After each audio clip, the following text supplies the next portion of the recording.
Welcome, one and all, to Cadwell for the MSVT Cult Classics. We have got one hell of a show for you. We've got Miatas, we've got championships to be covering, we've got track day trophies.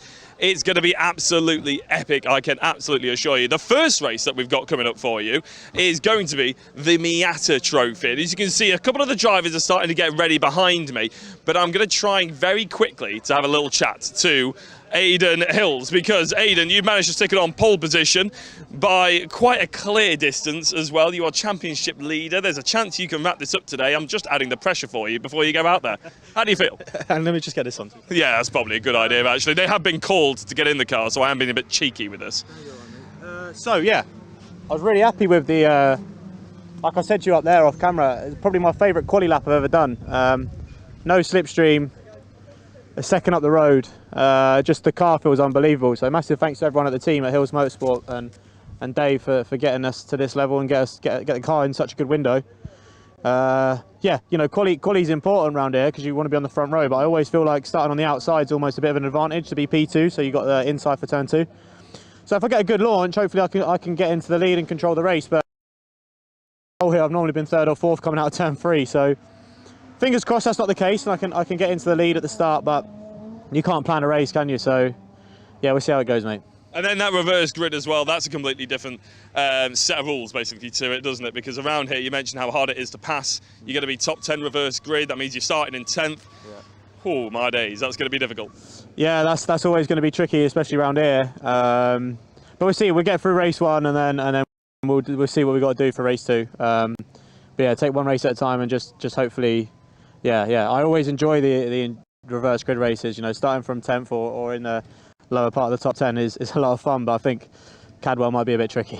It may well be. I'll let you get in the car because there's probably an opportunity for me to get shouted at. Wouldn't be the first time. There's a few other people I wanted to chat to. There's Will Morris, I know, who's had a broken toe link in qualifying. He only managed to get one lap in, and so he did do 3 laps. He's told me to reassure the clerk of the course that he got 3 laps in, but he was limping round for the last one. He did get across the line apparently.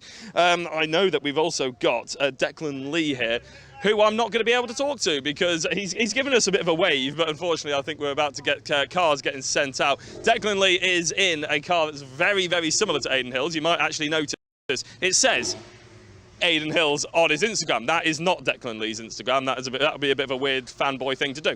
But it is a rental car. His engine at Alton Park, which is a bit of a shame. He's nodding along. Yeah, he doesn't like it. He's not very happy about it, but he is in a very, very fast car.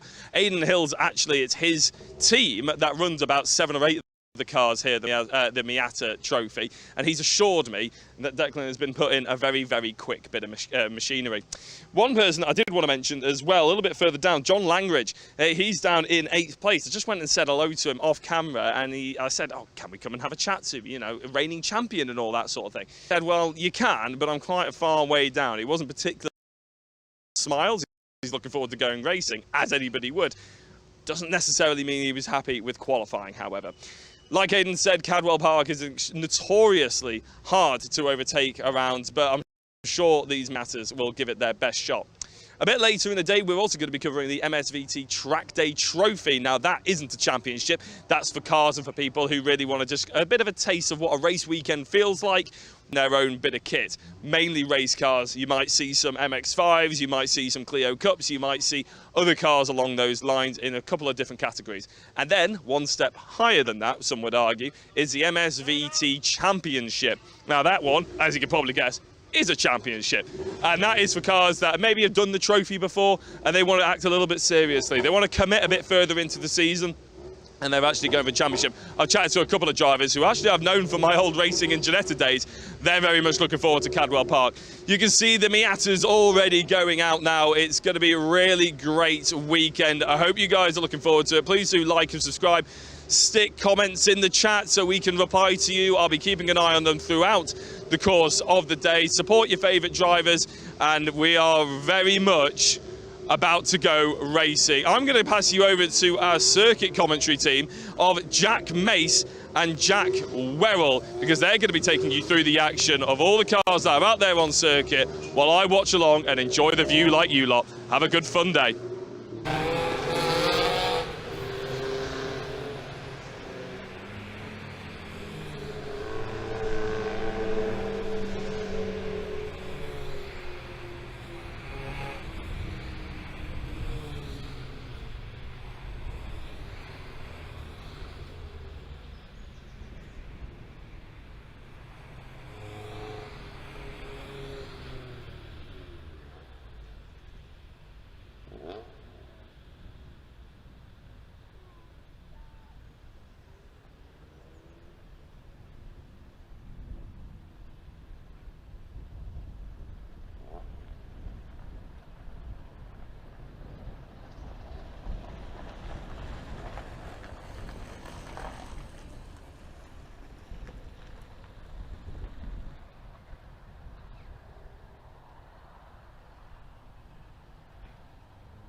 Championship this weekend.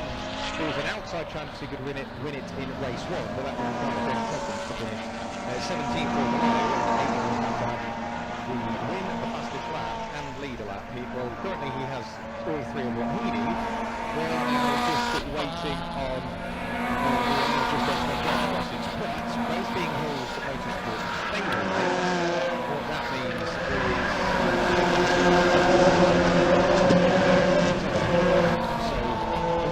the order follows through. Aidan Hills leads away from Holly Allwood sat there in second place. Don Langridge is up into third. Declan Lee in fourth. And again, it isn't news. It's one of the custom cars that Declan Lee is in at the moment. Michael Nibbs sat there in fifth place. Jack Brewer Michael Nibbs in fifth place. Jack Brewer has just been shuffled down to seventh place as Will Morris had a bit of a moment on the run through the gooseneck. He had to put over the grass. He retook for the circuit and ended up down in what was 8th place. He's up to 6th. Jack Brewer down into 7th. Drew Fletcher in 8th place. Dan Abbott in 9th. And Alex Miller makes up your top 10.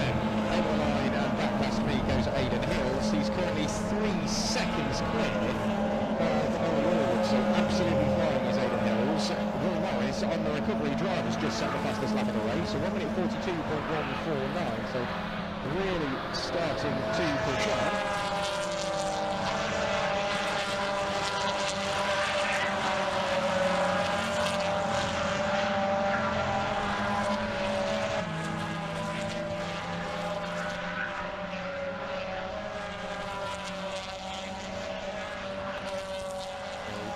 They kick up the dust on the exit of the gooseneck as they now head in towards Mountain Crossing. Aidan Hills continues to lead, running away from what is now James Crossings. He's managed to work his way through and past Holly Allwood.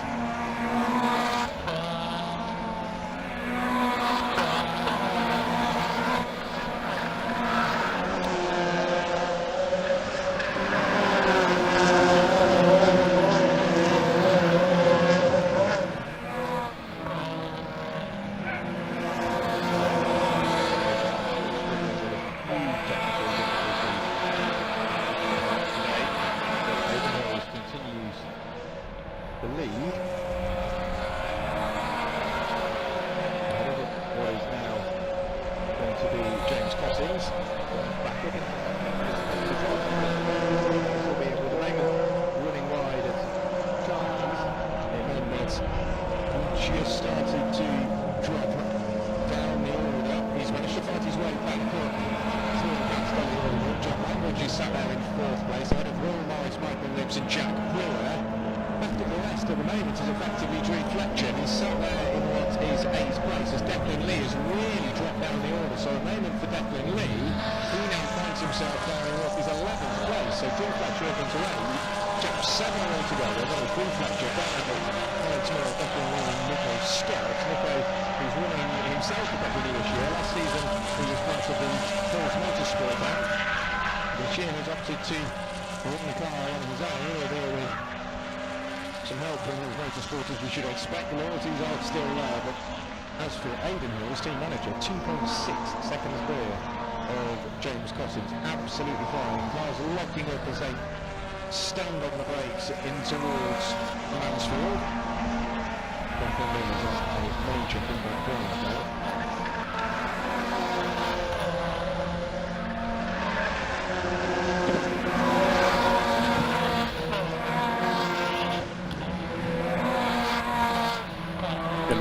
Working. Okay, hi, sorry. So I am not able to hear you at all. The headset that I've got wasn't working, but the microphone that was left behind is working. One thing that I did want to report real quick, I did just see Declan Lee pop in and out of the pit lane. So he is now down into 11th if the timing screen is up to date. We'll get the technical issues fixed on my end and then I'll come back in. So, inevitably, Jack, I understand that you can't really hear us. I know there is a speaker on the window thing on your left. Hopefully, you can hear me through there, at least to provide some sort of comfort. I've got it turned up all the way and I can barely hear you at all. I'm saying I'm struggling to hear on my end purely because of how loud the cars are as they fly by.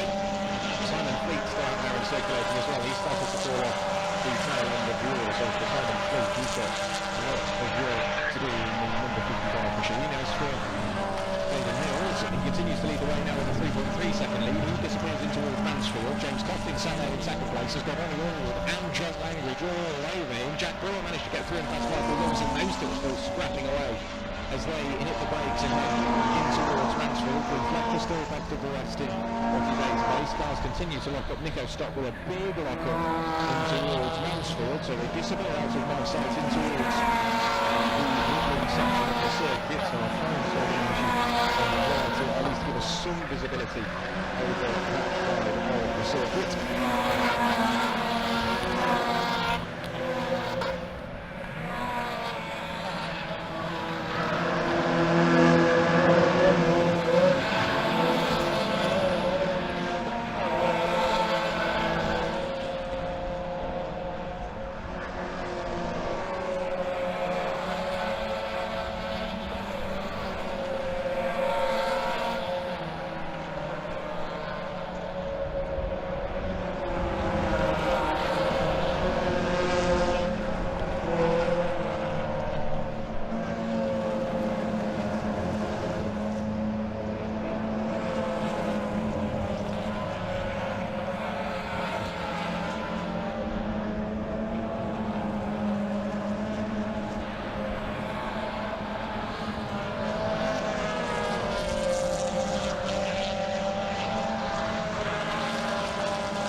Issues continue bouncing all over the grass is the 77 machine, David Newig, so he's putting on into one.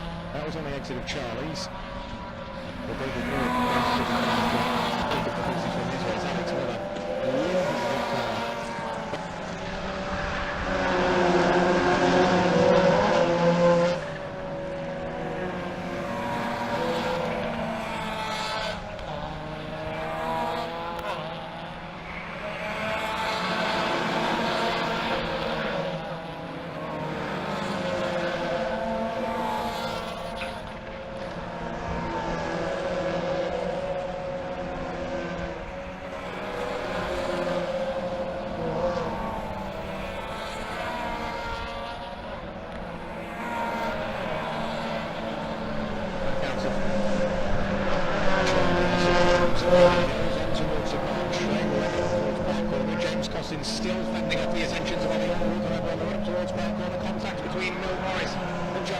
the pair of them bounce off each other. Will Morris has to fall in back behind John Langridge once more. Drew Fletcher has managed to fend off at least for now.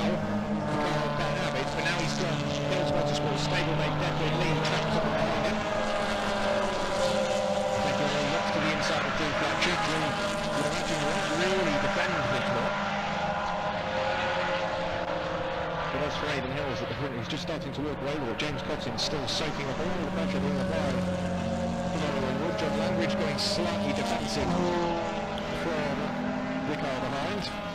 Will Morris still desperate to try and get that. But of course we've got to remember Will Morris in qualifying had something of a suspension failure in the car, then crabbing in towards the pit lane. And clearly that's all it was well with the car. He's done a brilliant job of getting that car back together. So we double check once more just to ensure we're all getting close to see that checkered flag. Yes, we are. We've got a minute remaining now.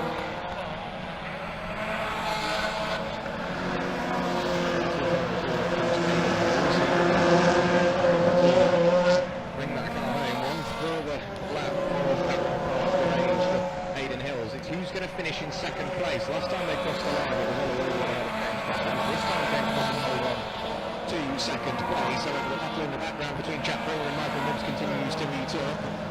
Thorne past Migo David Mills with a commanding lead, and that will set him up to win the championship in race 2. James Cossins still holding on to second place ahead of Ollie Allwood. John Langridge sat there in 4th place and is now looking to the outside of Ollie Allwood. Will Morris still following suit. Jack Brewer has fended off the attentions of Michael Nibbs, bouncing over the boards of Declan Lee. He's got to be careful exceeding track limits, and if I wasn't familiar to him, there he gets you a certain length of way. He was indeed earlier on. Nico Stock, we saw, went very, very wide indeed on the exit of Mansfield and potentially into a spin as well. John Langridge now looks for a very optimistic lead with the inside of Ollie Allwood. Ollie Allwood turns in to take the corner. They disappear out the right side for a brief moment. When they reappear, the yellow button waving around the between the pair of them. Ollie Allwood has spun and has dropped out of 3rd place. So it's Aidan Hills from James Cossins, then Will Morris, John Langridge, Jack Brewer just about from Michael Nibbs, and Ollie Allwood will not give us a party in that one. Finally, that's his car back going once more. Race of the day, the 4th race again for the World's Trophy in 2025. We'll be going away with Aidan Hills, and he's now on the 1 race win away from taking the championship, weaving over the start-finish line. Aidan Hills takes the win in the 1st race of the Trophy. It's James Cottons over the lines, finishing 2nd place. Will Morris will cross the lines, finishing 3rd. John Langridge will pick up what is 4th place, followed by Jack Brewer and very closely Michael Nibbs. It will be over Will looking good for 4th place. And will have settled for what is 7th. Declan Lee next car over the line. He will come through, finishing what is 8th place. Drew Fletcher over the line in 9th. Dan Abbott across the line to finish in 10th. Number 25 out of Will Powell across the line in 11th place. Nico Stott recovered to 12th. Simon Fleet finished in 13th place. Car number 66 out of Jack Hargroves finished in 14th place. Alex Miller with the issues he had just coming through to cross the start finish line now and recover to or sort of Langridge down in what is 15th place. Car number 84 out of Ben Taylor finished in 16th place. Eric Bolson crossed the line to finish in 17th place. 18th place, car number 28, that of Jack Hodges. David Newick managed to finish in what was 19th place. So all cars that started finished, but I feel like Aidan Hills, what can he do in race 2 to better those chances? James Cossins will really have to push on, but Aidan Hills, the championship is well within his grasp. He's got one hand on the trophy, and as for James Cossins, I think it's just a little too late for him. Aidan Hills continues that fabulous run of form, winning every single race this season apart from that race at Donington Park, which he so sorely missed out on the top step of the podium. So first race of the day complete for the Miata Trackday. We're going to continue to work through a number of the tech issues that we're experiencing, and then we'll be back with you for the next race, all being well. That is for the MSVT Trackday Championship.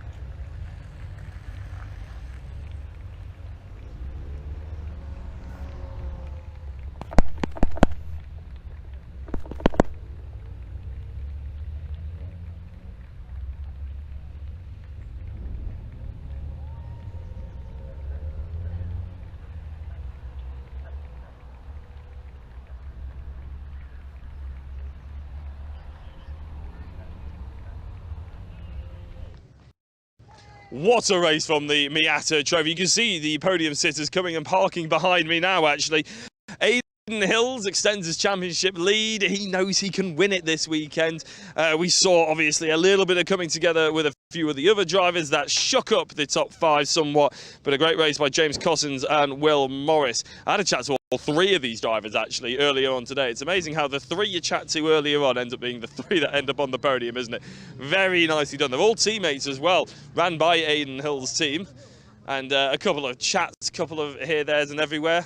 And I'm waiting for them to potentially take off their helmets so we can have a quick word with them. I do have eyes on the Trackday Championship down there, so do not worry, you will not miss any of the action. In fact, let's go over to James Cossins. James, you told me a bit earlier on that you had an opportunity to get a little bit quicker in that race, and quicker did you? No. Well, you went up the order. I was certainly the cork in the bottle there. Great start, felt all right for the first few laps, and then after that I just had absolutely no rear whatsoever. So You need that here as well. yeah, funny that. So yeah, I'm sure Ollie would have had a good view of the side of the doors and nothing of the back because it was just sideways everywhere. Couldn't even hit the brakes in a normal place. But I'm obviously happy going up the grid. But yeah, I think we got to head back in and do some more tweaking, and I'll chat to the Hills boys and see what we can do. Yeah, well, fantastic. Thank you very much for coming and having a chat to us. Now, I want to have a chat with our race winner, Aidan Hills. We already had a chat once, Aidan. An extension of the championship lead, a massive extension of your lead from the start as well. You came away from that about nearly 5 seconds in the lead. How did you feel? Were you bored at any point? I don't think you can ever be bored driving at Cadwell, Cadwell, you know. Like I said to you before the race, I knew I wasn't going to be leading the first lap. And Will was driving really well. I knew I was going to overtake him like after lap 1. I just managed to get up the inside into turn 3, and then yeah, once I got into the lead, just hit your marks for a few laps, pull the gap, break the toe, and then once those boys are battling, I won't say cruising because again, it's never cruising at Cadwell, you know, you're struggling. But yeah, was just driving within myself, trying to look after the car, look after the tyres. We got another race to do later, obviously. So Yep. Massive shout out to Hills Motorsport, 1, 2, 3, brilliant. Yeah, well done to Will for coming back through. Obviously, he was really good at the start when he was leading. Yeah. I felt like if he got in behind me, we probably would have gone together. But he just got unlucky. I think he got shuffled back in the pack, and then yeah, once James and those boys were scrapping, it was never easy, but you know, it was nice and a smooth drive for the win. I was going to say it's always scary around here, like you've mentioned, and it's impressive to race these cars so close, isn't it, around Cadwell? It is, you know. It's Yeah, credit to the rest of the field. That's my point. Exactly, yeah. Such a narrow track. You only can just get 2 cars side by side, maybe with a little bit of spare room. So to be able to overtake's hard, and I saw some boys coming up further through. So well done to them. Yeah, fair play. Yeah, but it was really hard. Just want to say hello to my girlfriend Annie at home. She's not very well today, so say hello to her. Hello to my family, and yeah, we go again race 2 and see if we can clinch this title. I was going to say that is on the cards, isn't it? Now there's a potential. It's a bit of a long stretch, but there is potential today. Yeah, I'm gonna have to speak to Stuart and see what I've got to do. I'm not very good at adding stuff up, so Neither am I. I'd rather someone just say, right, you've got to finish in this position, and then I'll try and, you know, just if I'm in that position, I might be a bit safer than going for the win. But if it's on, it's on, right? So I was going to say, I love the idea. I love the idea. Big congratulations. We're going to have to shoot to the next race, but well done to yourself and, of course, all the Miata Trophy drivers. Hopefully, we'll have a little bit of a chat to Will Morris a little later on, maybe during the lunch break. But there is more track action out there. Trackday Championship. Pass over to the comms, where hopefully they'll actually be able to hear you this time.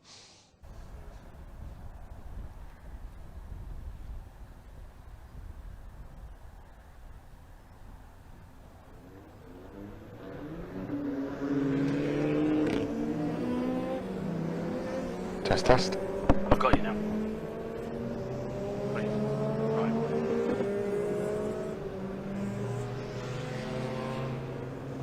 MSVT Trackday Championship now heading out on circuit. They are going out for their pace lap. Just have a quick run through the grid very quickly. Apologies once again for the technical difficulties that we've been having. Hopefully these are going to be mostly resolved fairly shortly. On the inside of row 1, pole position is the team of George and Jack Wright in car number 46 in their Volkswagen Golf GTI. On the outside is the number 45 of Matt Swaffer on the outside of row 1. Inside of row 2 is car number 1, the Honda Civic of Nicole Drought, and on the outside is the car number 38, the team of Wright and Glover. On the inside of row 3, car number 92, the championship leader in this Honda Integra is Stan Abbott. On the outside, car number 90 is Nathan McPhail. Then in car number 777 in P7 on the inside of row 4 is the team of Mabbitt and Parsons. On the outside, car number 153 in P8, that's Stephen Docker. Row 5, car number 71 in P9 is John Lyne. Then in car number 12 in P10, team of the Pro-Am Clear of Thompson and Ogden. Then P11, car number 24, Jason Rogers. P12, car number 16, Alistair Easom. P13, car number 21, Wayne Cockrell. P14, car number 245 of the two Hearts in their Honda Civic. P number 15 in the Mini, car number 141 is Chris Reed. P16, car number 33 is the team of Burnham and Vos.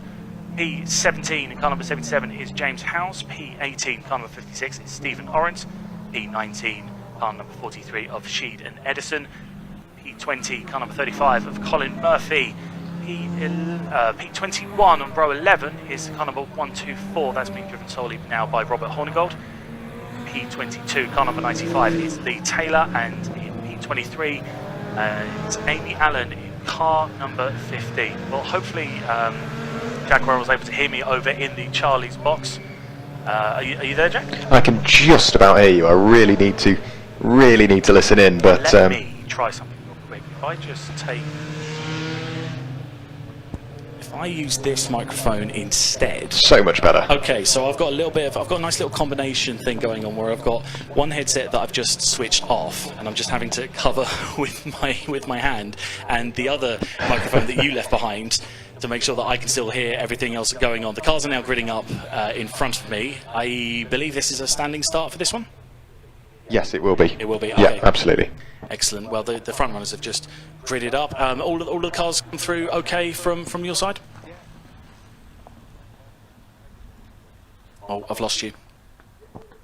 Yeah, all looks okay on my part. Nobody's missing, so fingers crossed we get the capacity grid ready and we can go racing. Perfect, super. So once again, this is the Trackday Championship, MSVT. We are here for race 2 now of Colt Classics here at Cadwell Park. We are just waiting for the final few cars to grid up. They're taking a little bit of time, but just making it better safe than sorry. We'll wait for the marshal to wave the green flag, and then we'll have the red light, and we will be racing very, very shortly for this 45-minute race, the only time that the Trackday Championship will be racing here this weekend at Cadwell Park. We had our qualifying session earlier on this morning, and they've had a very quick turnaround to get out. Waiting for the board to go up. We've got the red lights on. And we're underway here. It's a great start for Swaffer on the outside of row 1. He's immediately gotten ahead of the front-wheel drive Volkswagen Golf of the right. The right's looking to come back on the inside of turn 1, and immediately they're out of my view. So out of your view and very shortly in towards mine. It's through Charlie's 1, well, the exit of Charlie's 1 that I first picked them up, so it is still going to be the right pairing that leads the way. So as we peer through the window, that looks like Jack Wright behind the wheel of the Team Air Supply VW Golf GTI. So the car of Jack Wright leads the way. Matt Swaffer just about holding on to second place, but the Henry Wright and Kevin Glover shared VW Golf GTI was closing in and closes yet more on the running towards Park Corner. They stand on the brakes, they just disappear out of my sight. I can pick up the silhouettes once again as they come back towards me through Clark Curb and towards the gooseneck. So it's Jack Wright that leads the way, ahead of Matt Swaffer and just about Henry Wright. Nicole Trout is still giving chase. She's watching this all unfold in front of them, and then all of a sudden a huge dive to the inside for Henry Wright and Kevin Glover in the club race of VW Golf GTR. They're going to be side by side and backing towards you, Jack.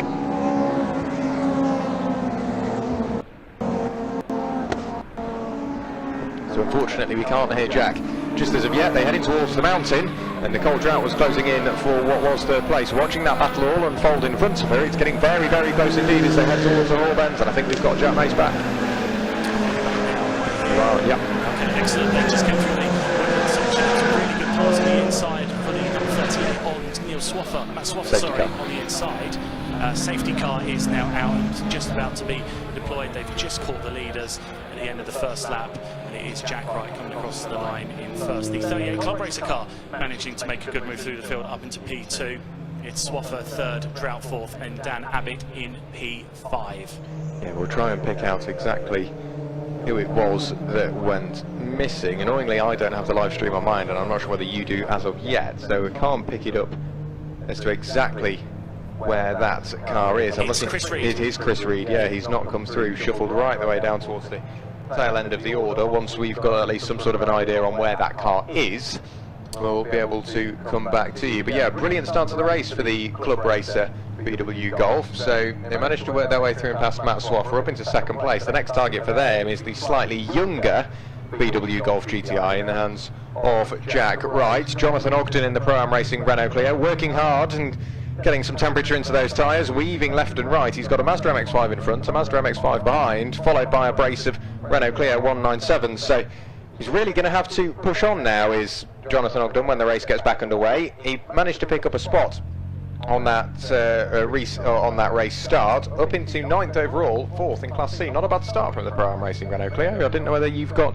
anything over your side, maybe movement of a recovery unit. I do actually on my end. It's up at Park Corner, so unfortunately for...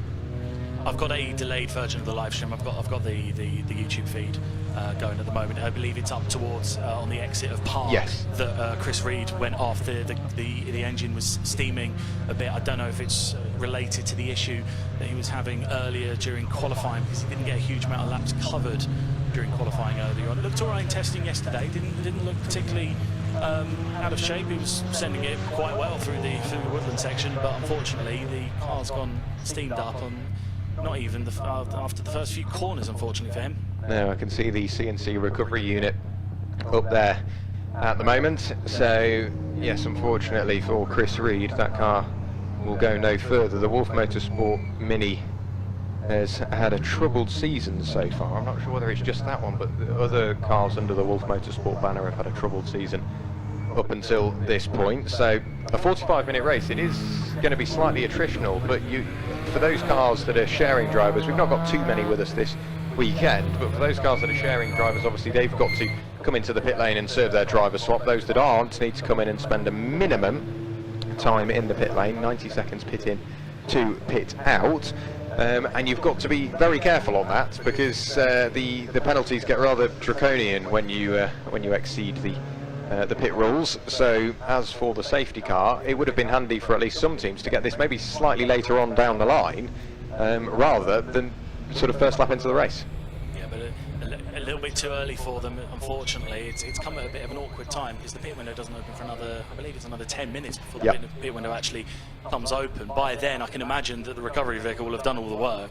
So it could end up being either going to be a mad scramble into the pit lane at the start of the pit window, or everyone just trying to hold off for as long as they possibly can towards the end, hoping for another safety car to come out to potentially bunch the field back together and reduce some of that time that you would have lost otherwise. As things stand right now, everyone is just weaving and bobbing, trying to make sure that they get all the sufficient heat into the tyres.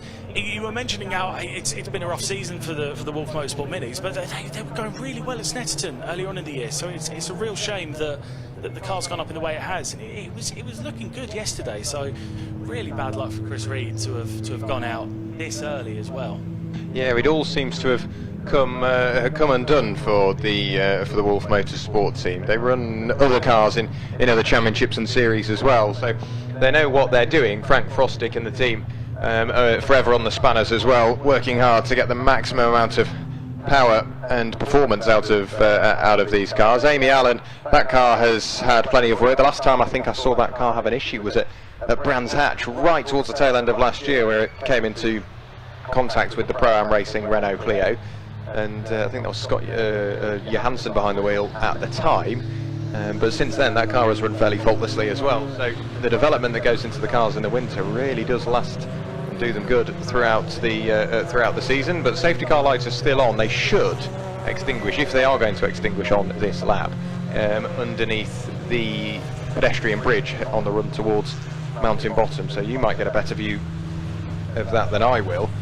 But safety car lights are still on at the moment. As you say, everybody weaving around left and right to get and maintain as much temperature into the tyres and into the brakes as possible. The field has formed quite a nice little queue, and everyone's together. So for those that maybe just lack a little bit of pace over a race distance. What this is in theory doing is shortening the actual racing distance because everybody's together, and for those that maybe aren't quite so good at standing starts, the pendulum swings their way as well. So I've got a feeling we're going to be in for a fairly close race. We are ticking closer to the pit window, which opens 15 minutes into the race and closes 15 minutes later.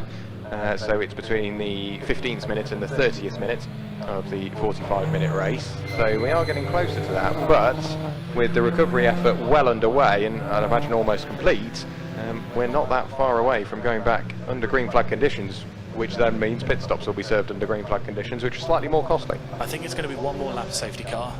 Judging by the stream that I've got in front of me, the car has just been gotten onto the back of the recovery vehicle, so a great job by the CNC recovery team to get that one sorted. The lights are still on the safety car as they come out of the final corner this time by. It will be really interesting to see how this pans out now with what is effectively a rolling start, with the positions not too largely changed from the start. Obviously the club racer Golf GTI had a really good getaway and managed to get themselves up into P2, but this also negates the advantage that the rear wheel drive cars would have had off the start. You saw Matt Swaffer get off the line really well, managed to get ahead of Jack Wright briefly before Wright managed to get him on the run through turn 1. And this really gives an opportunity for those front-wheel drive cars like Nicole Drout's got as well, Dan Abbott in P5 too, to, you know, it gives them equal footing on the restart. Yeah, it does indeed. Safety car as well and truly picked up the pace. The CNC recovery unit with Chris Reed and the Wolf Motorsport Mini on the back has disappeared in towards the paddock, so we will be going back under green flag conditions this time. You can quite visually see that quite clearly see that the field has picked up the pace, so now they've got a final opportunity to get tyres into the temperature, get temperature into the tyres as they head down the Park Straight and up towards the sort of 90 right at Park Corner. I was chatting to Jonathan Ogden earlier on, and he's the one thing that he noticed, having raced here in the Ford KA before this, but never in something this quick, is just how quickly the circuit goes from slightly wide to slightly skinny, and all the undulation changes. It's almost amplified because it happens so much quicker, so it becomes quite physical the quicker you go around the Cadwell Park circuit. We will be joined by the Enduro cars tomorrow for their 6-hour race. There's plenty to do on and off circuit, more on that in a little while, but safety car goes underneath the vehicle bridge, the lights flick off, and we're going to go back racing this time, Jack. Yep, correct. Lights are out on the safety car. Jack Wright will have control of the field fairly shortly. He's already given himself a nice little gap to the safety car ahead of him. He's making sure that he's going to be the one saying when everyone can go. The safety car coming now through the woodland section, and it is, yeah, that's a lot slower than Jack Wright is currently going as they come through the woodland area.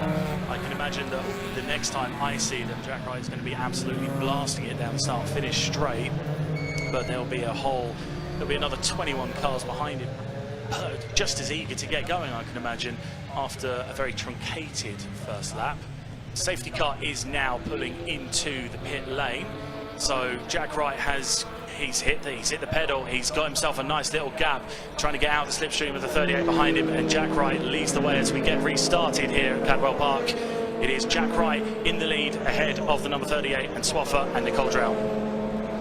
It is indeed. So the appearing to my side, I can see Jonathan Ogden is pushing on. He's trying to get through in by Stephen Docker in the Mazda MX-5 Mark III, out of Charlie's once more, still with a bit of temperature I think to be found for a couple of drivers, just pushing the limits more and more as the temperature rises, but Jack Wright leads from the Club Racer Golf GTI, the slightly older variant in that top two. The field is spread out quite nicely, they're very equidistantly spread, there's no major moves going on aside from the Tyler Motorsports Renault Clio, who is really pushing on now, trying to work their way through and past that of Alistair Eason. That'll be the number 71 of John Lyne, who's trying to pick up the places, but for the moment Jack Wright somewhat safe in the lead. The top four very equally spread, followed then by Dan Abbott and Nathan McPhail, who are running around amongst themselves. Keep an eye on the treble 7 of Liam Abbott and Ashley Parsons, and keep an eye on Jonathan Ogden. He did manage to get through and past Stephen Docker, and he's already starting to close in on the treble 7 to Salika.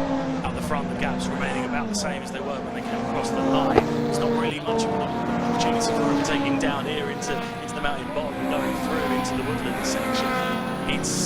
Everyone seems to have found their rhythm now as they've got themselves going, but there's still plenty of time for that to change. Well over half an hour remaining of the race. Just keeping an eye on everyone as they come through. Everyone keeping it clean so far. I'm not really seeing too much side by side. There's a couple of close cars there with the Mark IV Mazda and the Ford Fiesta just dipping in behind me close in sequence.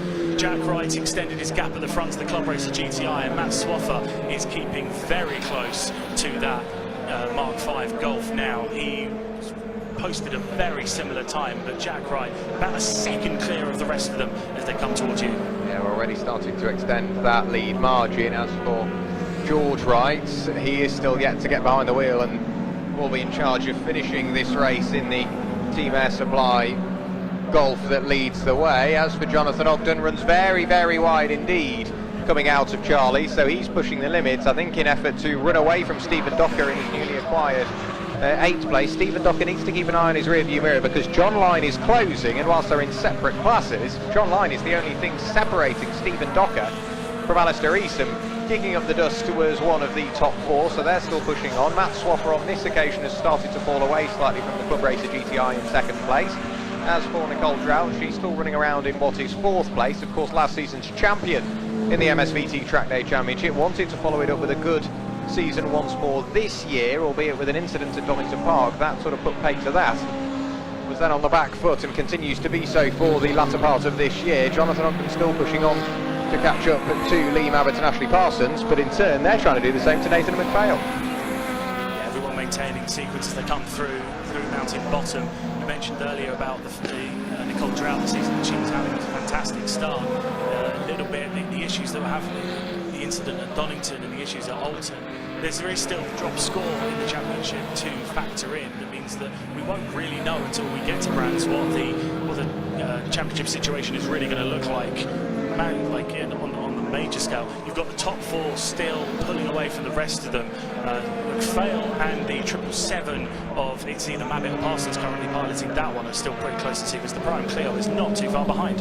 No, not too far behind at all. So continuing to lead the way and extend the margin slightly more, maybe not so much on that occasion. Jack Wright with a slower lap, so it was the Wright and Glover pairing in the Golf in 2nd place. Did close in somewhat on that lap. 1.3 seconds now the lead margin between the two Golfs at the front end of affairs. Matt Swaffer lost a bit of ground to those cars up the road as well. As for Wayne Cockrell, he's still pushing on. He's now trying to work his way through and past Alistair Eastham, who's had a slower start to this lap. All over the grass on the inside of Charlie's, however, is the number 43 Frankenstein racing car of David Sheed and Malcolm Edison. So whatever happened there, that car had a huge moment, and as I looked right, the car was deep into the grass. Great to hear that they're still on track. You get an incident around that part of the circuit, it does a lot to... You've got to do a lot to keep yourself on the grey stuff. At the front, the gap's coming down now. I believe Jack Wright is getting close in on 38 Club Racer, the older Golf GTI. Matt Swaffer isn't too far behind. I'm not sure the last lap it was 3/10 of a second that Club Racer was quick. And as they come out the final corner, what was previously, at one point in the race, was a 2-second gap, is still coming down. You've got the Wrights getting themselves back on the pace. They're back into the mid-140s. The same as Swaffer as well. Nicole Drought losing that front trio now.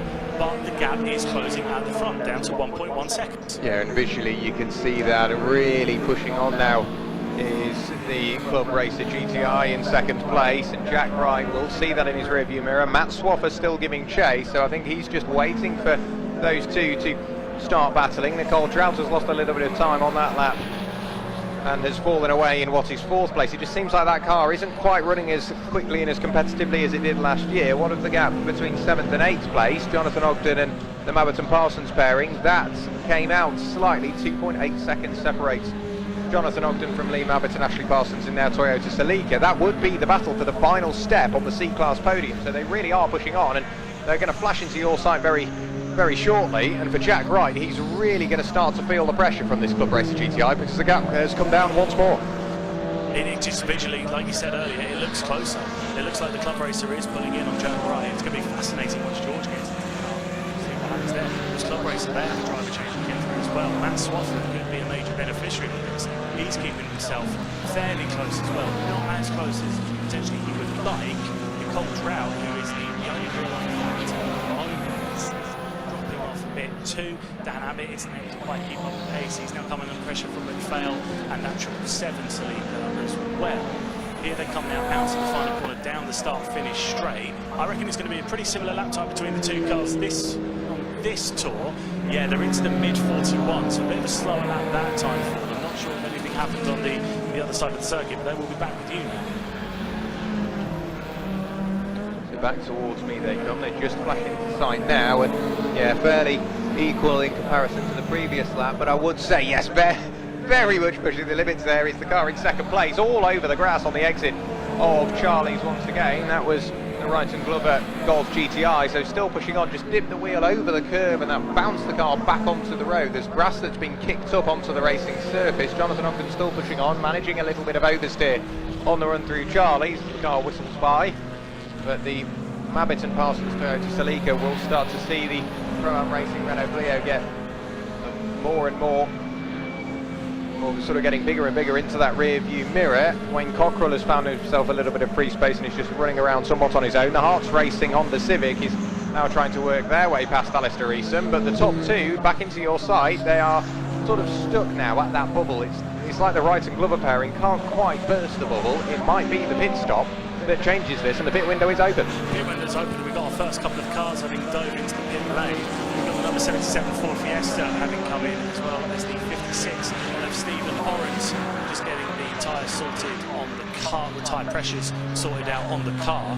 The leaders, as you said, still very close, within a second of each other as they came through past up the mountain and into the Hall bends. Just waiting for them to come around the other side. The gap still looks very similar. I think this is the point now where you can't much more routes into the car ahead without driving into the back of their bumper. So at this point, I can imagine waiting now for the pit and see what they can manage with that. Back towards me from the top two. It's still Jack Wright that leads the way, albeit the older generation GTI closing in once more. Matt Swaffer, I think, just keeping them honest, knowing that full well if something goes wrong up there in that top two, Matt Swaffer's there to pick up the pieces. Nicole Drought comes back through and past me once more, the very quick young Irish racer. Dan Abbott has got to be careful as he's got Nathan McPhail trying to take the lead of Class C away from him. The top three in Class C are all together. That is, what, 5th, 6th and 7th. 8th place is Jonathan Ogden, who's 4th in Class C, but not quite as close as the cars are up the road. As for the battle we saw earlier on between the Hearts Racing Honda Civic and Alistair Eason, that has very much dissipated as the Honda Civic has started to build a margin, but leaders back under the bridge and back towards you. Jack Wright, he's surely going to start to see the cracks now, because all of a sudden that car has got closer and closer and closer over these previous laps, and now with the pit window open, I've got a feeling something's going to happen. I've not seen George just yet. He's still chilling on the pit wall as things stand, so there still might be a bit longer of a stint to go yet for Jack. They're going to try and leave it towards the end of the pit window potentially. They've just passed through into the Hall bends, so I'm just waiting for them to pop back out the other side. But a lot of activity down the pit lane as various teams are getting ready to make their stops. The top two keep going now. The gap's going to be past this time about a second. Matt Swaffer, though, is taking this as an opportunity while the pit lane remains empty to dive into the pit lane. That means that Nicole Drought is going to go up into P3 for now. So up into 3rd place for Nicole Drought. The top two come back past me with a much larger gap now, with Matt Swaffer heading in towards the pit lane. A big flick of oversteer from the Helix Motorsport 2nd place GTI, so the club racer car all over the grass and was leaning so hard on that outside rear. As soon as it hit the curve, the car just started to break away, but delicately pointed back in the right direction. And I said Dan Abbott had to be worried about Nathan McPhail. Now Nathan McPhail really needs to be worried about Lee Mabbitt and Ashley Parsons, because that Toyota Celica has started to close in yet more. The gap over the line was only half a second, so that has really come down over the previous lap. Amy Allen hot on the rear view mirror and has seen that the leaders are on their way, so she's jumped out of the way and will allow the leaders through any moment now. But back into your sight from the top two, but with that moment coming out of Charlie's for the 2nd place car, the gap's come out once more. The gap's grown ever so slightly between the two. You can visually tell that moment that the 38 Club Racer GTI has had has cost them a little bit. More activity in the pit lane as well. Wayne Cockrell's come in from where he was running in the top 10, and now he's come in. We've got Robert Hornigold coming in the 124 in the MG XR. Now,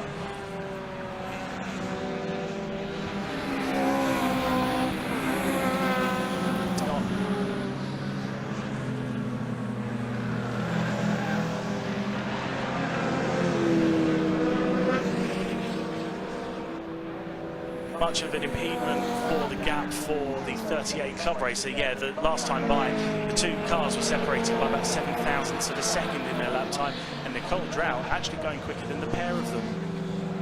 Nicole Drought in the clear track, managing to put in that lap. Amy Allen has jumped out of the way now, but I think the top two somewhat compromised through the Hall bend. Nicole Drought now appears into view and flashes by myself on the Park Straight. As for the battle in C-Class, it remains as is. Dan Abbott leads the way and has extended the margin slightly, but Nathan McPhail still being hunted down by the 7 Motorsports Celica as they go once more down the Park Straight. The second place car kicking up the dust once more on the inside of Clark Curve. Jonathan Ogden will be waiting for the call from the team as to when he can opt for the pit lane. John Line all over the curve and the grass on the exit of Charlie, so he's still pushing on. Those cars up the road aren't in his class, but he wants to hold on to 4th in B. Albeit there's no major pressure from behind. Leaders back towards you at the bottom of the mountain. Leaders back towards me. The gap's pretty similar to the last lap. If anything, the 38 is closing up ever so slightly once again. Matt Swaffer's back out on track now, not too far ahead of Wayne Cockrell. I believe the difference between those was about 23 seconds as they came out of pit lane. Slightly longer than I think they would have liked for Matt Swaffer, but better safe than sorry, especially with the way that the rules work around here. Is car number 43, that Renault Clio of Sheedon.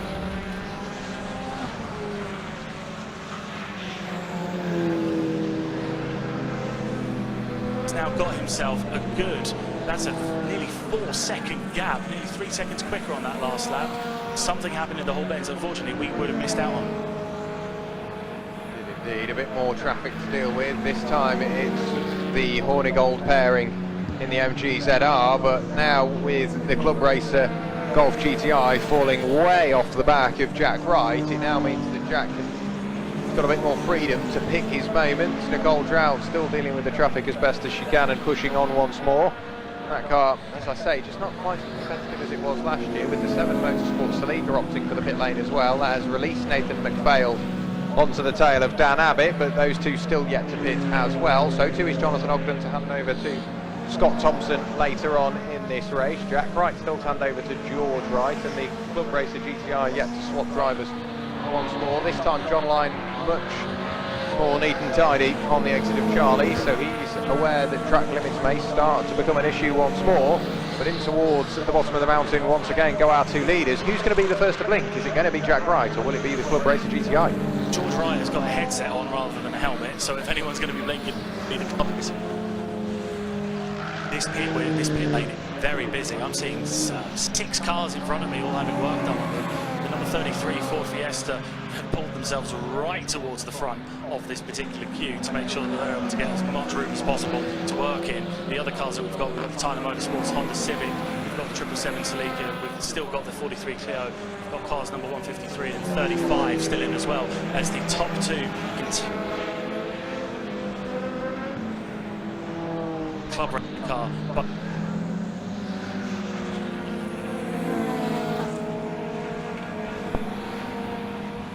So unfortunately with Jack's mic continuing just to pop in and out every now and then.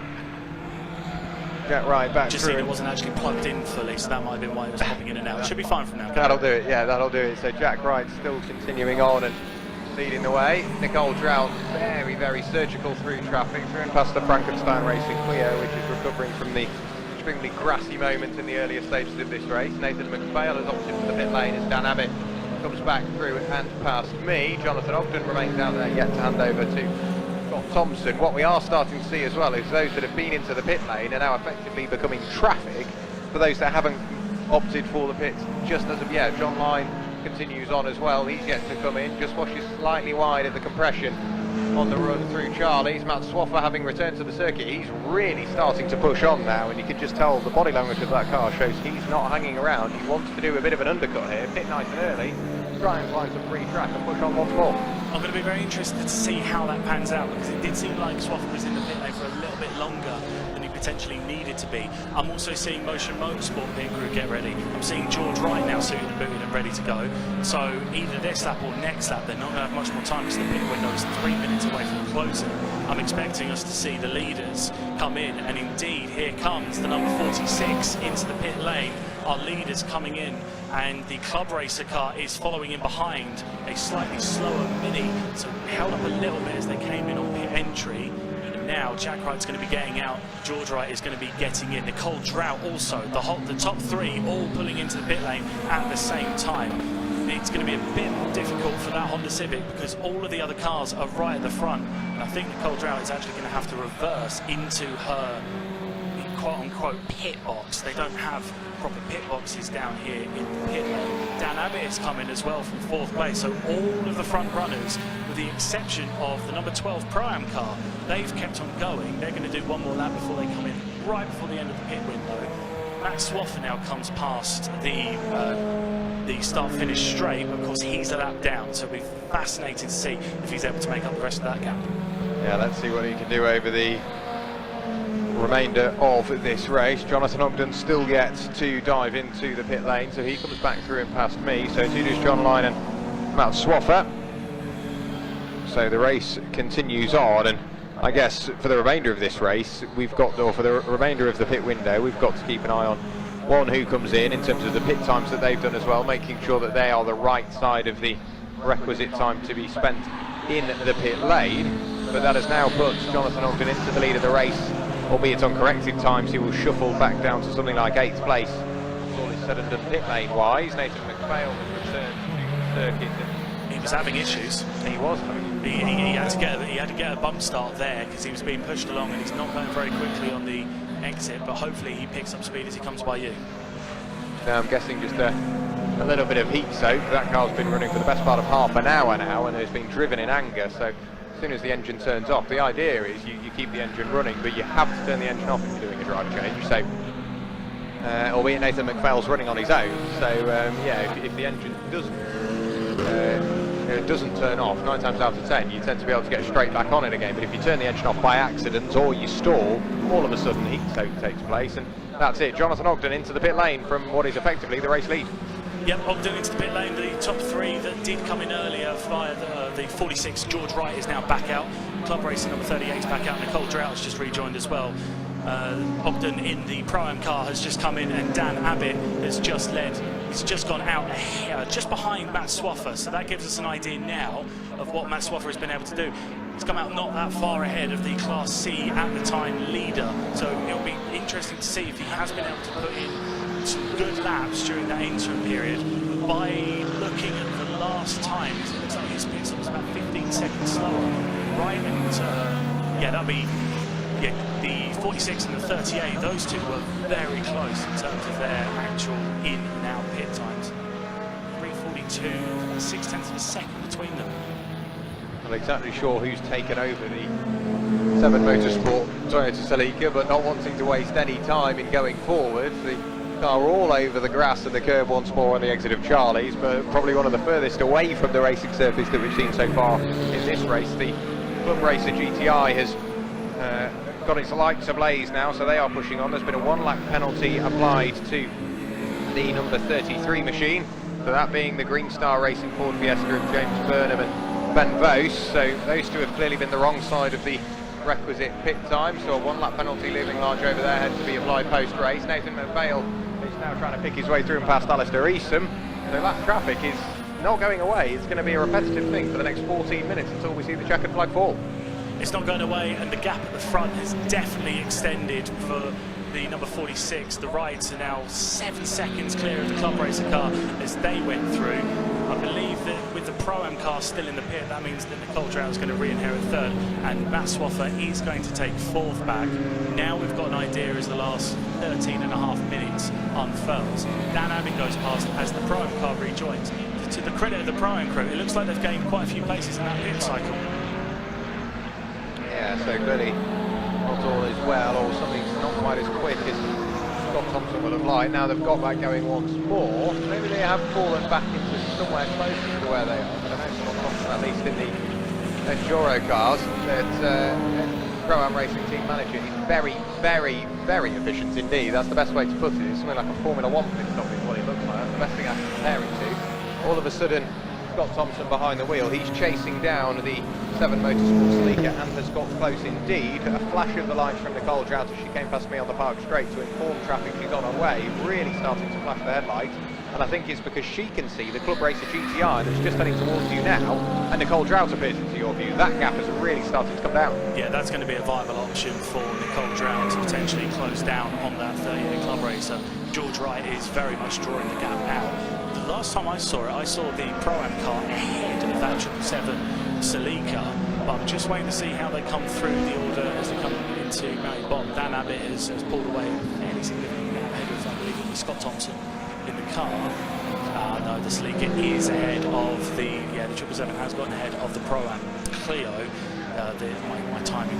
My timing screen hadn't quite caught up on that one just yet, but as they go through, it's now a 7.5 second lead. So the gap isn't extending as much as I thought out front, but Nicole Drown's going nearly 2 seconds a lap quicker right now.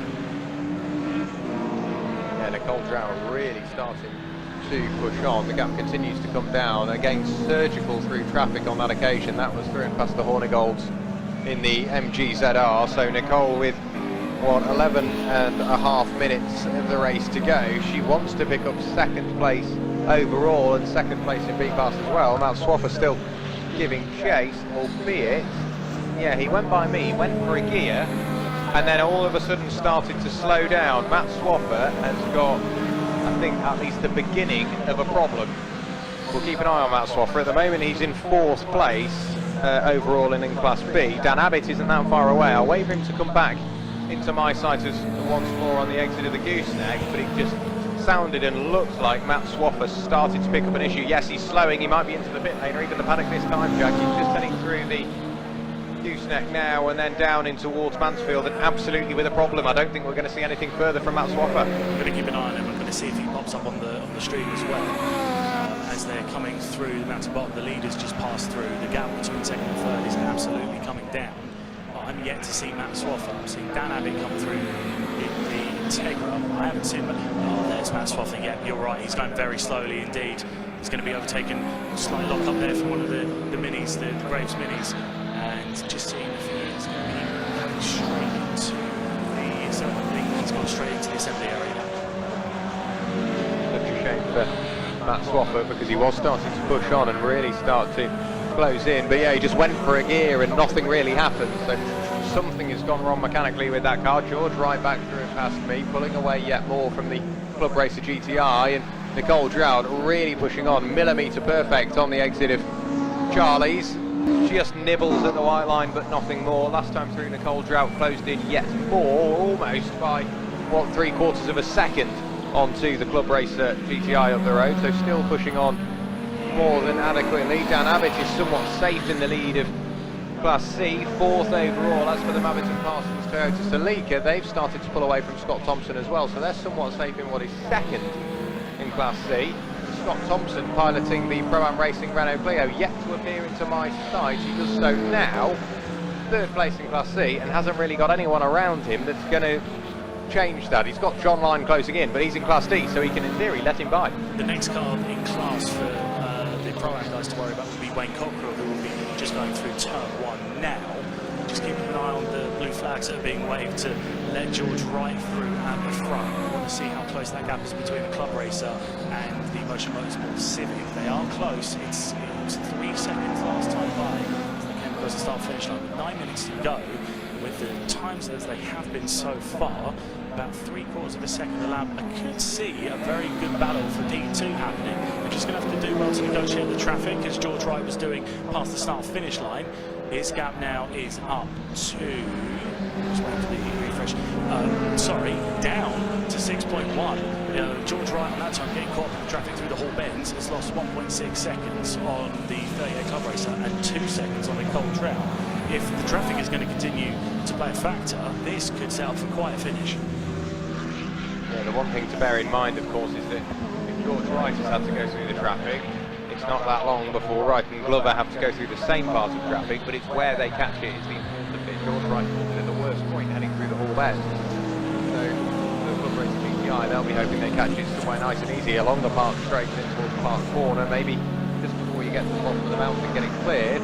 As for Nicole Drout, now only 2.6 seconds away from the second step on the podium. She's catching well, overtaking is a complete other thing, as we're more than aware, but with traffic up the road, and I don't think they're going to clear it, the GTI in second place, all of a sudden the car of Henry Wright and Kevin Glover is coming under more and more threat from the white Honda Civic and Nicole Drout just heading into the bottom of the mountain. You're about to come to cross traffic in one of the worst sections as well, unless the club racer car is able to get past these cars going into, it's only got past one of them going into the Hall Bend. There were two cars that were going a little bit slower. I believe one of them was the 56 of Orin in the Mark IV Mazda. Another one was one of the other Class D cars that we've got going, but they got caught at a very bad time. George Wright got caught at a pretty bad time as well, because he's come out just ahead of some cars through the final section, and indeed, yeah, the gap's closed even more, even at the front. It was another 1.2 seconds down that time, and another 0.8 for Nicole Drout to catch up on the second place car. She's managed to negotiate Stephen Oren quite well around the outside of turn one. It's tightening up at the front. George Wright seems to be getting traffic at all the worst places right now. A big moment from second place once more, running over the curve on the exit of the exit curve on the exit of Charlie's. So Nicole Drout will have closed in once more. She had to work her way through and past the Hearts Racing Honda Civic. In turn, that car is coming under some pressure. That's Stephen Orrent in the Mazda MX-5 Mark IV. So those two in separate classes, but lapping so equally, is allowing those two to have a good little scrap as the race wears on. Stephen Orrent managed to get through and past the Hearts Racing Honda Civic. It was a huge moment for one of the Ford Fiestas. I think it was James Howells in the Enhanced Motorsport Ford Fiesta, car number 77, just going under the bridge and being lapped by the second place car.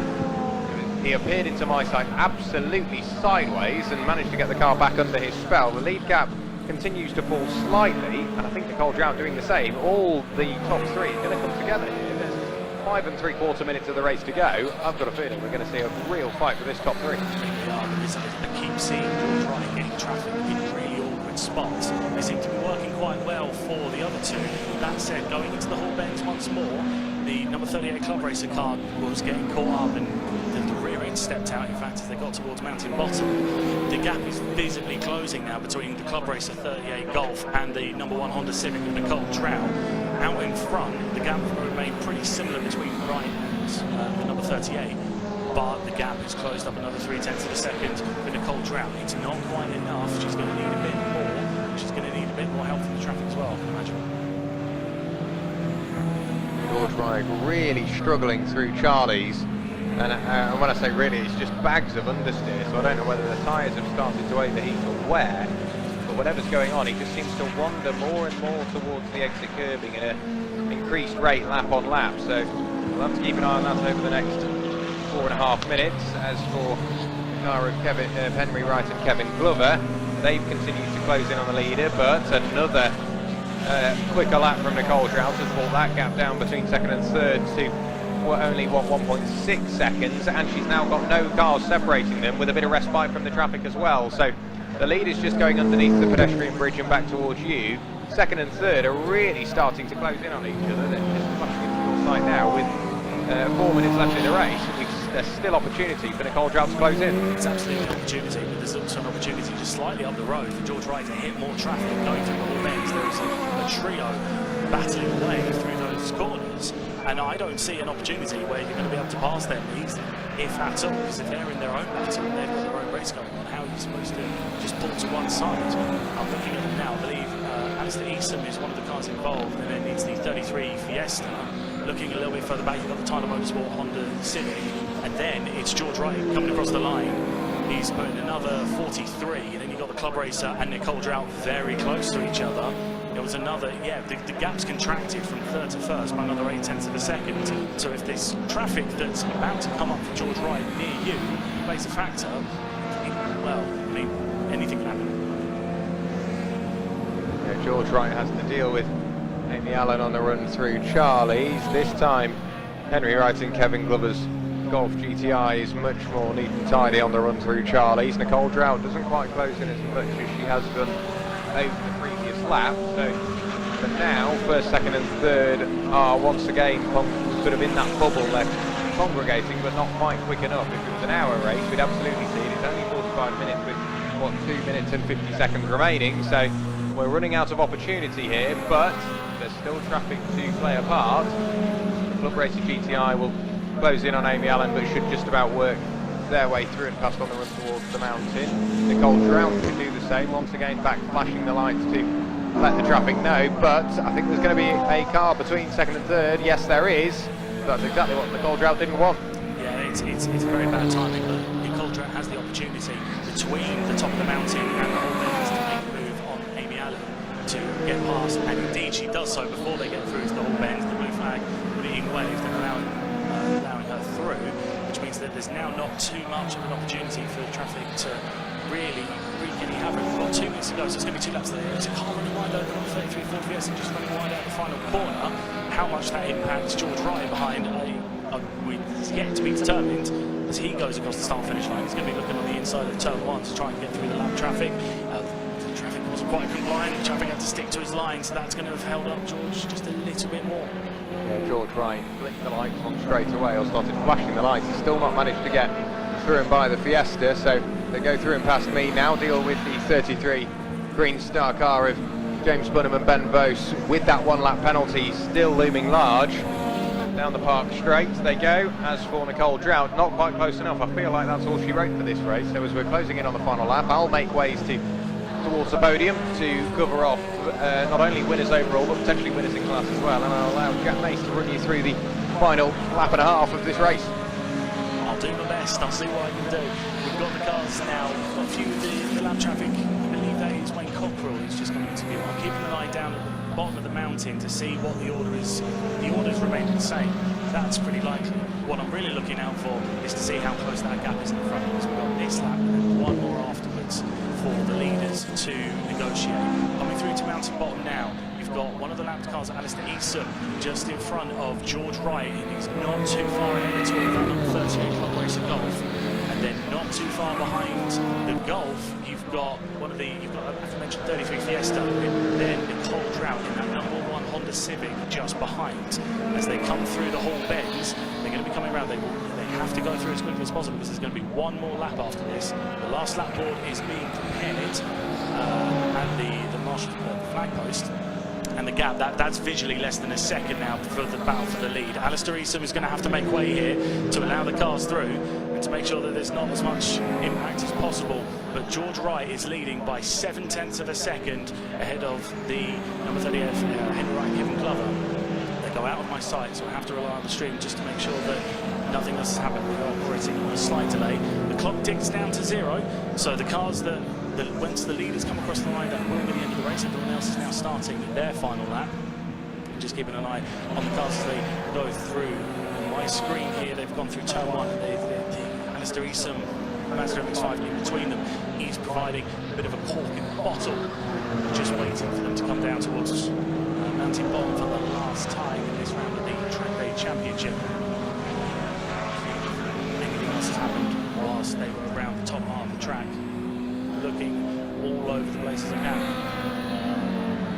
Waiting to see. George Wright should have gone past Alistair Eason by now. Well, he got past him just before the run into turn 1, but looking to see if the Club Racer has managed to find a way through. There's not going to be too many passing opportunities as they come towards the final part of the track. The gap is very close though as they come into mountain bottom. Just a couple of car lengths between them. George Wright leading the way, really not too far ahead of that number 38 Club Racer GTI. They're going to be nose to tail as they come through the whole bend for the final time. They go out of my view. Nicole Drout's only a couple of seconds back as well. She's in a prime position to profit if anything does happen to those top 2. We will see on the camera just if anything does happen to them, but now they should be coming out the final corner. Here they come. George Wright is having to weave left and right to preserve his position. It's going to be a couple of tenths of a second across the line, but George Wright brings it home for the Air Supply Racing team they take the win. It's the number 38 club racer in P2. Nicole Drown for Motion Motorsport is just 3 seconds back. It was a quarter of a second across the line then for George and Jack Wright to win that one. Number 38 of, it was Henry Wright and Kevin Glover in P2. Nicole Drown in third. We're waiting now for Dan Abbott. He's fourth overall, but he will be winning Class C if he is the first across the line. Here he is out the final corner now, down the start-finish straight to take the checkered flag for a Class C win. Another great result for Dan Abbott. The 777 of Abbott and Parsons was not too far behind. They rounded out the overall top 5 and they are second in their class. We are waiting for car number 153 of Docker, who is leading at the moment in Class D, but there's still quite a few cars to come through. Robert Hornigold comes across the line now. Then we've got in 6th place, that's going to be the Pro-Am duo of Thompson and Ogden. In their Clio, it's not too far back then. The number 71 of Lime, who is now just waiting to see, yeah, just coming across the line now in the Clio. A little bit slow there towards the end in the Tyler Renault Clio, but better to get it home than not. And then the other cars are at least a lap down. We're waiting on Nathan McPhail, Wayne Cockrell and Docker so that we can confirm the provisional results of this race. Just going down from the top of the order, it is the Air Supply racing car of George Wright and Jack Wright who have taken the win here. Car number 46. They managed to complete 24 laps of the best lap. They did the fastest lap overall of a 1 minute 40.327 on lap 5. It was just a quarter of a second back to the club racer of Wright and Glover in car number 38. And in third place, rounding out both the Class B and the overall podium, was Nicole Drown for Motion Motorsport in her Honda Civic in car number 1. The winner in Class C was Dan Abbott of Abbott Motorsports in his Honda Integra, car number 92. Then you had the 777 Toyota Celica of Mabbott and Parsons, second place in Class C. Third place in Class C and 6th overall was the Prime Racing Clio of Thompson and Ogden. The winner of Class D was P9 overall, the number 153 of Docker. Then you had the second place D-Class car of Alistair Easom in P11, and then the third place car in Class D was Stephen Orant in P14 overall. That brings an end to the racing action for this morning. It's a bit weird saying this morning at 1 PM, but that's how it goes sometimes. We will be back with racing action after lunch. There will be a grid walk for everyone at the circuit. There you can go and see the Tiedemann Trophy cars before they go out for their race, currently scheduled for about 2 o'clock. The next on-track action that we'll be having for those watching on the stream will be at, it will be the Trackday Trophy, the MSVT Trackday Trophy race at, currently scheduled for 2:35 PM. And hopefully all of the cars now will be back in Parc Ferme. So if you are in towards the paddock area, please get yourself over there towards the public podium. It's right next to the clubhouse restaurant and bar, just behind the Mountain Pavilion. And do give all of the podium winners, all of the 9 trophies are going to be handed out, do give them a big round of applause. We'll be back shortly after lunch is completed. The green flag will be going out for the Tiedemann Trophy at approximately 2 PM, so we'll catch you then.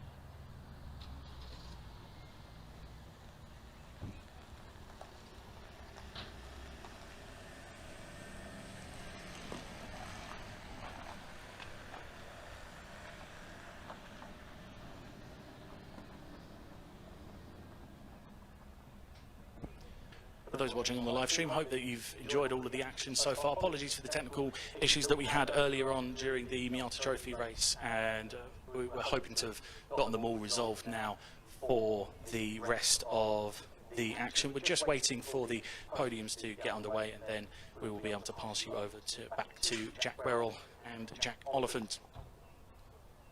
So, great race there that we just managed to have. Superb win in the end for the Air Supply Racing team of George Wright and Jack Wright, managing to hold on there at the end, even with the potential issues that they were having with the understeer of their car, but doing a great job to hold them by just a quarter of a second to the club racer team.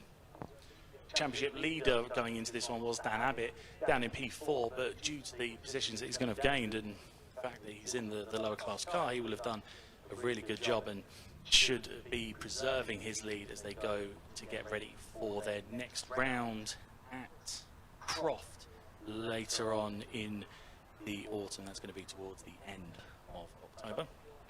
If you are here at Cadwell Park today, there's plenty of off-track activities to get to during lunch. We've got a retro arcade set up in the clubhouse restaurant and bar that you're more than welcome to have a look. I believe play is actually free on that one, so by all means get down there. We've got all of the public podium ceremonies that we're having. Well, the Trackday Championship did not disappoint, did it? A fantastic race, held by all, but particularly the top three behind me. And in fact, you can see how dirty it is. It's actually gotten really hot here at Cadwell Park, like to the point where a lot of the drivers have come out of this car, and this may sound obvious, very, very sweaty indeed. Henry Wright, I'll have a chat with you first because the other drivers are having a bit of a photo shoot opportunity by the looks of it. I mean, that was an extremely hard race towards the end, wasn't it? It was very close after the safety car. The front two did sort of get away a little bit, and that you obviously one of them. So how close was it at the end there to trying to get that race win? Yeah, I saw the gap coming down to George after the pit stop. A bit of a shame. I drove like a bit of a wally in the first few laps, Meister, getting used to the car. I think that's probably made the difference with challenge. It's a good media trained version of saying what you wanted to say there. Yeah, I was going to say I was cursing us across the line because I knew what could have been situation, but it was a really strong race. Disappointed not to have some of the people here that could have been. Charlie Pork, who's wussied out a bit at home this weekend, doesn't like the track and can't really drive it, so a bit unfortunate, but we are where we are. Yeah, well, I was going to say it was still an entertaining race. How is it with the team dynamic? Because obviously you got to do the pit stop, you got to change car, you're coming in, you don't know what kind of position you're going to inherit. How is that sort of mentally with you and the team? Yeah, it's difficult to know who's going to start a race between Kevin and myself sometimes. We sort of have strengths at different circuits and he's definitely faster than myself here, so it's just extend the stint as far as we can with Kevin in the car and me pick up the pieces basically. So yeah, there's no real science to it, just sort of work it out as we go along. Sometimes the best way. Brilliant, thank you very much for having a chat.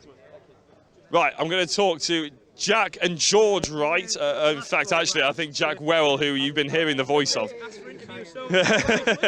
I'm going to talk to Jack very quickly. Good race that, wasn't it? But a bit squeaky at the end. How was it watching from the pits? Oh, I didn't know what to do on the pits, I was just speaking to Dad on radio saying, maintain the gap, try your best, we started with a 7-second gap. I had a good start. I got off the line, Swaffer had a mint start, but then I managed to out-drag him into the first corner, and I thought, head down, get a good gap when we give it to Dad. Safety car came out, which obviously threw a spanner in the works, but, I got a good restart on the safety car, and then managed to get the gap up again. Obviously passed it to Dad, and then all he had to do was just keep your times, So it was all you really, wasn't it? No. He plays a very big role, as he has always done with me and him racing, so can't complain. P1, finally this year. Been waiting a long time, and fastest lap, so over the moon with that, yeah. It's a great one. Right, okay, I can bring you in, Jack Werrell. You managed to scare him off there, George.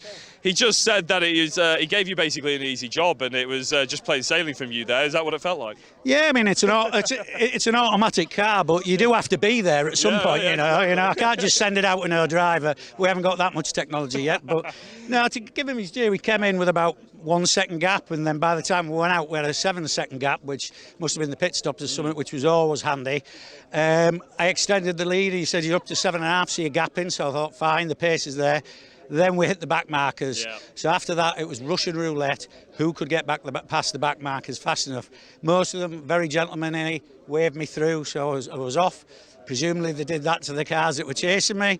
The odd one thought they would race me, which was a bit alarming, or they had blue flag blindness, but on the last lap, the tyres were absolutely marshmallows. I could see Henry behind me, and I just thought, well, it's one thing being behind somebody, you can't drive through them, you've got to overtake them. So I just managed the tyres, made sure I never made any mistakes, kept him behind and came over the line. It's a great dynamic. I love the team sort of effort, because obviously some drivers don't necessarily have 2 drivers to swap over. They still have to pit and everything like that. Is it a science? Do you know that you prefer to get through the traffic, you like to start the race, or do you swap every single time you go jump in the car each weekend? We used to take it in turns to take starts, which you kind of do in the Trackday Trophy, which is a bit of fun or something like that, because it's always exhilarating to have the start. In the championship, Jack's a second to 2 faster than me, period. Okay. So with the championship building points, it's more important. If we were down at the bottom and we had loads of DNFs, we'd simply swap the starts for a bit of fun. But when you start to get the pointy end, you just think, let's get serious, doesn't it? Let's do team tactics. Jack's faster. Like I said it before, you've got to get through somebody. So if he pits first and I'm slower, they have to get past me. If I go out first, they get past me, Jack has to get past them. He's been racing for years and he can make it hard to get past. He may not be on my pace, but past. Experience counts for a lot. Experience counts for a lot. Listen, they're going to want to shout your name and give you champagne to spray in a second, but very quickly, Jack, very quickly, in terms of the overall championship, it's a complicated one, this one, isn't it? Because you've got A class, B class, you haven't got A class, you've got B class, C class and D class.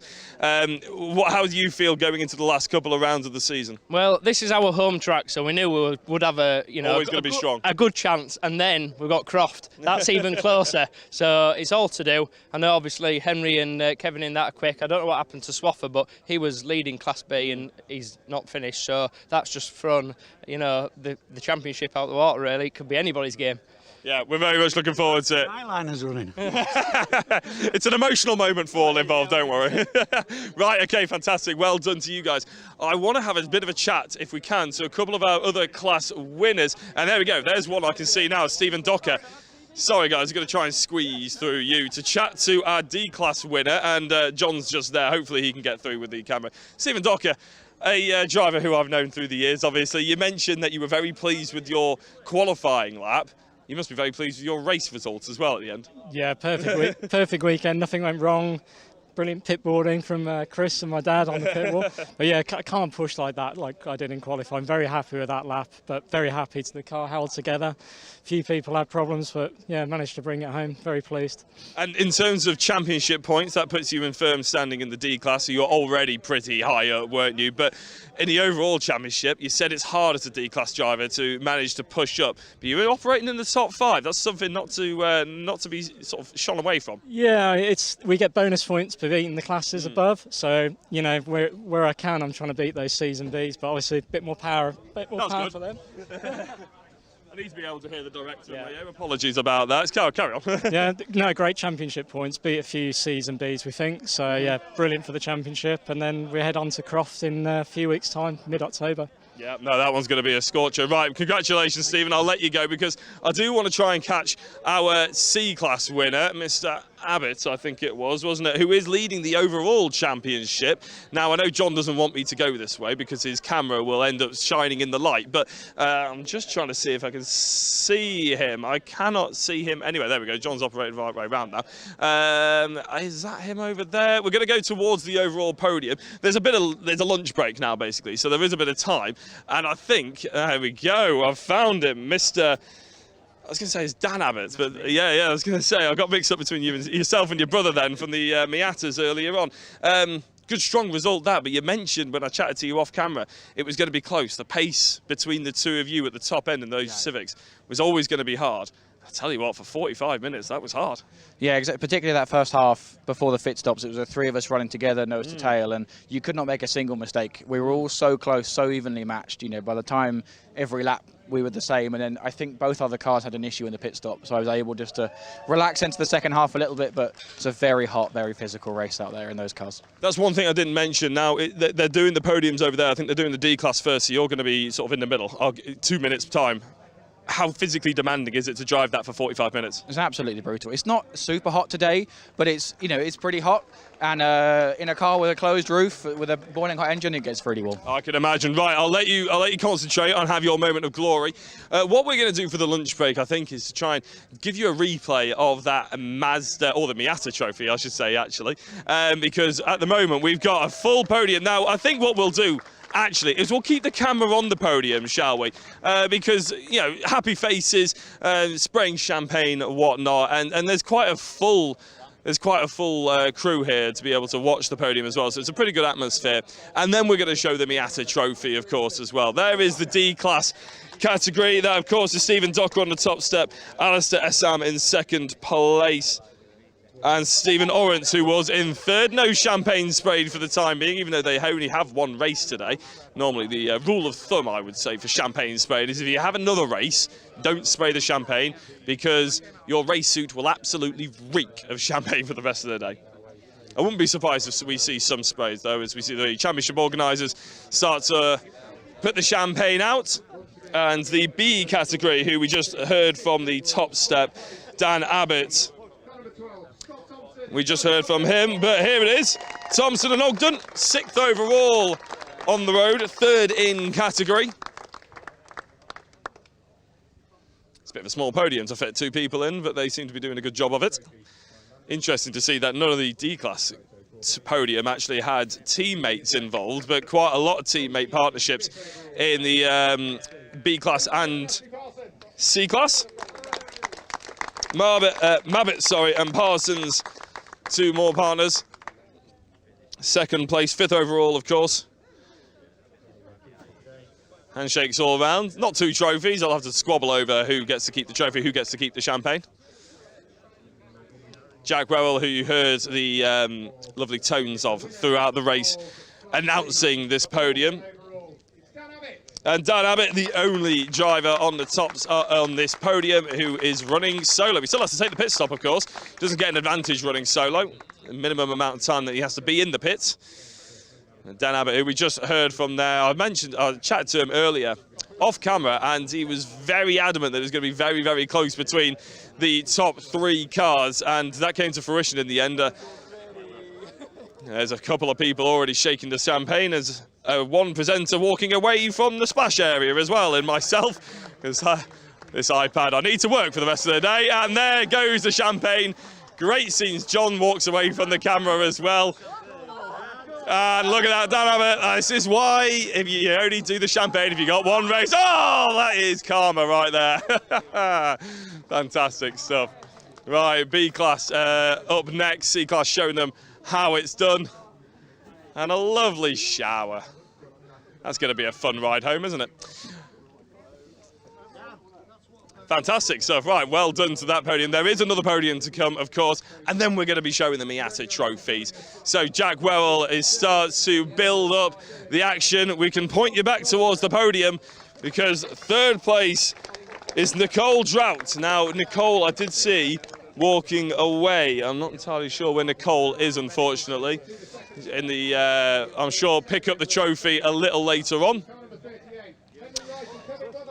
Henry Wright and Kevin Glover then. We didn't speak to Kevin Glover. We spoke to Henry Wright to talk about how he came in with that 2nd place. Look at that. It doesn't look like they've even...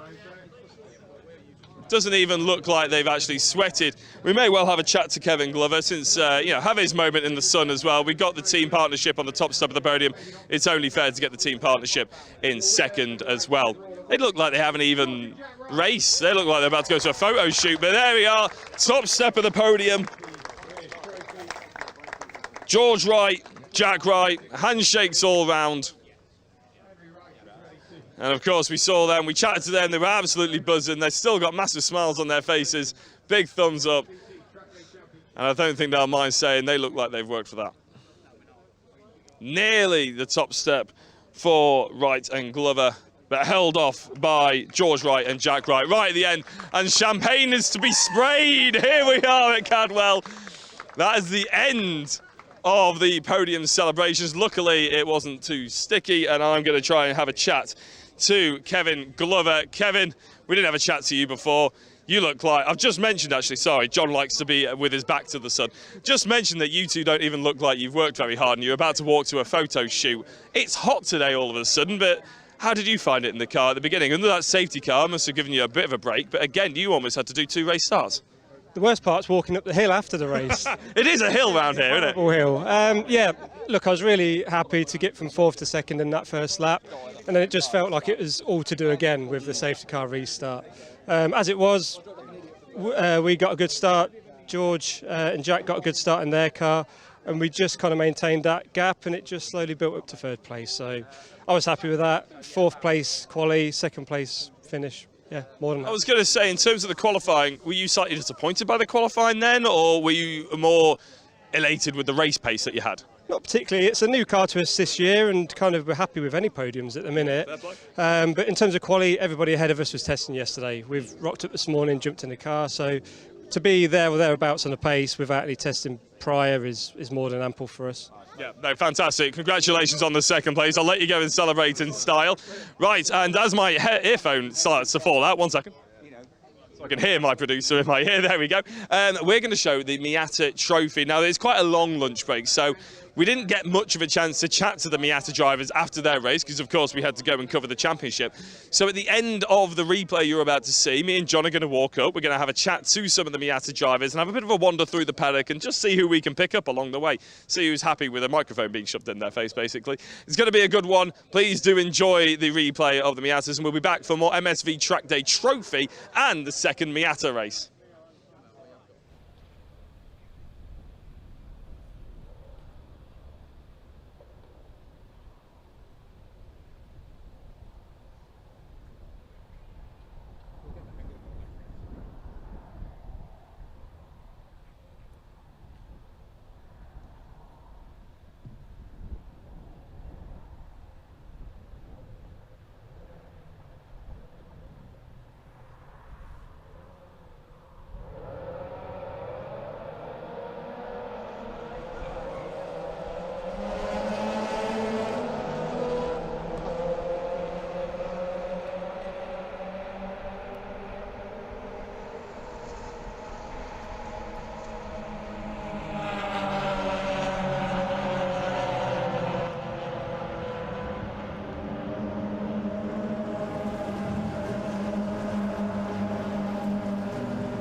effect. Aidan Hills is currently leading the way. He could win the championship this weekend. There was an outside chance he could win it in race 1, but that would require James Cossins to finish 17th or below. Aidan will have to have the win, the fastest lap, and lead a lap. Currently he has all three of what he needs. We're now just waiting on James Cossins, but both being Hills Motorsport stable rates, what that means is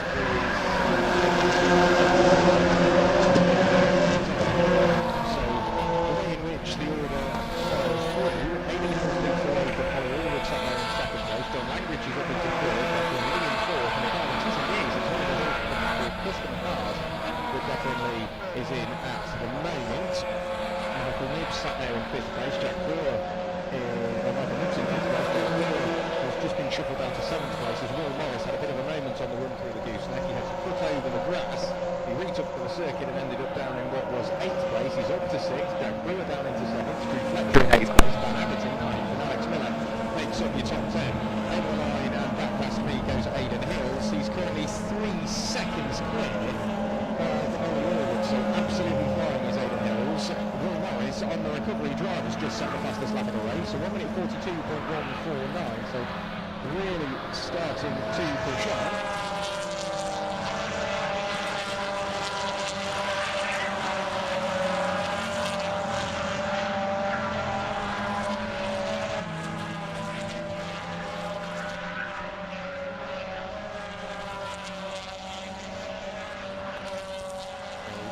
They kick up the dust on the exit of the gooseneck as they now head in towards Mountain Bottom. Aidan Hills continues to lead, running away from what is now James Cossins. He's managed to work his way through and past Holly Allwood.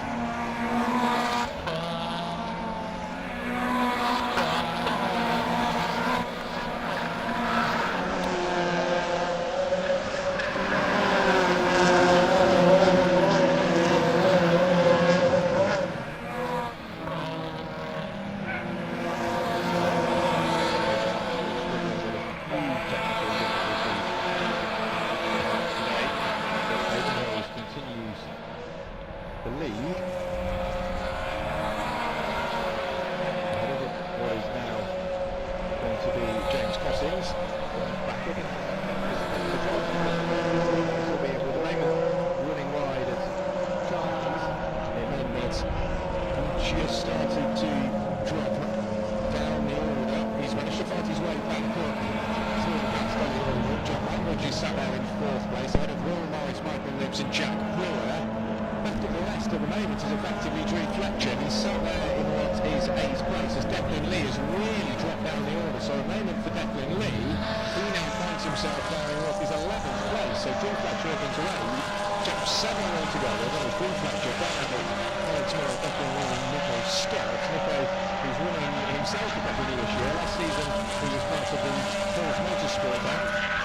This year has opted to run the car on his own, albeit with some help from Hills Motorsport as we should expect. The loyalties aren't still there, but as for Aidan Hills, team manager, 2.6 seconds clear of James Cossins. Absolutely flying. Cars locking up as they stand on the brakes in towards Mansfield. Declan Lee is on a major feedback drive there.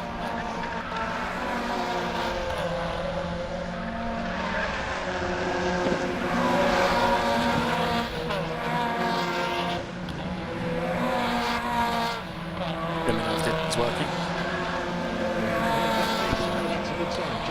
Okay, hi, sorry. So I am not able to hear you at all. The headset that I've got wasn't working, but the microphone that was left behind is working. One thing that I did want to report real quick, I did just see Declan Lee pop in and out of the pit lane. So he is now down into 11th if the timing screen is up to date.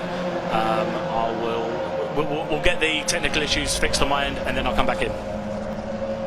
So, maybe update Jack, I understand that you can't really hear us. I know there is a speaker on the window on your left. Hopefully you can hear me through there, at least to provide some sort of comfort. I've got it turned up all the way and I can barely hear you at all. I'm saying I'm struggling to hear on my end purely because of how loud the cars are as they fly now. Simon Fleet's down there and circulating as well. He started to fall off the tail end of the order. So for Herman Fleet, he's got a lot of work to do in the number 55 machine. As for Hayden Hills, he continues to lead the way now with a 3.3 second lead. He disappears in towards Mansfield. James Coughlin sat there in second place, has got Ollie Allwood and John Langridge all over him. Jack Brewer managed to get through and past Michael Williams, and those two are still scrapping away as they hit the brakes and then in towards Mansfield, with Fletcher still back to the west in what is eighth place. Cars continue to lock up. Nico Stockwell a big lock up in towards Mansfield, so they disappear out of my sight in towards the England section of the circuit. So I'll try and slow down to at least give us some visibility over that side of the circuit.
Issues continue bouncing all over the grass is the 77 machine, David Newig, so he's pretty well into it.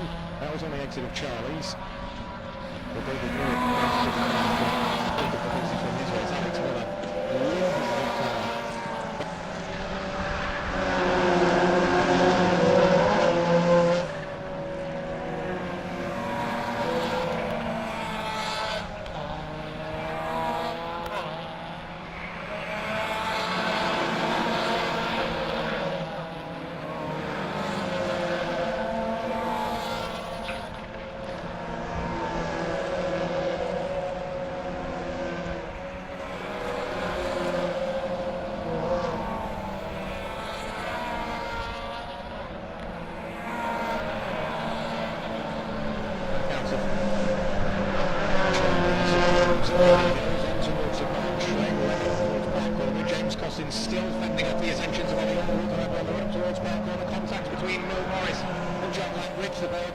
mix up each other. Will Morris has to fall in back behind John Langwood once more. Drew Fletcher has managed to fend off at least for now.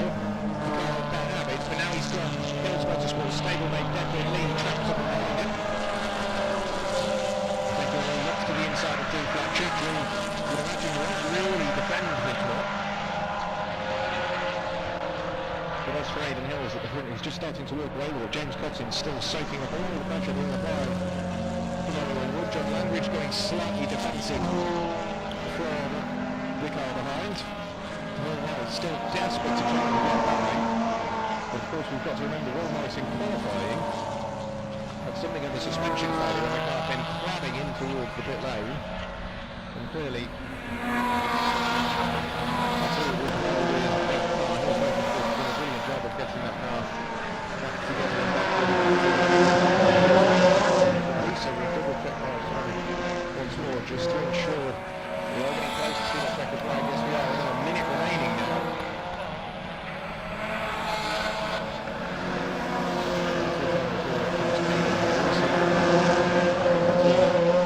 Bring that car home. One further lap of that car remains for Aidan Hills. It's who's going to finish in second place. Last time they crossed the line, it was all the way out of James Cotton. This time James Cotton hold on to second place. However, the battle in the background between Jack Brewer and Michael Nibbs continues to heat up.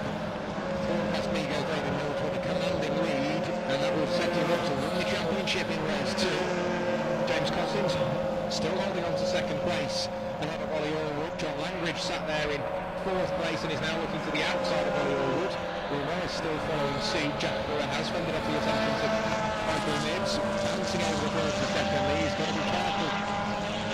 Exceeding track limits, and if that wasn't familiar to him, then he gets you a certain length of way.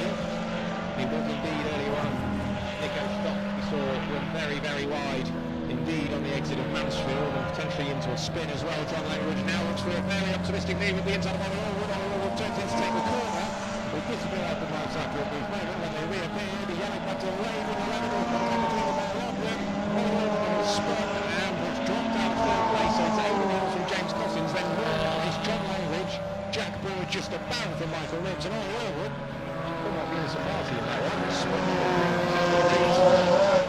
Finally gets his car back going once more. Race of the day, the 4th race for the Miles Trophy in 2025. We'll be going away with Aidan Hills, and he's now only one race win away from taking the championship, weaving over the start-finish line. Aidan Hills takes the win in the 4th race of the day. It's on James Cotton's over the lines finish in 2nd place. Will Morris will cross the lines finish in 3rd. John Langridge will pick up what is 4th place, followed by Jack Brewer and very closely Michael Nibbs. It will be overall looking good for 4th place. We'll have settled for what is 7th. Declan Lee, the next car over the line, he will come through. Finishing on his 8th place. Drew Fletcher over the line in 9th. Dan Abbott across the line to finish in 10th. Number 25 out of Will Powell across the line in 11th place. Nico Stocks recovered to 12th. Simon Fleet finished in 13th place. Car number 66 out of Jack Hargroves finished in 14th place. Alex Miller with the issues he had just coming through to cross the start finish line now and recover to or sort of Langridge down in what is 15th place. Car number 84 out of Ben Taylor finished in 16th place. Eric Bolson crossed the line to finish in 17th place. 18th place, car number 28, that of Jack Hodges. David Newick managed to finish in what was 19th place. So all cars that started finished, but I feel like Aidan Hills, what can he do in race 2 to better those chances? James Cossins will really have to push on, but Aidan Hills, the championship is well within his grasp. He's got one hand on the trophy, and as for James Cossins, I think it's just a little too late for him. Aidan Hills continues that fabulous run of form, winning every single race this season apart from that race at Donington Park, which he so sorely missed out on the top step of the podium. So first race of the day complete for the Miata Trackday. We're going to continue to work through a number of the tech issues that we're experiencing, and then we'll be back with you for the next race, all being well. That is for the MSVT Trackday Championship.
Well, we've seen them on screen twice already today. We're going to see them a third time, but I'll tell you what, we'll chuck a fourth in there for the time being, shall we?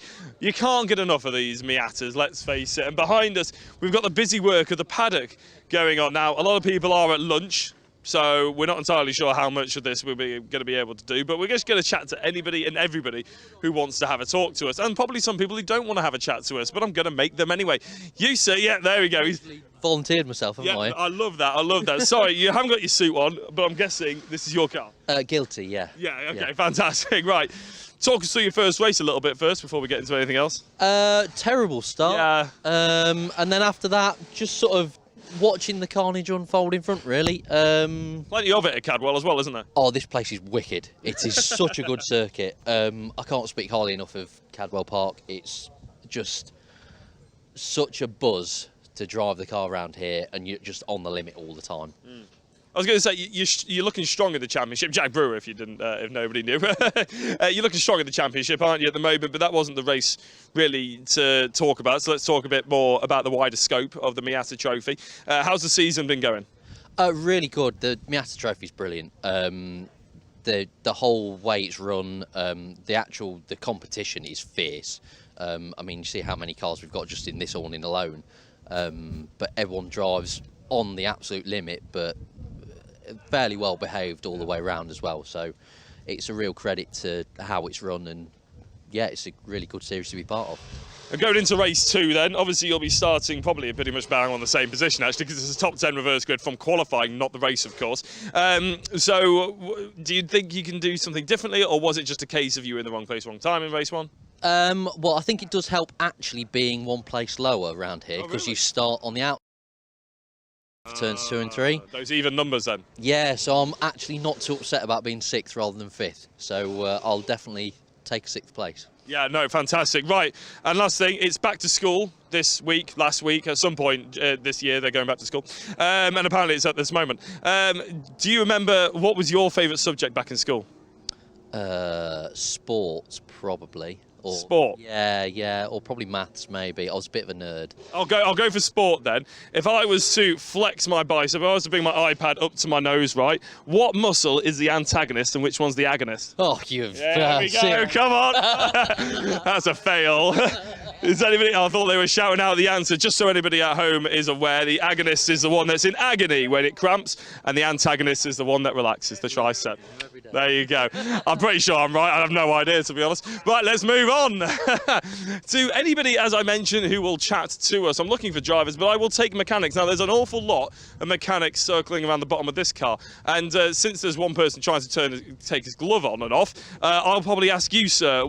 First of all, what's your name? Rob. Rob, what's going on underneath Cossin's car? I think they're changing the steering rack, or just changed the steering rack. Oh, right, okay, because it looks like a proper 4-person setup. It looks like it's taken 4 people. Difficult job. Is it deep in the car? Yeah. It goes all the way along the front of the car there, right from one side to the other. Dear. It goes in between the anti-roll bar. It's quite a complex job, which is why it's taking so many of them to do. And what are you doing? Are you helping, or? The Will's car, so I'm Will's dad. Oh, fantastic! Right, okay. I wanted to chat to Will actually, because he was one of the drivers we didn't get to chat to earlier on, but he obviously did well earlier, didn't he? In the back of the truck there, I think. Oh, really? So were you replacing the toe link earlier? Yes. How'd that go? Redo the difficult job. Yeah. Because the nut there's a pinch bolt nut, and that never comes out, so we had to take the hub off, which is about another 6 bolts and different ball joints to undo. Yeah, I saw levers being created. I saw hammers. Hammers, yeah. WD-40, other brands are available. Gun we had on Oh, crikey, Moses. But I was going, we're not going to get this done. We're not going to get this done. But we did. But you did, and he was quick, wasn't he? He was quick. Yeah. Take up the top. I was about to mention, it's a bit of a shame, isn't it, that he couldn't lead for a bit longer. Yeah. But he had full credit, and Hills actually was mentioning that he thinks if he could have tucked underneath him, they would have had a good race come the end. I think they would have done, yeah. It's a shame, that one. Hopefully next race. Next race, that's it. And on the back of the grid. And if no one knew, then, well, that toe link that we were just talking about, it was from qualifying, wasn't it? He managed to do an out lap, a fast lap, and then he came in. He's taken knocks from previous rounds, particularly Alton Park, the big curbs, caught a curb, and it just snapped. These things happen, don't they? Motorsport for you. Exactly, yeah. Fantastic. Thank you very much for having a chat to us, even if Will won't come out and do it. See you in a bit. Right, I felt mean asking him and stitching him up about what his favourite subject at school was. But as you can see, it's pretty quiet. I think there's a lot of people in the back of the truck, actually. So if I do fail with this mission to find some drivers, we will go drivers that we only spoke to, well, very recently, actually. They're not Miata drivers, but they are the podium sitters for the Trackday Championship. There goes through Kevin. And just by the car on his phone, which in my opinion is a good enough excuse to interrupt him, is Henry. Oh, it's not beer, it's cream soda, just so everybody's aware of that one. We've already chatted to you. Oh, John, you're in the way of someone there going down. There we go. Trackday Championship. I want to talk a bit more about the wider scope. Obviously, we chatted about your race just then quite a lot. But why the Trackday Championship instead of the Trackday Trophy? What is the ambition to win championships? Is the ambition to move on, or are you quite happy doing this level and just keeping it consistent and just enjoying the racing? I think it's a great level, and it gives us scope to be, a bit of ingenuity with the cars without going, too crazy. You look at the other championships that are available, and wide body, massive tyres and lots of horsepower, and it gets very expensive in that respect. So it keeps it at a nice level. Didn't let people overdevelop cars and get carried away. The quality of the driving and the competition at the top, especially Class B as well, it's top tier. Yeah. I think probably you could chuck any number of these drivers in a championship further up the leagues, and they'll be able to hold their own. So yeah, that's why we do it. Speaking of which, what's your racing past then? Let's get to know you a little bit better. Is it just this, or have you done things before? Because to be quick in this, I assume you've done things before. Yeah, so both Kevin and I started racing the Mark II Golf Championship back in 2008, 2009 time. Wow. So yeah, we've got a bit of history. So we cut our teeth in single make stuff. There, we did a bit of brick car as well in a BMW M3. We did the brick car 24 hours twice. Various bits of karting. How did they go? Yeah, it went well. Yeah, so we did it with Cadwell Motorsport both years. Once in a Mark III Golf GTI and once in a Jag XF diesel that won its class at the VLN, the diesel class. So yeah, we've done a bit in various different things. So the experience certainly helps us here. No, it's great, fantastic. Thank you very much for coming and having a chat to us. And last thing I'm asking the drivers before they go, what was your favourite school time subject? It's back to school at the moment, isn't it? What was your favourite subject back then? Not going at all. No, I'd say some sort of design technology. Oh, really? Something like that. I wasn't into science or maths or anything like that. So something where I was using my hands and being creative. So they wouldn't have ended up here then. Yeah, that's exactly right. Yeah, give me something to do. Be all right. Fantastic. Thank you very much. Annoyingly, I normally come up with an embarrassing question to ask people to stump them. I have no knowledge of DT at all, so I'm just going to let you live. Don't worry. Thank you very much for having a chat to us. Right, I see an MX-5 driver, or a Miata driver, I should probably say. Number 28. I don't know if this is one of the... I think it's Jack Hodges. Jack, come and have a chat, Jack. Come on, because his car should have wheels on it. It doesn't at the moment. What's going on there? We're just trying some new stuff, checking everything out after the first race. It's the first time we've been here at Cadwell. Oh, really? Yeah, so it's such a good driver's track. Yeah. Everybody says that, don't they? It's really good. But really difficult to try and get it right. I mean, we're a couple of seconds off the pace of the other groups, but yeah, trying to keep up with them that's the hard bit. But it's been like that all year. It's so tight up at the top end. Everyone's within 1-2 seconds of each other. So yeah, trying to keep up with that, that's the tricky bit. Well, I mean, is it a case of, is this one of your first years in the championship, or have you been doing it for quite some time? No, this is our second year on circuits. Oh, really? So, yeah, so this is the championship we came from. On circuits full stop? Yeah, so second year on circuits. We did ovals before this, but it's such a different experience. So some things we can take from it, but it's a whole new learning curve trying to get up with this. So we had a good race at Donington. We finished in the top 10 in that. And then, yeah, coming here is a brand new circuit. Trying to learn it all in a qualifying session, really difficult. And then the race, just lost some place at the start. And when you lose that gap to the front pack, you just lose it completely. Yeah. I'm going to start driving 2 seconds lap quicker out of nowhere. So, yeah, but no, it's great fun. So why this championship? Why the Miata Trophy? I've mentioned it to a couple of other drivers. They say about how well it was organised and everything like that. But coming from someone who had their pick of the bunch by the sounds of it in terms of just fresh to circuit racing, why did you gravitate towards this one? Pretty much because the cars are all standard. But almost everything was standard. We could compete with people on a limited tyre allocation. All the cars are, like I say, all standard, all prepared the same way. So it comes down to the driving, not how much money you can spend on the car. And they had the numbers. It was a new series. There was some live stream events for it as well. And it just had... Like this one you're on right now. Hello. And it just had quite a good hype around it. And we thought, it was sort of, out of all the ones we looked at, this is the one that we felt that we could compete the most in and learn the most from. I mean, the cars are so tricky to drive right on the limit, which is why you see them sliding around so much. But trying to drive them on the limit, that's the tricky bit of these. But we're enjoying it. I think we'll do a few more next year. We missed a couple this year from for other reasons, but yeah, I think we're going to go into next year, have a bit of refresh, do some more test days, and take all the learning from this year. I'm going to get a little bit nerdy now. Normally I try and keep all these presenting. Don't worry, it's not the school question yet, that'll come. But no, actually, it's more about the fact that you mentioned about learning rear-wheel drive, obviously on circuits and everything like that. How is it almost steering with your right foot? Because that's a big part of driving a rear-wheel drive car, isn't it? It's actually getting the rear loose enough and then planting the power on a low-powered car like this to get the grip back on the rear end. Yeah, that's what it's taken us a long time to do. We thought we were driving it quickly, and the car almost feels a little bit sluggish. And as soon as you start to pick it up, and you start to actually drive it more with your right foot, it's sort of a lot more responsive. The car just feels a lot quicker, lighter in your hands. Especially around the back end here as well. Yeah. Round here, like trying to keep the back end in check is the hardest bit. It's fully loaded around most of the track. So yeah, that's kind of the fun part of it. Yeah, really tricky, but yeah, trying to keep up with the guys at the front, that's the aim. I was going to say, because everybody says that it's relatively slow, isn't it, to drive these things sideways, and that's true, but at some point you do have to let the back end go, but it's the skill to get it back under control, and that's where the setup comes into play, isn't it? What is the setup in terms of your support crew, your support staff? What's that like? At the moment, it's just me and my dad do most of it. That's what most of it, I like that, that's good. We have a lot of people who help us, a lot of the sponsors who help us along. They come to as many races as they can, and support from the family as well to give us the time to spend all the time on the car. But yeah, I mean, in terms of setup, they're very simple in terms of what you can adjust, which is why they're all so close together. I mean, the whole grid is in 5 seconds of each other, so, and the top 10's even closer than that. So it's about not making mistakes. It's the biggest thing we've learned is don't make any mistakes, be really consistent, and you'll actually finish a lot higher than you think.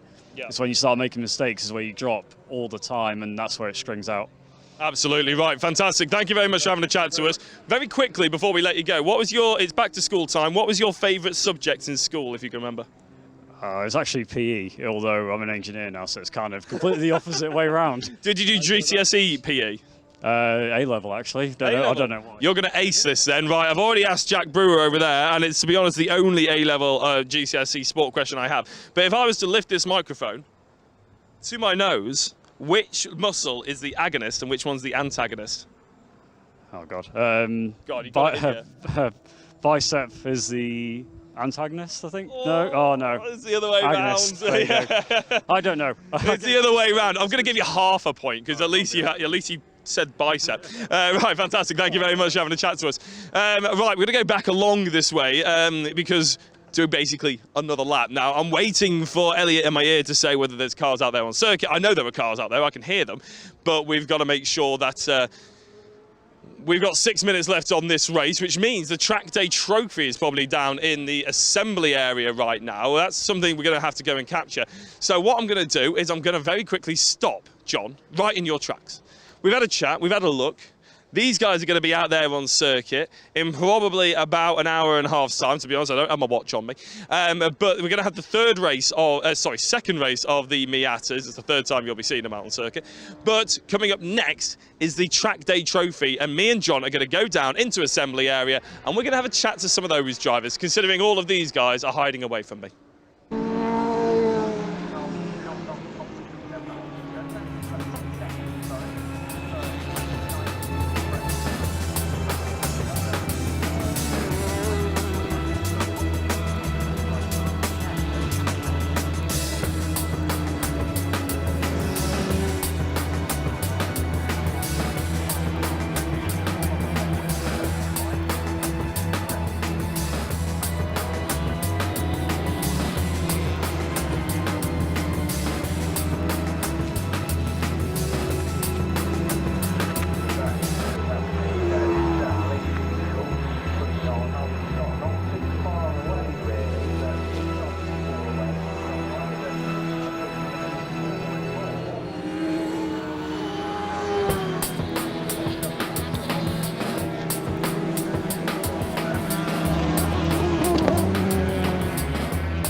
Right, from the secluded, or what felt like secluded, paddock of the Miata Trophy to the buzzing Trackday Trophy. It's absolutely buzzing down here in assembly. In fact, so much so we've got a car next to me revving up his engine, and I was actually trying to identify. I didn't think he started on the front row, but no, actually it's the number 64 car of Wright and Allett alongside me currently. Oh, and that's probably not supposed to be in your hand, Jack. What is that? The accelerator pedal's just fallen off, but we was obviously trying to get it out on track. I had a bit of an incident in qualifying.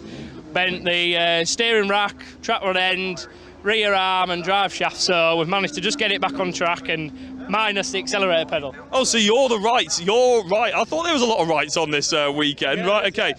So how are you accelerator? You need that to go quickly. There's a bar there. It'll do the job. There's a bar? It'll do the job. There's the bar that goes through there is still there, so that's what we're accelerating with. Sounds like you'll need a bar after all of this as well, by the sounds of it. Right. Well-stocked one. Fantastic. Okay. I want to talk to our pole position man, which is Michael Rawlings. Michael is not you. I thought you were stood by this car. Michael Rawlings. It's the man with the car, with his hand on the car. I have to say, a stunning looking E36 that we got in front of us right now, and it's on pole position. What's it like to drive around Cadwell? Oh, it's lovely. It's probably one of my favourite circuits, to be fair. It's really twisty and yeah, it's good. It's ballsy. Yeah, I can imagine. What is it, though? You're driving what is a very desirable car, let's face it. You're driving one of the cars that people dream of driving around a track like this. I don't want to add pressure to you, but how does it feel going around thinking, this is a very nice car, though, I don't want to crash it? It's a race car at the end of the day, you know, it's what it is. I don't mind trading paint. Fair play. It's, no, you try not to, try and keep it in one piece, but ultimately it's a race car. You just got to go out there and enjoy it. I love that, actually. Fingers crossed and don't stick it in the kitty.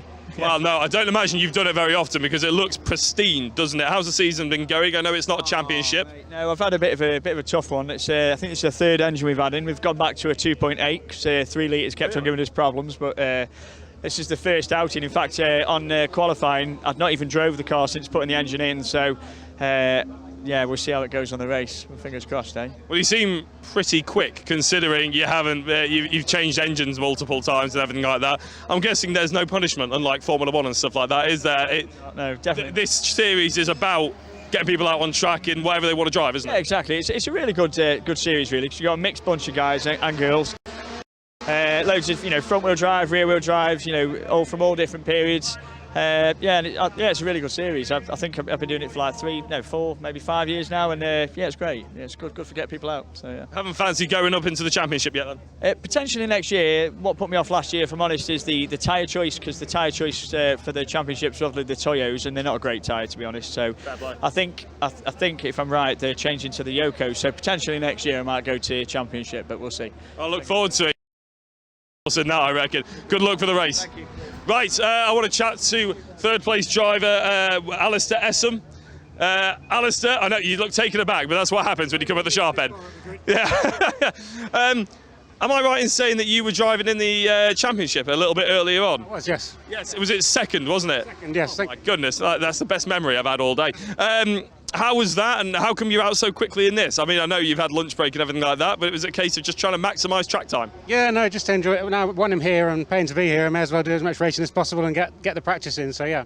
Well, fair enough. I mean, how has it been going this year in terms of the Trackday Trophy? Trackday Trophy, I've done about two or three. I had one win at Alton last time, and then I had a bad one at Snetterton, the car broke, and then I think I had a second, so yeah, I'm all right. So. No, it looks great, and the Trackday Championship that we didn't get a chance to chat to you earlier on about, that looked like a pretty strong race for you as well. I mean, I know Stephen is a little bit further up the grid, isn't he, in terms of the outright pace, but it was a strong race even then. Yeah, no, I had good fun with the Burnham and Rowe, so they were kind of right behind me all the way. So no, we had a good little battle.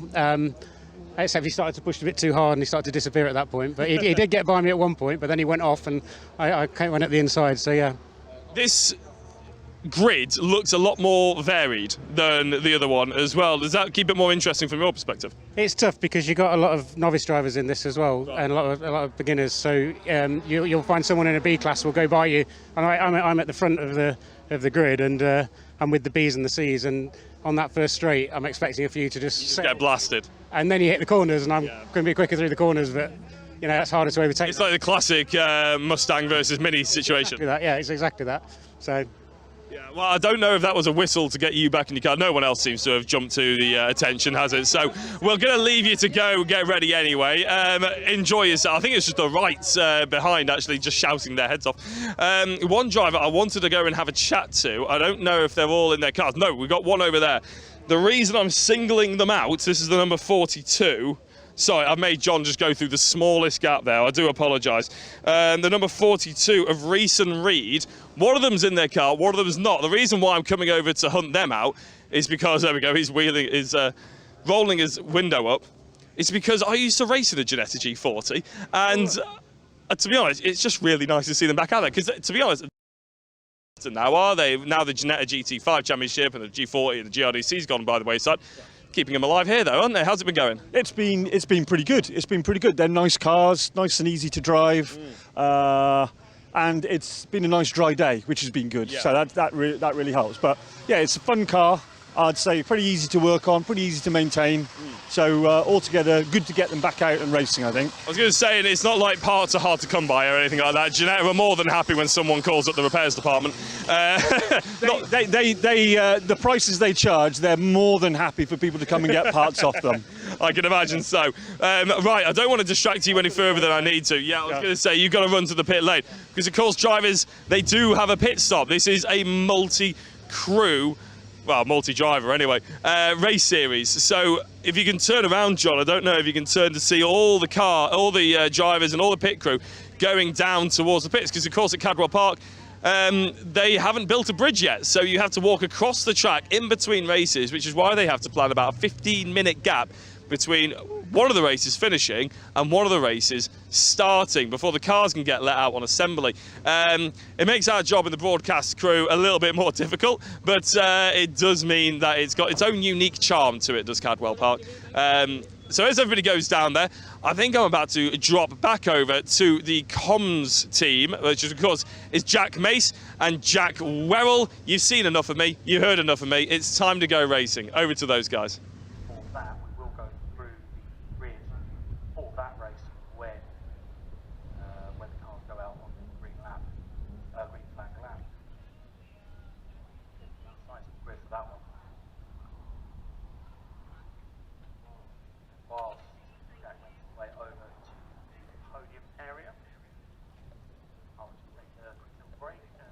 Make sure that we're all set for our next race. It's race 4 of the day, the MSV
So cars making their way down onto the grid from the assembly area. We had a couple of cars going out just completing their qualifying laps, just to make sure that they are fully qualified for the race ahead.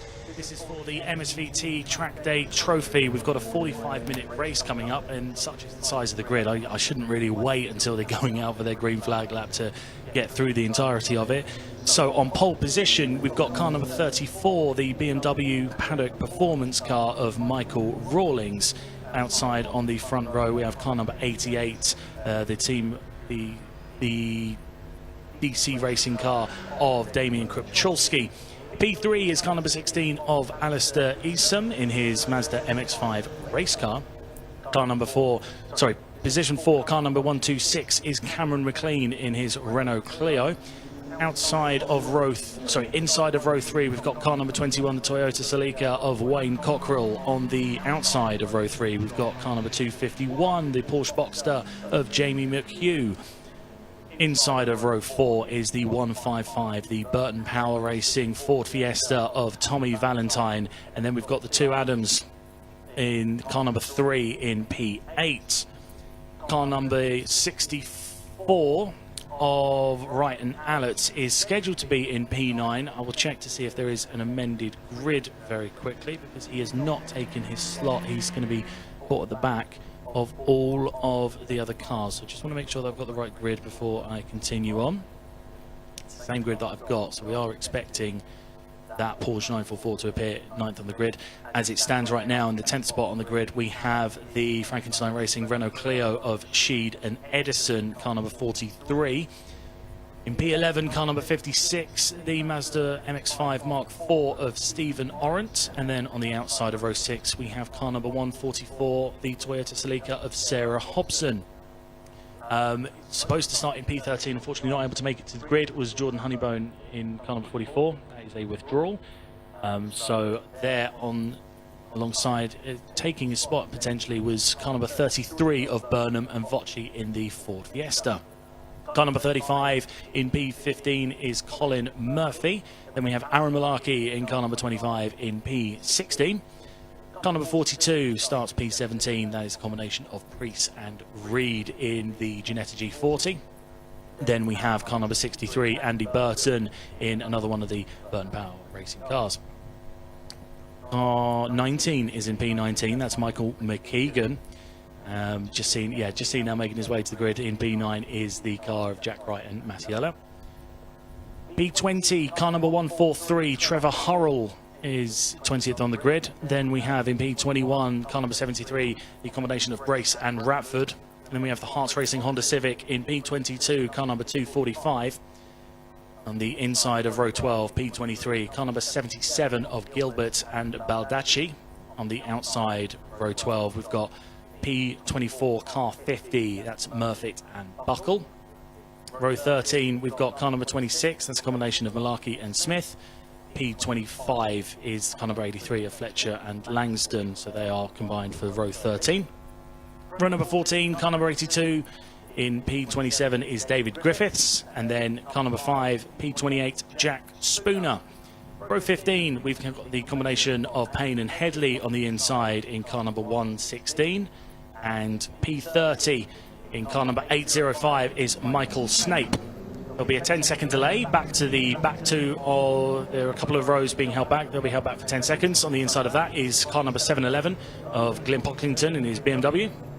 And on the outside of that, car number 17, the Mazda 2 of Shaw and Taylor Beebe. So we now see the cars go out for their green flag lap. Michael Rawlings leading the way in that paddock performance, BMW. The front runners here have been in some really good times, but throughout the field, there's a lot of really close battles that are looking to shape up. A lot of very consistent times being put in the qualifying session.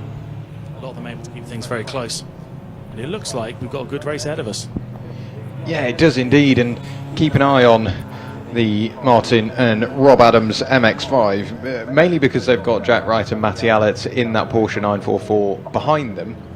So you'd imagine that car's got a bit more pace in it to potentially close in. Rob sent me a very nice message earlier. He just said, just to let you know, Daddy's starting the car today, and it'll be himself that jumps behind the wheel post pit stop. So it's going to be Martin Adams that starts the car. Well, just on one of the Mazda 2s, exactly which one that was. I think that was the number 17 of Neil Shaw and Kevin Taylor-Beebe in the Mazda 2. They were putting in so much left and right lock. It was almost up on 3 wheels, dangerously close to 2. They were really desperate to get some temperature into the tyres, and you could just see that the car was really on the edge of adhesion. And I mean, if that's what they're doing pre-race, what are they going to be doing or what are they going to be doing once the race goes under green? I'd like to see how they get through the whole bends. They're going to be doing it full lock left and right. That's going to be quite entertaining. If you're over by the clubhouse just a little bit further down, you'll be able to get a really good vantage point of the whole bends as all of these cars attack them. They're currently on the green flag lap. They'll be getting underway fairly shortly.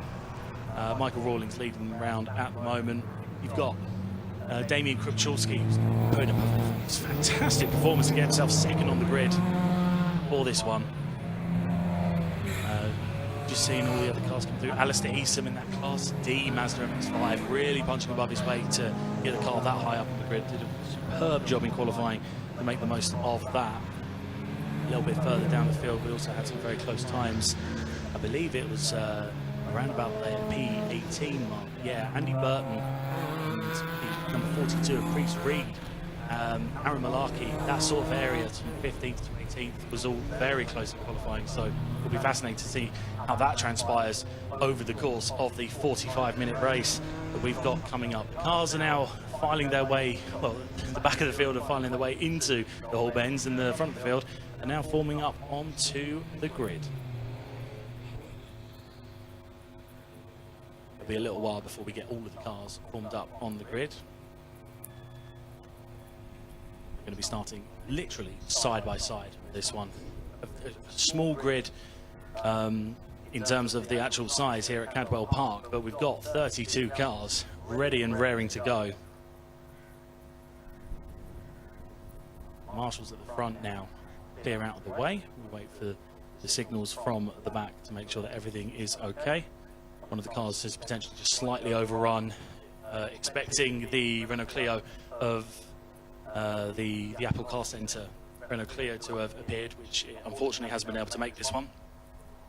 And so the director's just trying to make sure that the grid is all proper before we get underway. There's going to be a nice little gap ahead of the BMW Yalgar Racing 35 BMW, a little bit of room to work into, and with the rear-wheel drive that car's got, that's going to work quite well in its advantage. I would imagine off the line, Michael Rawlings should be getting a decent getaway. 5-second board goes up.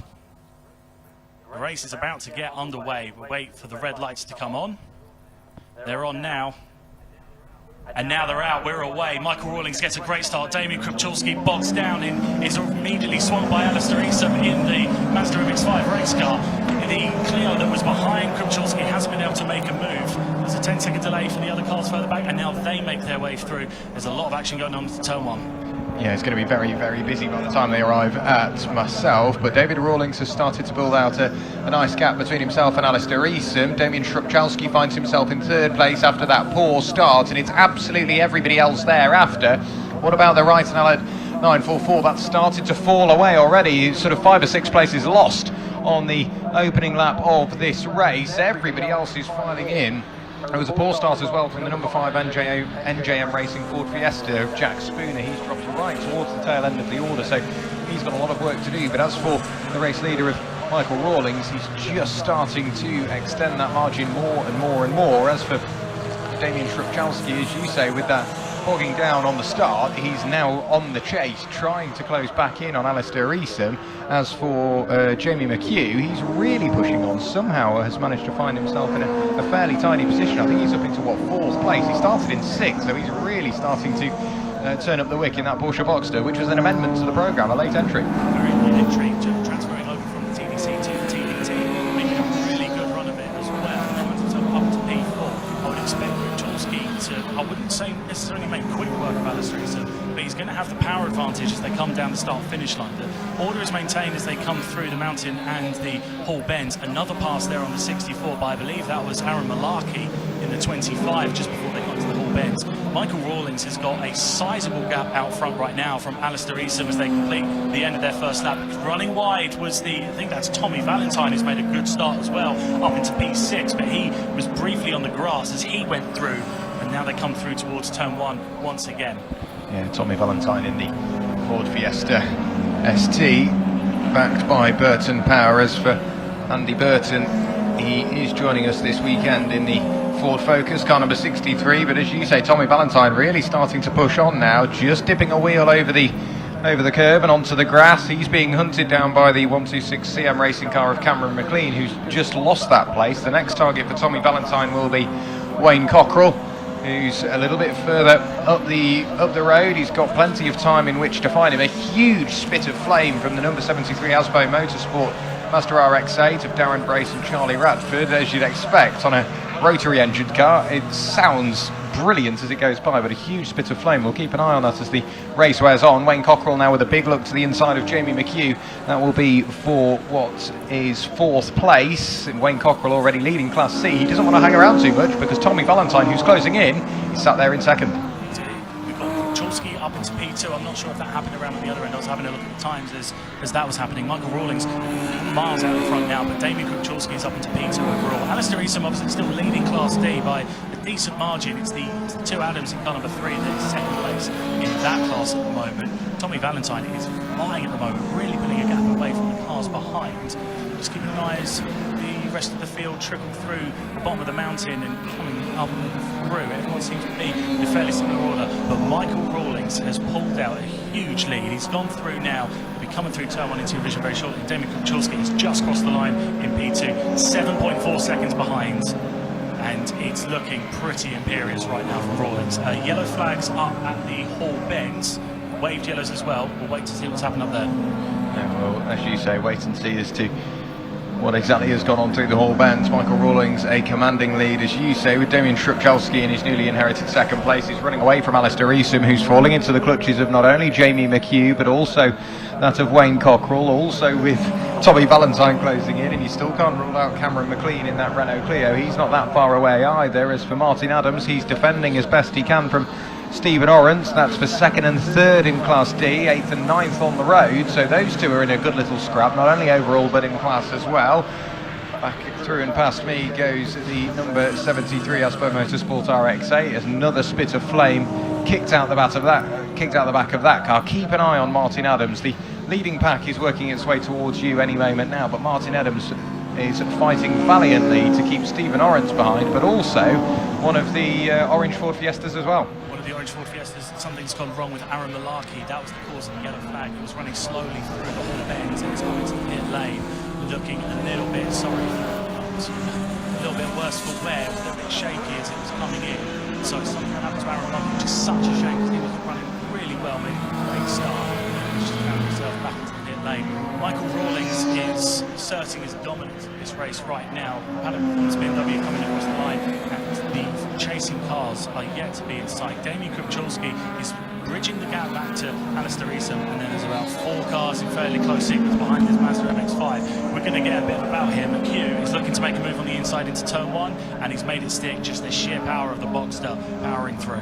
Yeah, the Boxster much quicker in a straight line, but what can Alistair Eason do about trying to return the favour any moment now with maybe some slightly higher mid-corner speed? Alistair Eason has already started to fall away from Jamie McHugh. I think it was a matter of when and not if. Wayne Cockrell is now trying to work his way through and past Alistair Eason in a straight line and will do so. So Wayne Cockrell on an absolute mission through the order, I think mainly trying to fend off any attentions that Tommy Valentine is starting to pay to him. We've had 2 10-second time penalties awarded for drivers out there. Glenn Pocklington has been given a 10-second time penalty with a huge spin on the run through Charlie's. That's the number 42 Ginetta G40 of Richard Pearce and James Reed. Exactly how that came to blows, I'm not sure, but I heard the tyre squeal, saw the smoke, and yes, spun through 180 degrees on the exit of Charlie's. I don't know whether there was contact.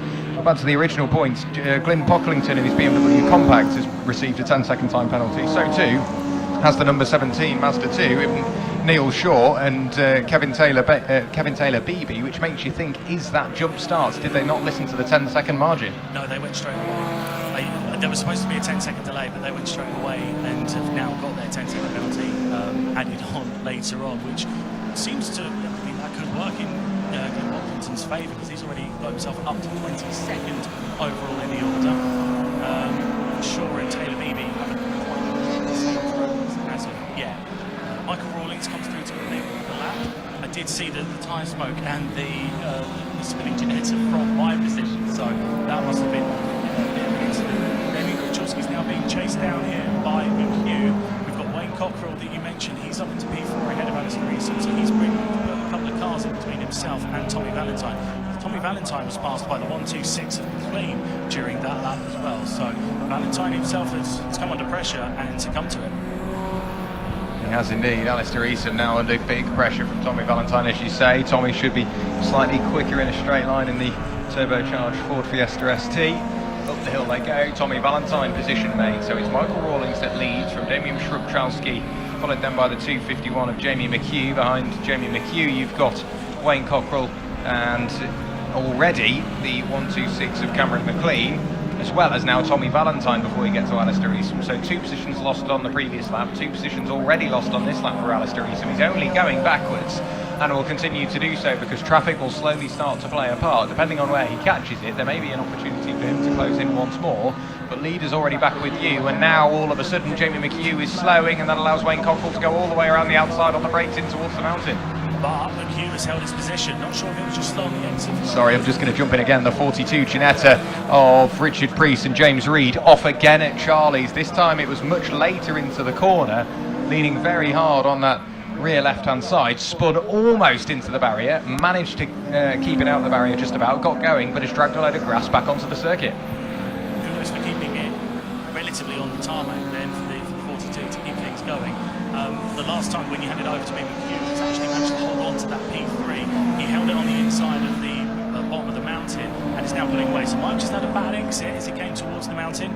The car's got itself going again. Alistair Eason is now going to have to keep an eye out behind him. It's a bit of a gap in that lead for Class D. The car behind him on track now is Stephen Orant in his own Mazda MX-5. The gap between those two, just under 10 seconds. Sorry, Damian Shrubchalski slowing, and he's going to be into retirement from second place. He was running so well, but for Shrubchalski, he's trying to find a gear. He's forever just trying to put a bit of power into the car, and you can see him and hear him just trying to grab a gear, but something isn't quite right with that car, and unfortunately for him, he's come to a stop along the Park Straight, can't get it up the hill. There might be a little bit of power remaining in that car, but very slowly he's going to crest the hill and towards Park Corner.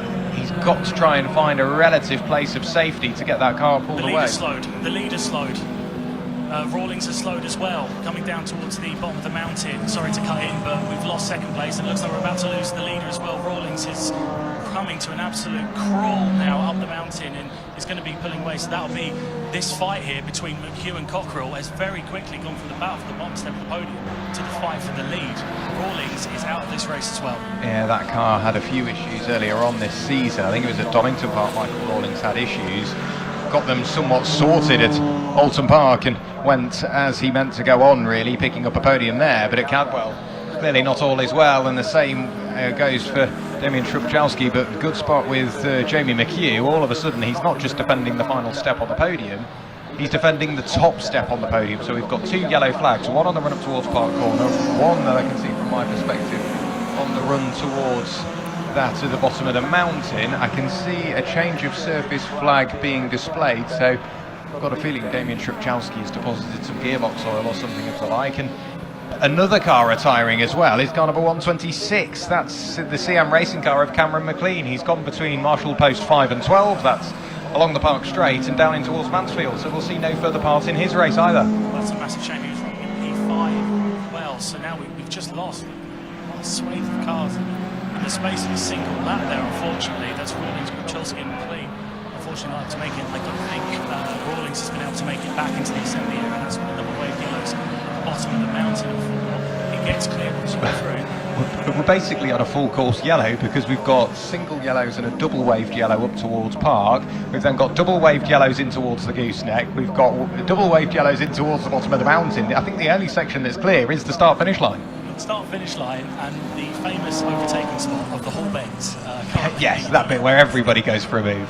The only places right now that are currently clear are those couple of sections. And so any passes that anyone's going to want to make, they're going to have to go down into turn one. The safety car looks like it's being prepared. It's not been deployed yet. I haven't seen anything on the screen, but I just see the safety car making some movements, and it would make sense given the amount of it's normally attrition over a period of time. Now the safety car has come out. I think the reason why the 126 of Cameron McLean has retired is I've just seen crawling away the bright orange Ford Fiesta in the hands of James Burnham and Ben Vos, who obviously had the 1 lap penalty.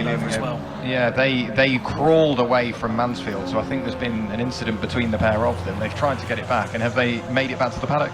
No, they're parked at the. They'll just be out to the side, just over the rest of the hill there, just before the passing bridge. Tell a lie, sorry, they've just got it going again. You know what this means? We're going to be going into the into the pit window under safety car conditions.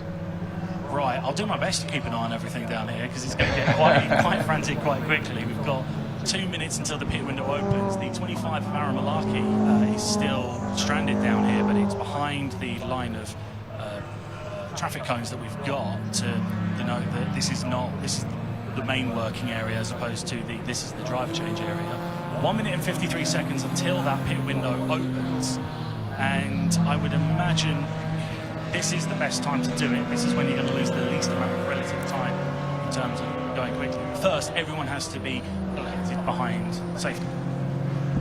They do indeed, and I mean, what happened? It all just seemed to switch around. We went from Michael Rawlings in the lead, Damien Trubchalski sat there in second place, of which I think Michael Rawlings has just been pinged going into the pit lane or the paddock, so he's managed to get the car to at least somewhere he can pay it some attention, and McLean not really that far away from a good spot inside the top 10, and then all of a sudden it all went wrong just as we were heading towards the pit window. So with the safety car heading through the gooseneck and down towards Mansfield now, there's a minute until the pit window opens.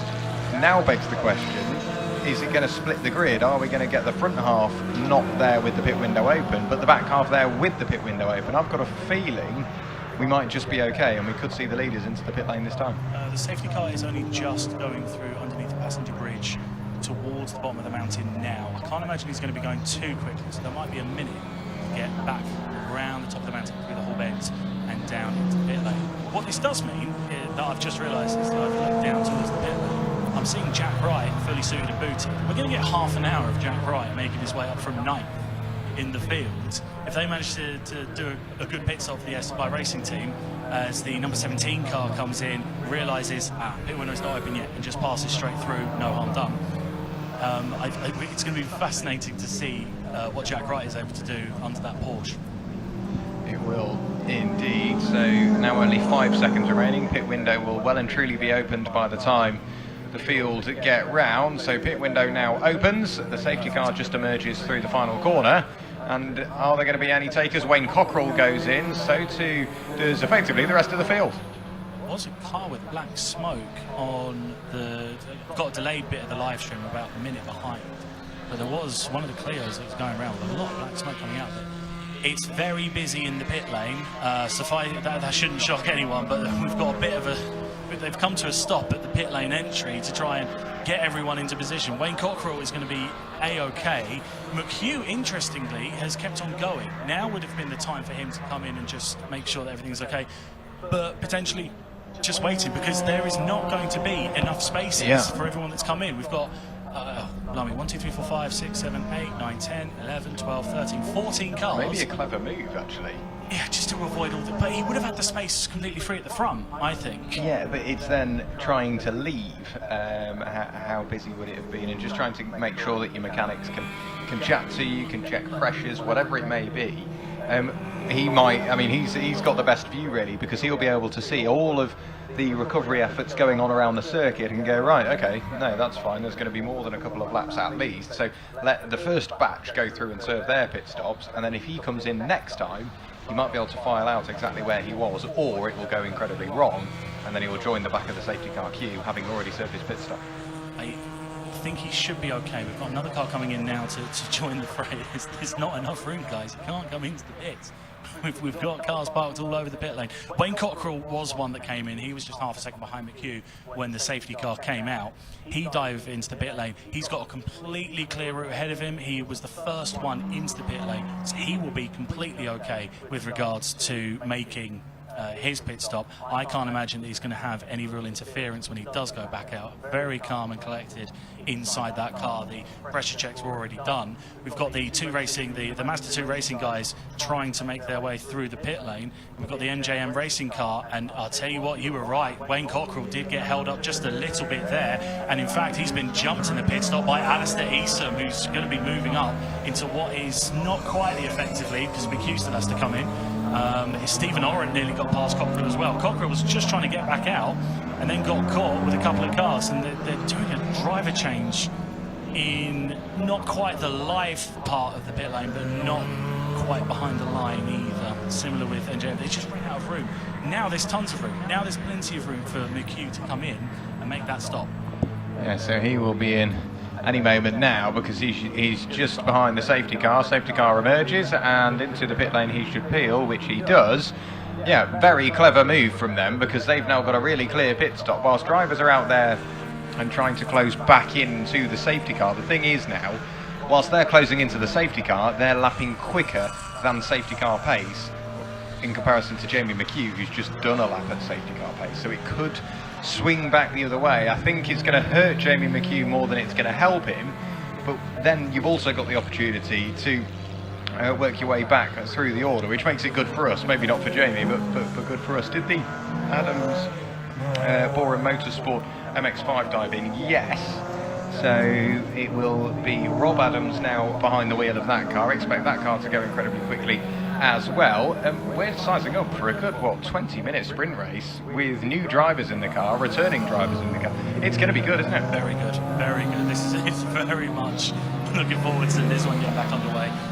McHugh is getting everything sorted now. Tommy Valentine came in at the same time as well, so that's going to be something to pay attention to. Tommy Valentine was going pretty quick in his Class C Ford Fiesta.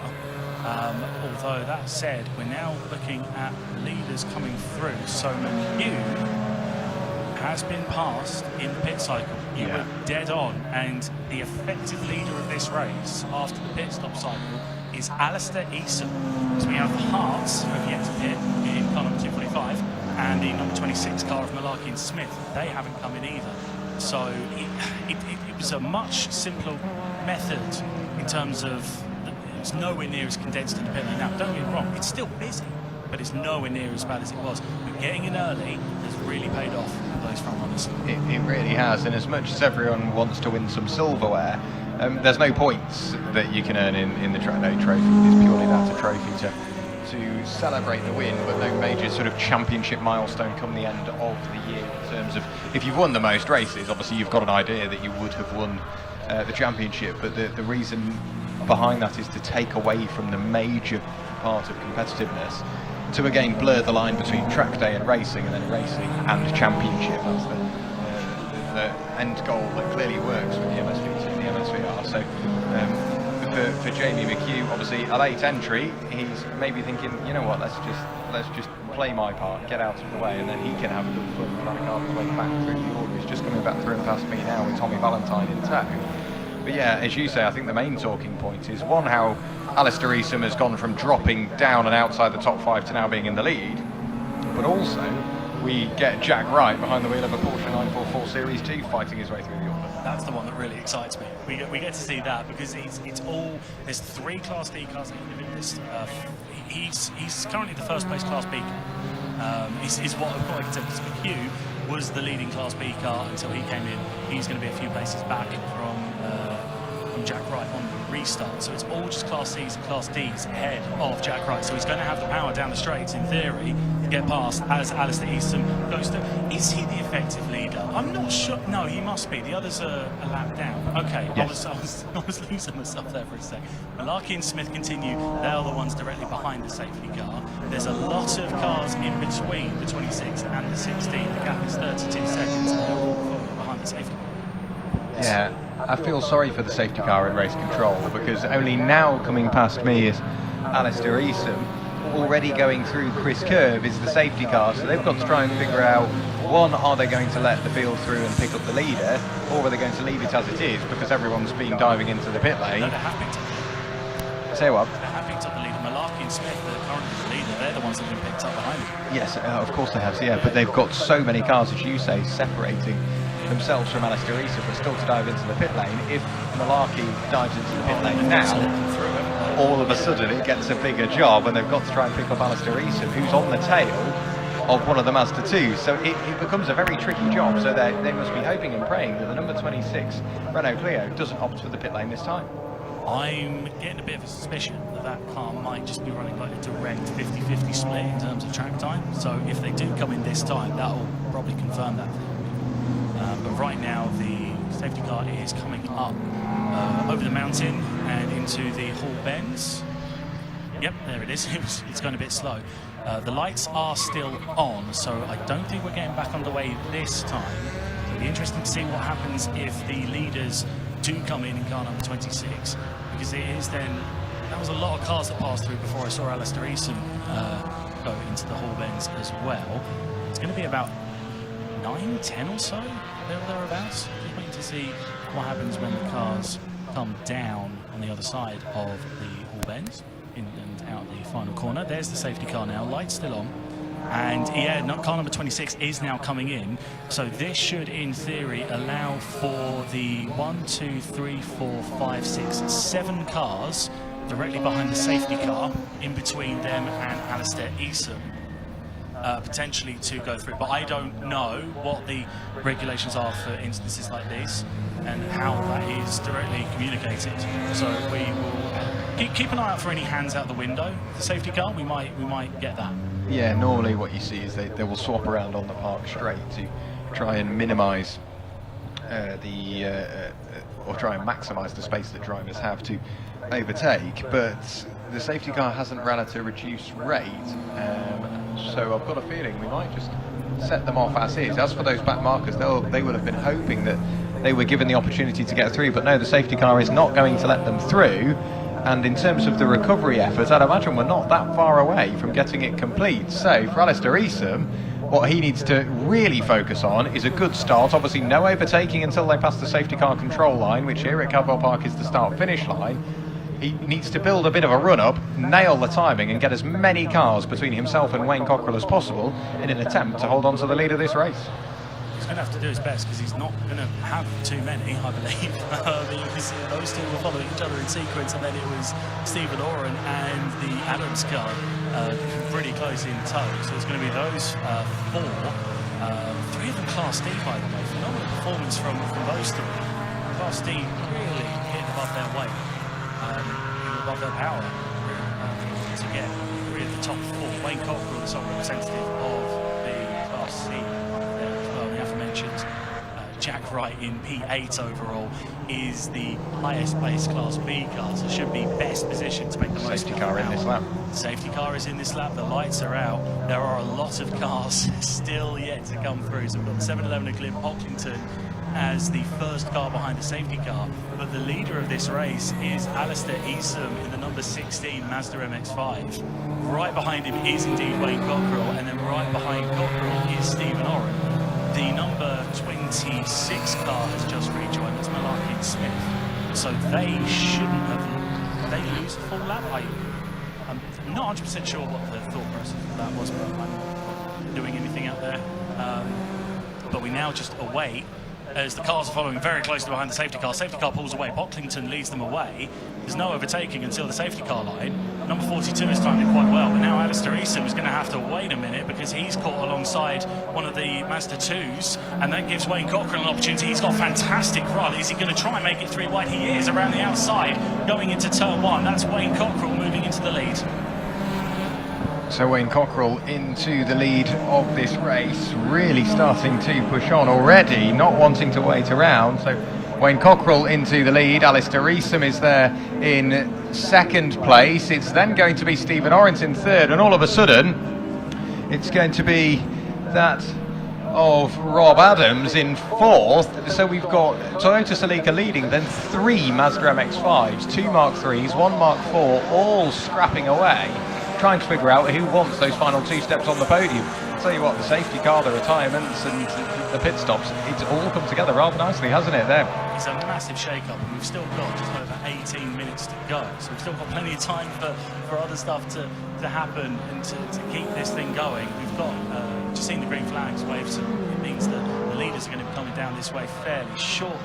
By leaders, I mean the cars that were leading behind the safety car. Still waiting to see Wayne Cockrell roll down towards the outside. There he is.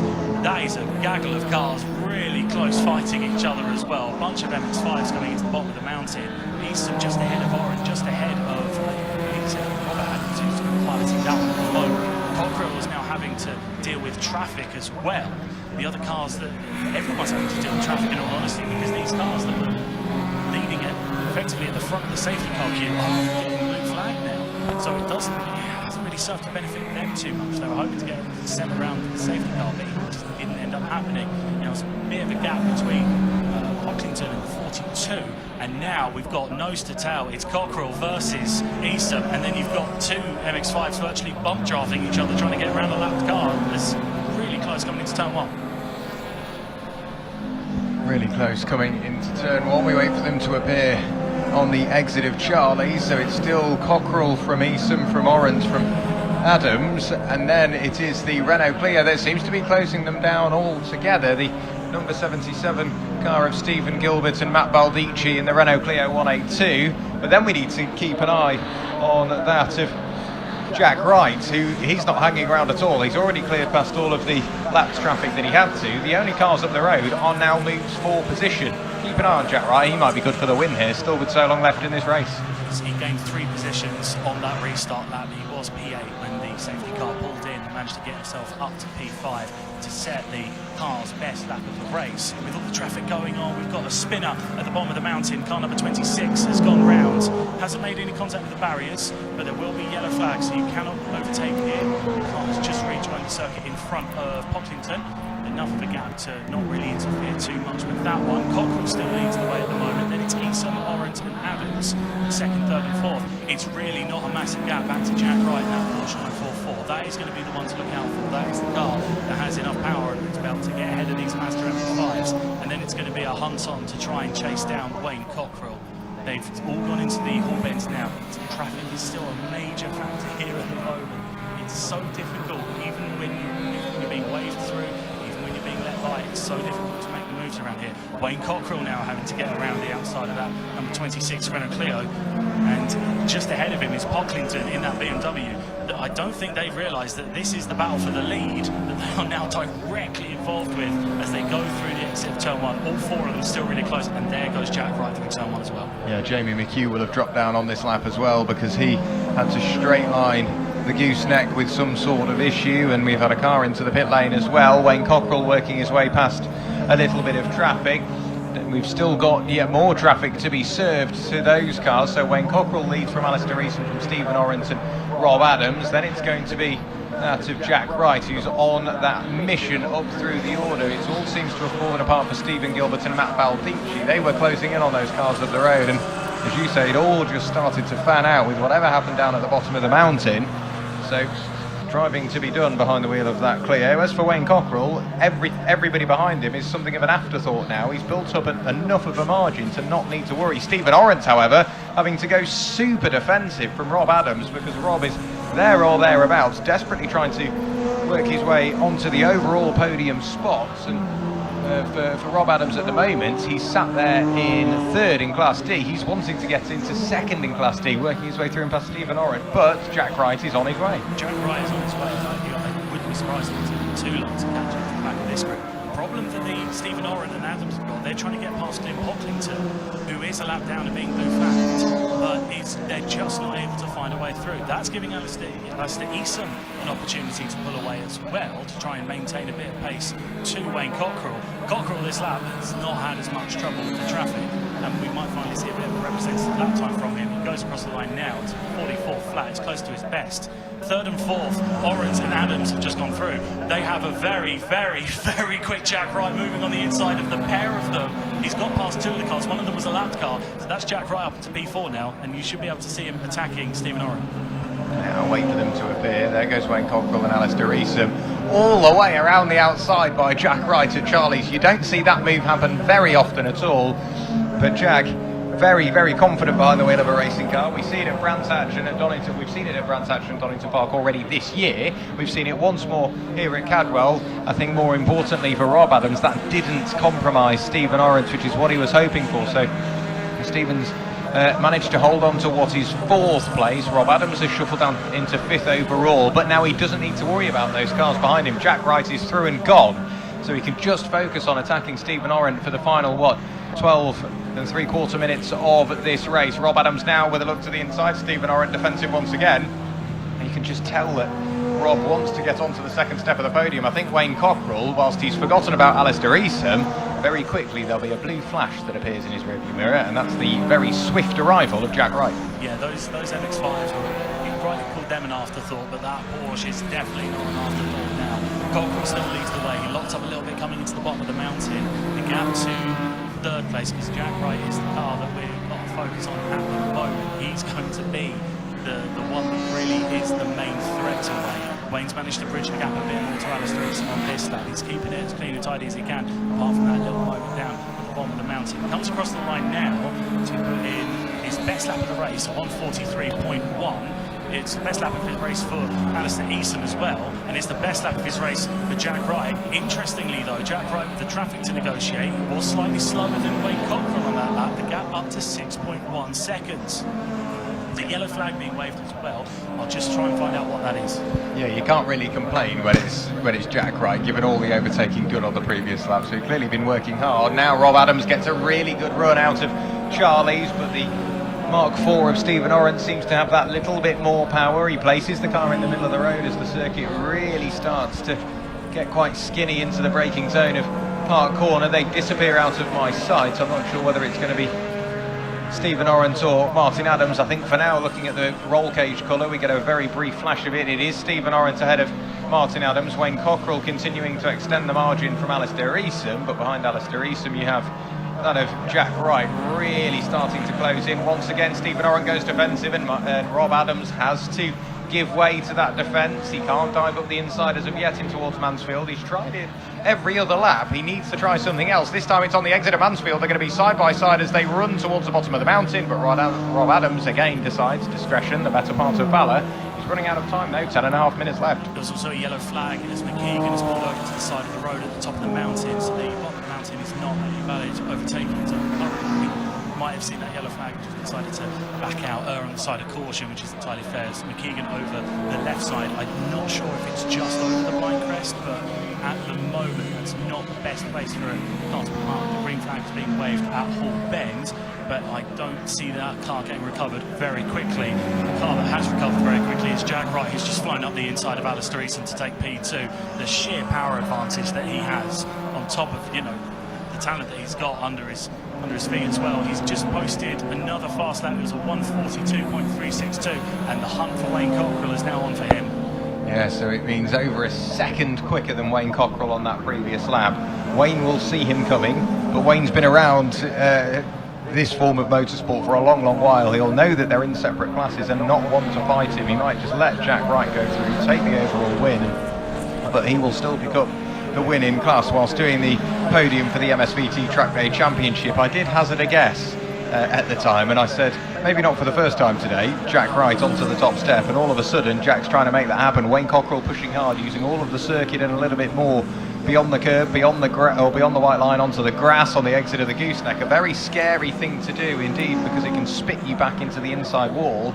But Wayne Cockrell continues on now. Rob Adams so late on the brakes. A big lock up on the running towards Mansfield. I saw the car arriving sideways. There's a green flag on the exit, meaning there's a yellow flag on the way in. There was contact between Rob Adams and Stephen Orrin. Who appears first? It's going to be Rob Adams. Has Stephen Orrin managed to get back going again? Yes, he has. So Rob Adams, with a rather scrappy move, now finally manages to make that position stick. He locked up on the way in, and I think Stephen, slightly unsighted, went in for the apex. I'm keeping an eye on Murphy in car 35, who I believe has got past both of them. So that move that Adams tried to make for P4, it doesn't matter, he's ended up maintaining P5, because Murphy in that BMW has ended up going through ahead of the pair of them whilst they were scrapping away. So good awareness from Murphy in that car to get onto P4. And that last time by Cockrell and Jack Wright both putting in their best laps of the race, and just to confirm that it is done up 35 with Murphy up into P4 ahead of Adams and Orrin. McHugh's done a good recovery job as well. That's McHugh up into P8. Hobson a little bit under the radar, and that's Salika managing to get up into P6. Really good. Just awareness more than anything, just picking off the opportunities as and when they come. It's been a lot more attritional earlier on in the race, but this time it's been really good awareness from those drivers, just making the most of any mistakes and incidents that are happening in front of them. Cars down in the pit lane still, by the way, just to catch up on those. The 25 pulled out quite early on in the marking, and the number 42 of its Priest and Reed was the Ginetta that came in earlier on.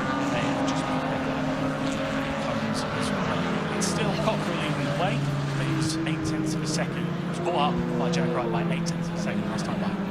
He has indeed. Back towards you there will go. Over the mountain will go Wayne Cockrell. Jack Wright will close in, at least in a straight line. Through the corners, I'm not so sure. I feel like the Toyota Celica of Wayne Cockrell, not only that car, but the other cars that Wayne has helped build and develop, and I think develop's the key word. He's really started to extract everything possible out of that car and knows how to pedal.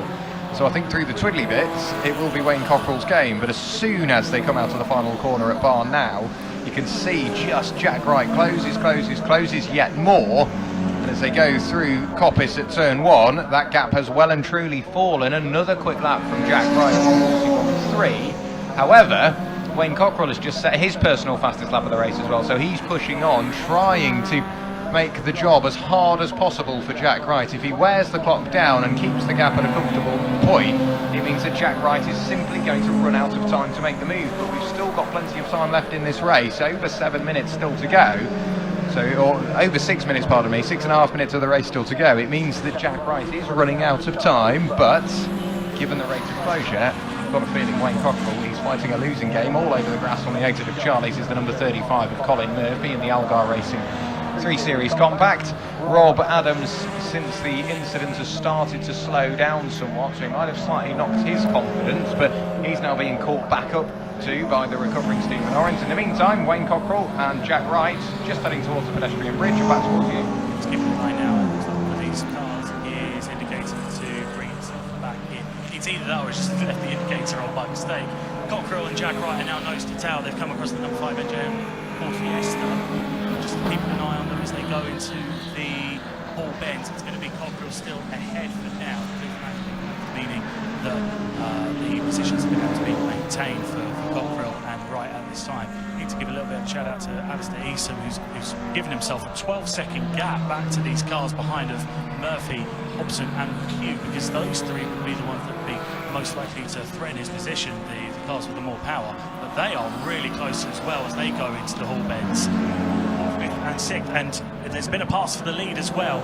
Jack Wright got the exit really good on the final corner, has managed to get through past Wayne Cockrell, so Jack Wright now leads this race. He does indeed. I could just about see that before they arrived at Coppice, and yes, Jack Wright into the lead of the race. Wayne Cockrell pushing on as much as possible, but as soon as they hit the park straight, that's it. Jack Wright just starts to check out, and pitting when they did really did come back to benefit them. So Jack Wright leads from Wayne Cockrell. Alistair Eason, as you say, has done a sterling job just to hold on to the position on track in which he's got. And then we get back to David, we get back to the number 35, BMW. That's being at least in the hands of Colin Murphy for this race. Jamie McHugh isn't that far away. Sarah Hobson isn't really that far away. We've seen a change further down. Stephen Orrance has gone through and past Rob Adams. So Rob may be now carrying a bit of damage on that car, and Rob might lose out once more here because Tommy Valentine in the Ford Fiesta ST has managed to work his way back through. Leaders back under the bridge and towards you once again. Let's keep an eye now. Jack Wright hasn't fully checked out as of yet. Like we're saying, his advantage is mainly in the power heavy sections of this circuit. Blue flag still waving, and there's the Mazda 2s that are fighting at the moment between Payne Headley in the 116 and B20 and Shaw and Taylor Beattie. On number 17, they were fighting as well. They were about for B20. Don't want to be getting too much interference with the battle for the leads. Just waiting for them to come back around. I want to see how this battle for P4 is panning out as well. It's really close between Murphy and I think that's McHugh and his Boxster. No, McHugh's gone quite a way ahead now, actually. McHugh's managed to find a way past Murphy, so McHugh's back up into P4 after that late pit stop. Lost a few spots earlier, and he did, as you said he would. He ends up making his way through the field, so now he has to try and chase down Alistair Eason, but with 3 minutes to go and a 12-second gap, that's going to be a bit difficult for him, I can imagine.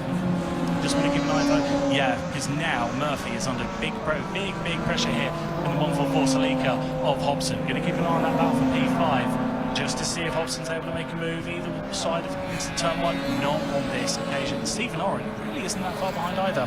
And Tommy Valentine has got a problem with his Ford Fiesta. He's coming to a stop on the inside of turn one, just pulling over to a gap in the wall. Yeah, such a shame for Tommy Valentine and the rest of the Burton Power squad. So it's Jack Wright that leads from Wayne Cockle and Alistair Eason. As you say, Jamie McHugh having worked his way through and past Colin Murphy.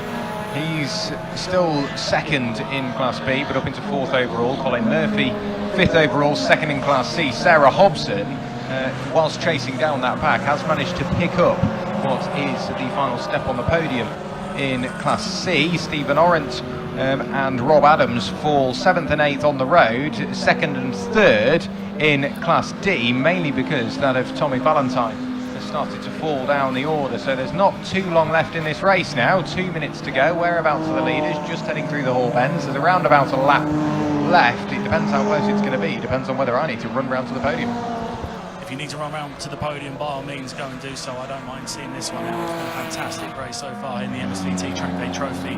Jack Wright still leads Wayne Cockrell.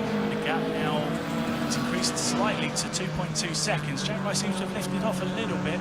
Cockrell's still pushing on, just putting in his best lap of the race. P3 at the moment. Alistair Eason in his Mazda MX-5 is doing a sterling job. The Class D leader as well, P3 overall. We've got Class B leading the way. We've got Class C in second place over Class D in third.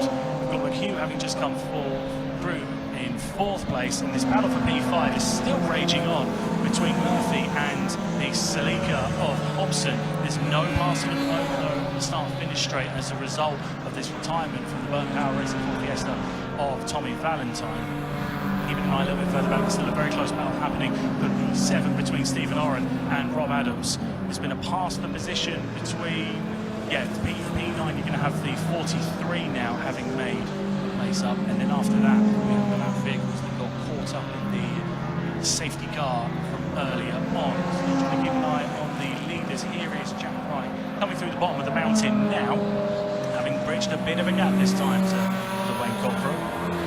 Come up through the mountain into the Hall Bends for the late.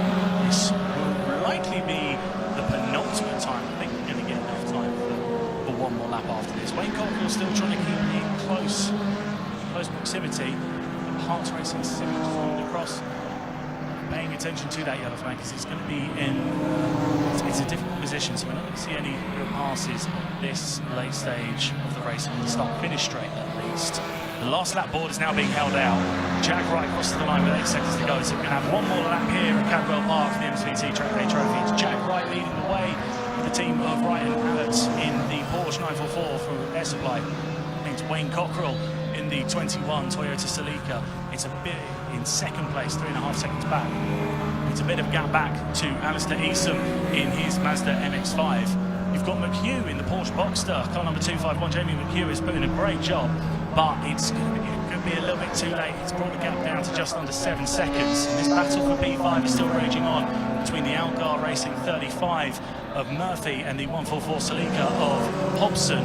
Adams has gotten ahead of Stephen Orrent again in that battle for P7 between the Mark III and the Mark IV Mazda MX-5.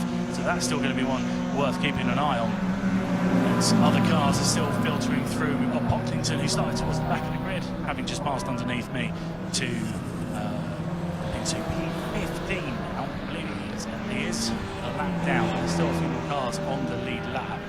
Just waiting for them to come through.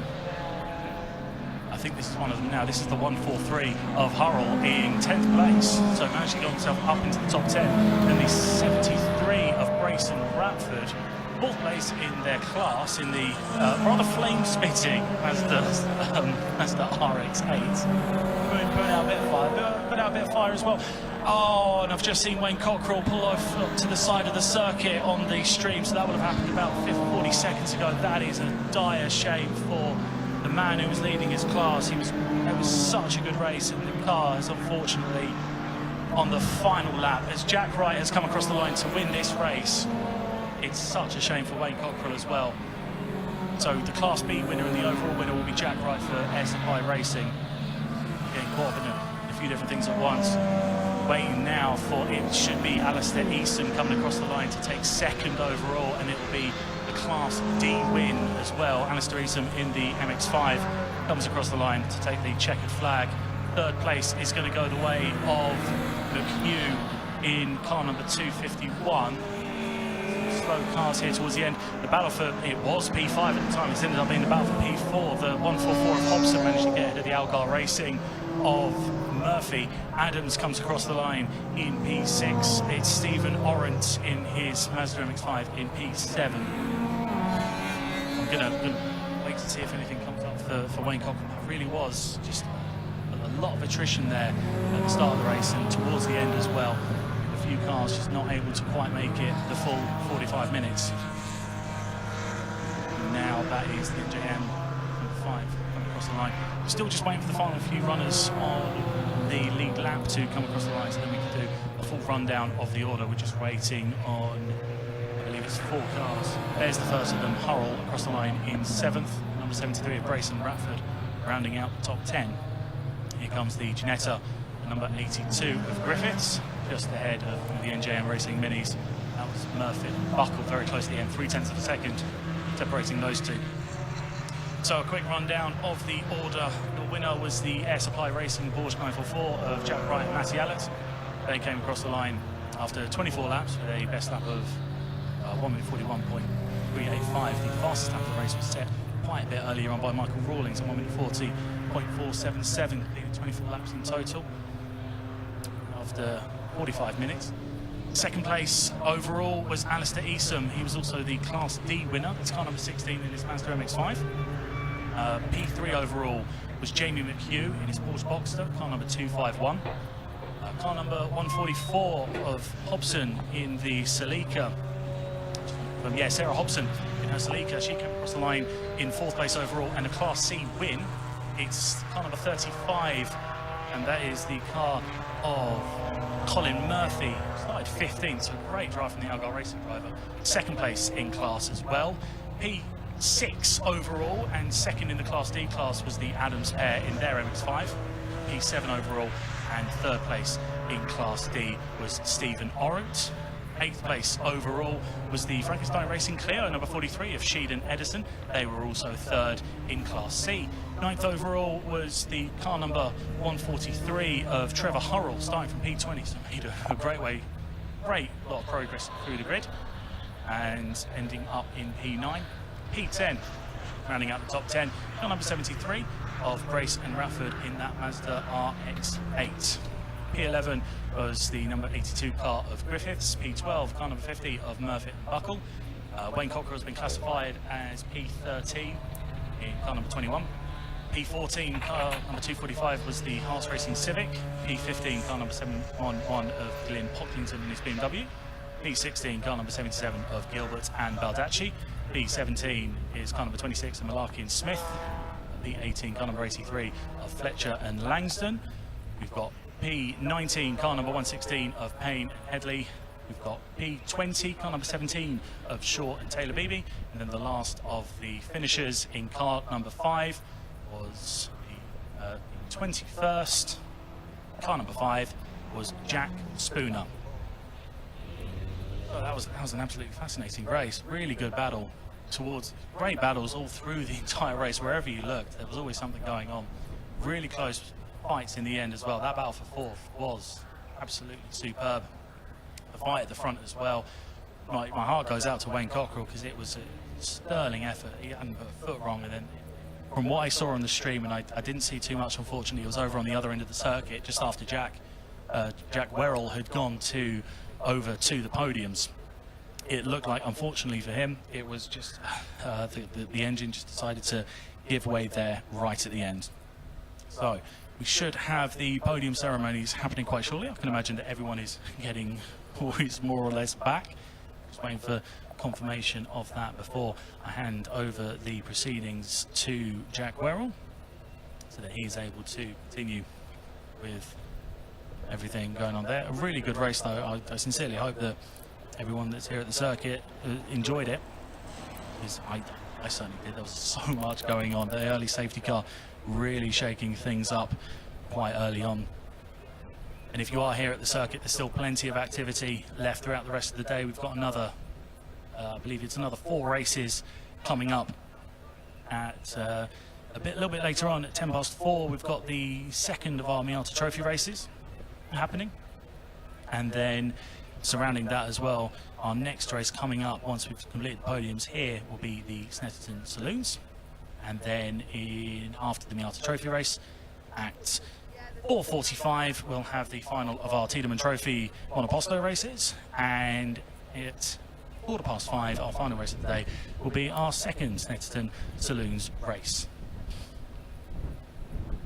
Just keeping an ear out. I'm going to get some papers shuffled here, make sure that we are ready for our first of our Snetterton Saloons race. There's going to be a fair amount of clean-up. I can imagine there's a few cars that need to be recovered, so we will allow that to proceed. And for the podium ceremony, please do make your way over towards just to the other side of the clubhouse behind the Mountain Pavilion, where they'll be doing the ceremony right next to the scrutineering bay.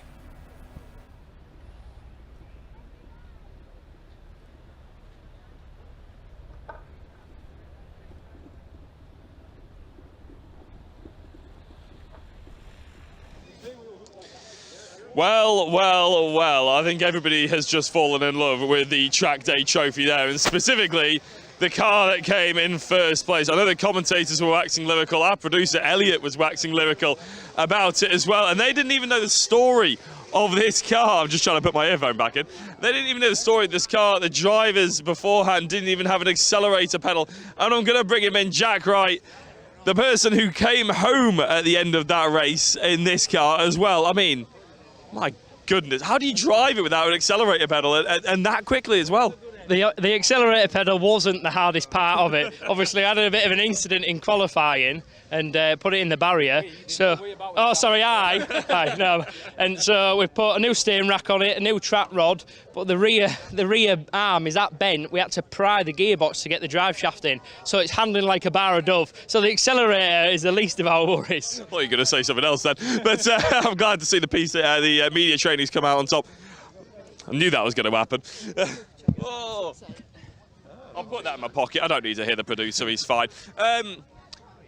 How was it inheriting that car then, knowing full well that he'd already been out in a race earlier on and won, he's had his glory, and all of a sudden you had to go out and do this, didn't you, and having inherited that car? Yeah, it was interesting. Jack obviously said it's probably going to handle awful, which it did.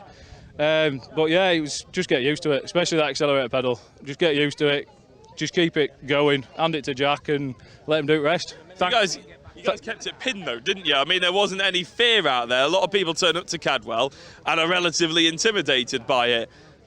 There was no intimidation there, was there? No, like Jack said before in another interview, it's our local track, so we've been here track days all the time. So we know where it goes, we know what to do, and yeah, just send it home. And we came out with P1. Well, you've had a good track day here. You've even managed to get a trophy, if you pardon the pun. Right, you guys enjoy yourselves. I'm sure you'll be spraying champagne again in a couple of minutes' time. Right, I want to chat to Jamie McHugh. Jamie, in the Boxster, second place in B category, of course. I'll be honest, a lot of the cameras were focusing on the front, given the sort of hard nature it was out there. How was it for you? I mean, in terms of physically, you did it solo. They had help. Yeah, no, it wasn't too bad. I'm used to the sort of 40, 45-minute races.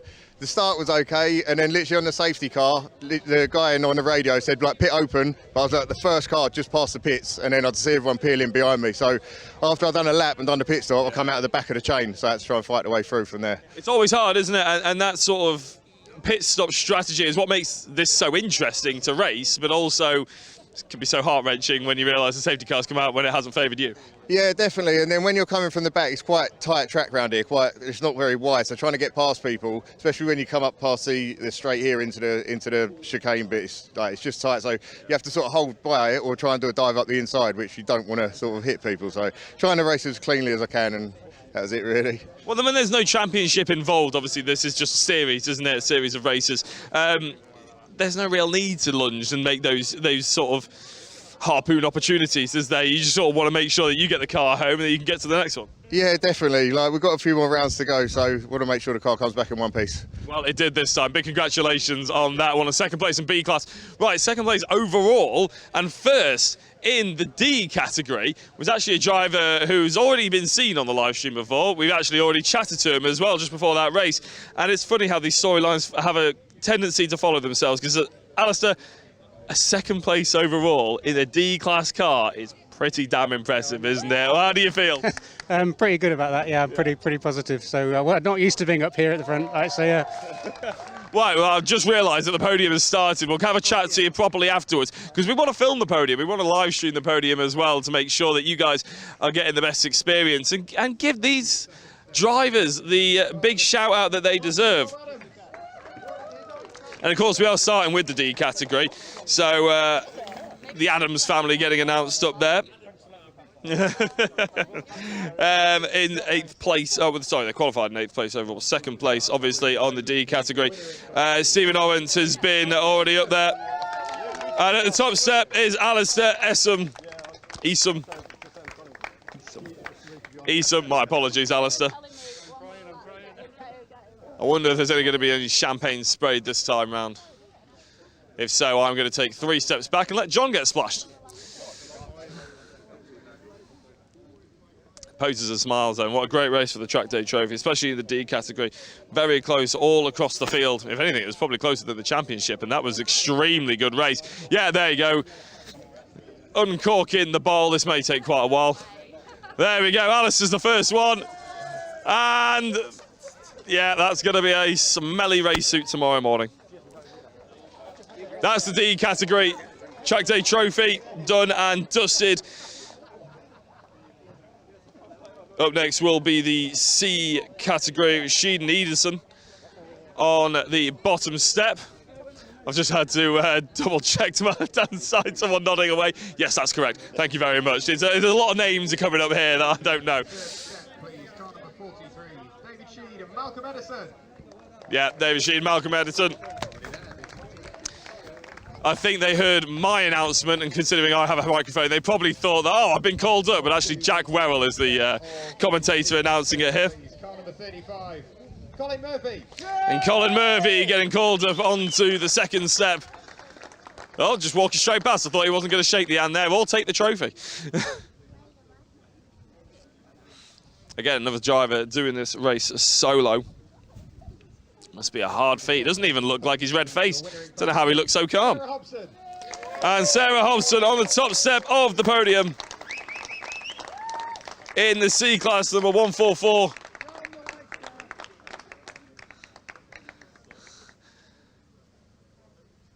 A great podium, had all around. A great race as well. Hopefully they all enjoyed it as much as we enjoyed watching it. All the cars lined up towards the background. Photographs being taken, and we'll be able to have hopefully a chat to the drivers as we stay far enough away not to get splashed as well. C-Class, the only cars we've not managed to have a chat to yet. I tell you what, they're taking that champagne like a champ, aren't they, as well? They're not shying away or running away from it. And a bit of a swig on the end there from Malcolm.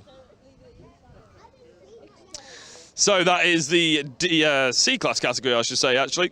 Sorry, Colin Murphy, that was taking it like a champ. B category coming up. Only 2 drivers finishing this one, which is a bit of a shame. We will work our way from second to first. Unfortunately, no third place. Yeah, Jordan Honeybone was the driver that didn't finish. Owen Malarkey, Priest and Reed, they were all part of the B-class category, but they didn't manage, so was Michael Rawlings and Damien Krupczowski. Sorry about that. Krupczowski, there we go. None of them managed to finish up in the B class. Only 2. Jamie McHugh, we've already heard from him once. And on the top step, Jack Wright and Matthew Allett in what is a car that has stolen the hearts of our production team, at least.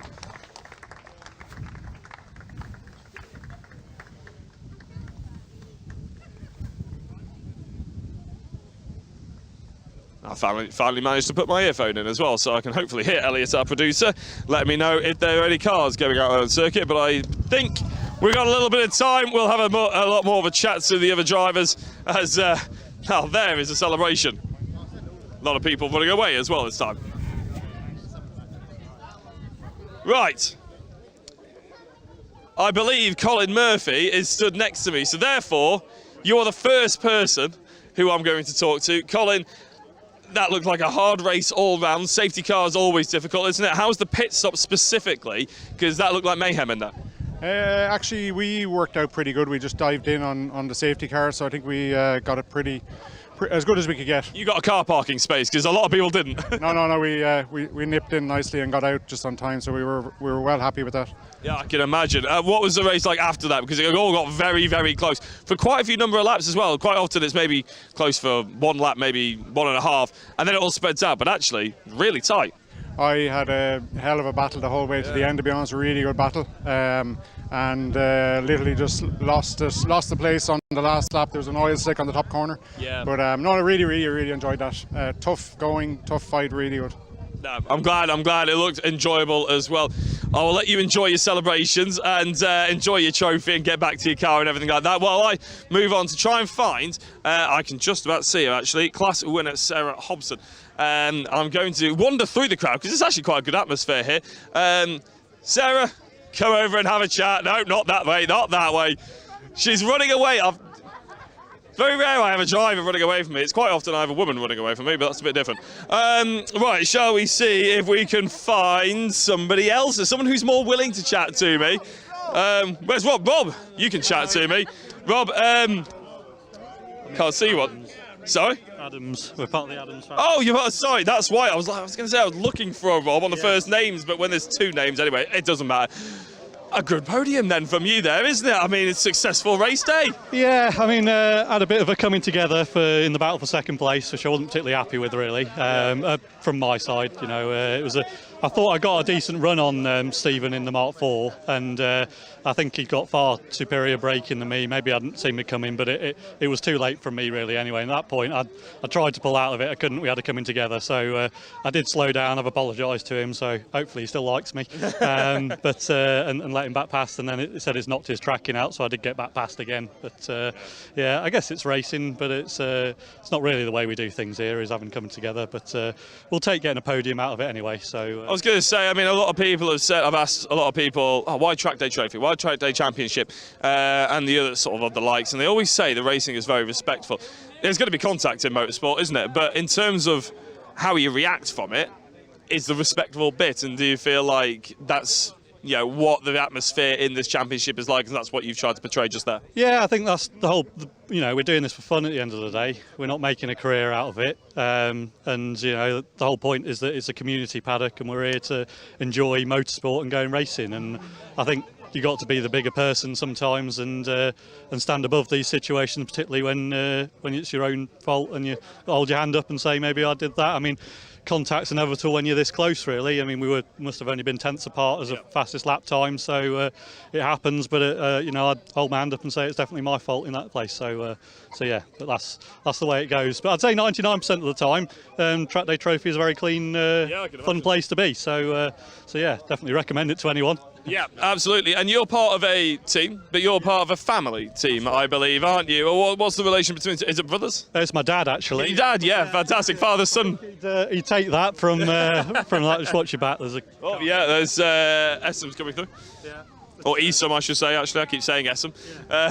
You take that, that's for sure. But yeah, I mean, Dad started racing cars in 1992.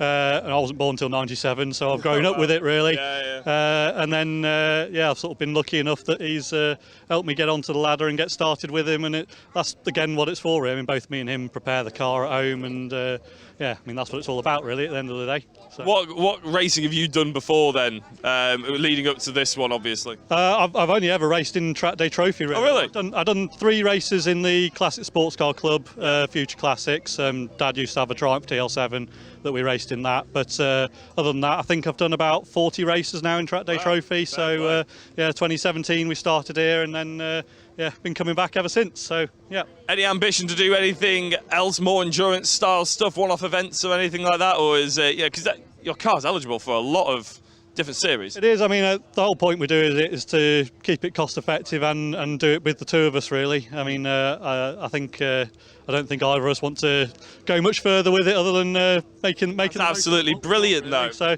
yeah, I mean, we have considered whether there's some any other cars that we might be able to move into Class B or C with this, but I think we're planning on sticking with the MSV. Wow, I love that. There's some people, they sort of.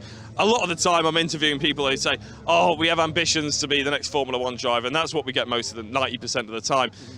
But there is something nice about just being content with racing what you're racing. Not even the championship then, are you not thinking about moving up to that? Well, we'll see. I mean, we'd always much preferred using the Yokohama AO52 tyres, but next season they are going to that in the championship, so you never know, we'll see. I think that's what Rawlings said to us at the beginning before the race, actually, as well. He said the tyres were the contributing factor, and that sounds like the same for you. Yeah, I mean, the Toyos on these Mark III MX-5s are hit and miss for some tracks. Some tracks are about the same as the AO52s, and other tracks are not quite as good. So they semi-slick. Yes, they are, yeah. I mean, they're still a brilliant tyre, don't get me wrong, and the series wouldn't have picked it if it wasn't a good tyre. It's just for our particular car, we feel like the AO52s work better in all conditions, really. They're very good in the wet as well. Fantastic. So that's why we've sort of stuck with this. We can use one tyre for all conditions.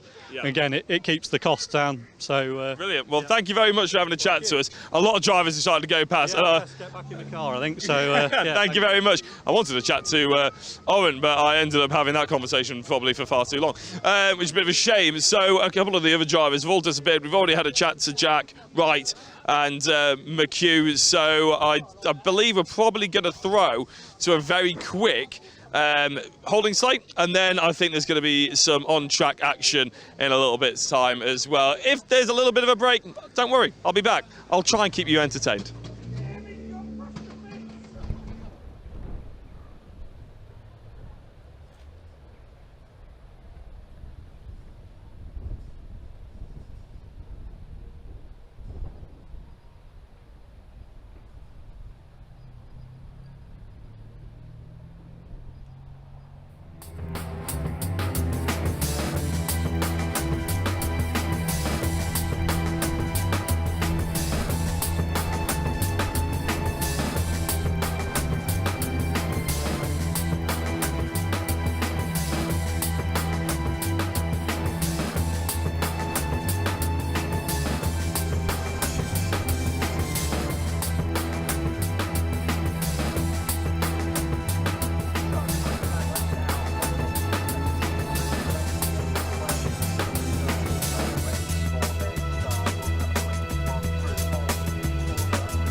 So I'm back amongst the Miatas, just as we're waiting for them to go out there on circuit. I'm looking forward to this race because we have a potential champion in Aidan Hills as well. All he has to do is finish 7th or higher, and this championship has a new champion. And he's been absolutely rapid today, so I wouldn't cut him out of it. He's starting in 10th.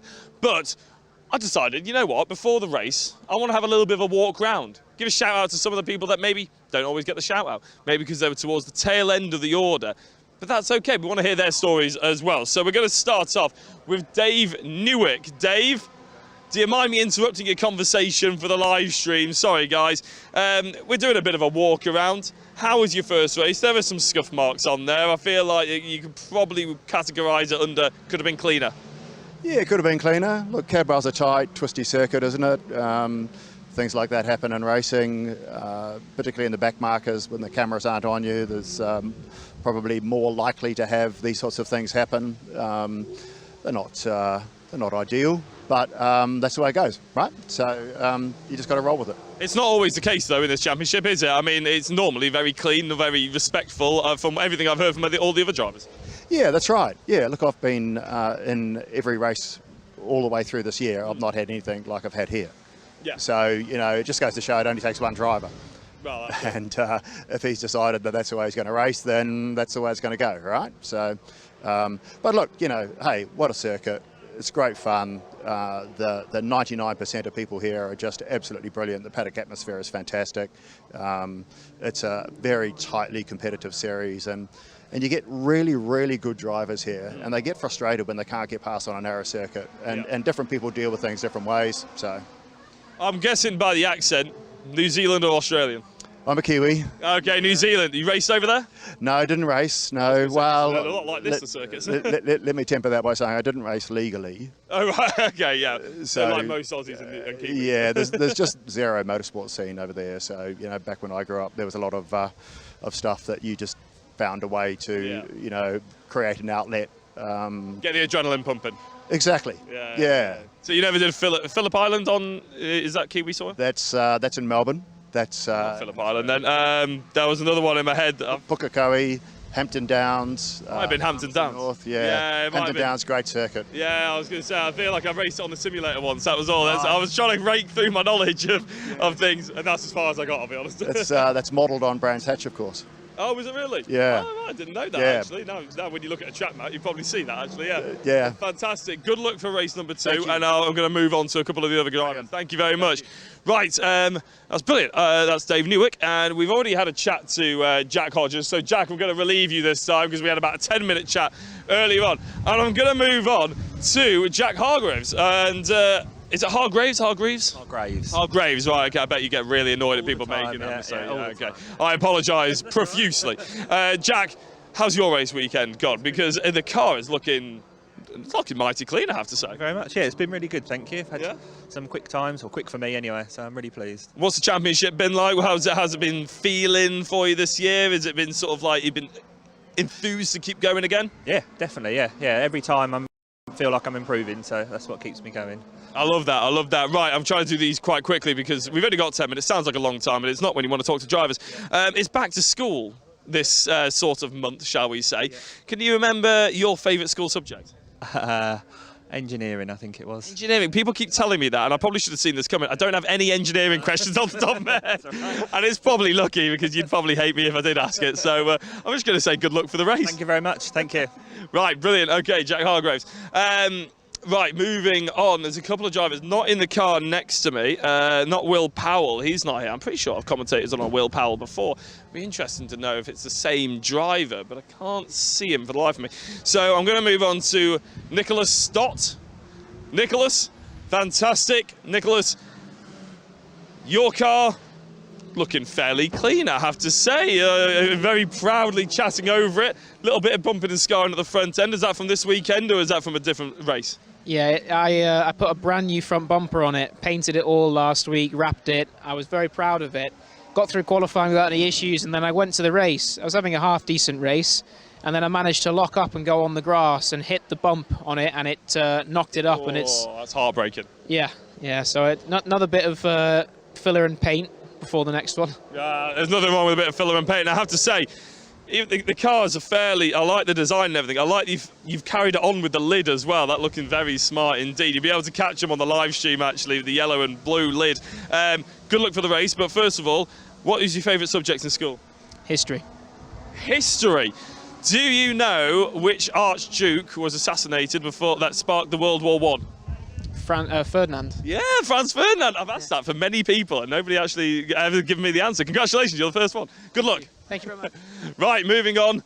And Simon, you're not getting away with this. How's it been going for you? I have to say, you've gone for a very striking livery, but everybody, all the MX-5s, they go for very strong liveries. Does that get seen on the live stream? I guess. I mean, my favourite colours are pink and blue, obviously, and I've had pink and blue for the last 12 years. Oh, what have you raced? Just MX-5s or other things? I did a couple of years Formula Ford, did a C1 race, 24-hour, but other than that, it's been... I've commentated on the C1 24 hours. We did the last one at Rockingham before the close. Oh, really? That's a great circuit as well, wasn't it? I always a bit sad to see Rockingham go, because you sort of felt like you lost something different that the motorsport scene in England doesn't have anymore. No, absolutely. There were 5 of us, 24-hour race, and we won. Hey, well done. Do you reckon you can repeat such a feat today? From this position, with those drivers, no. But tough grid, isn't it?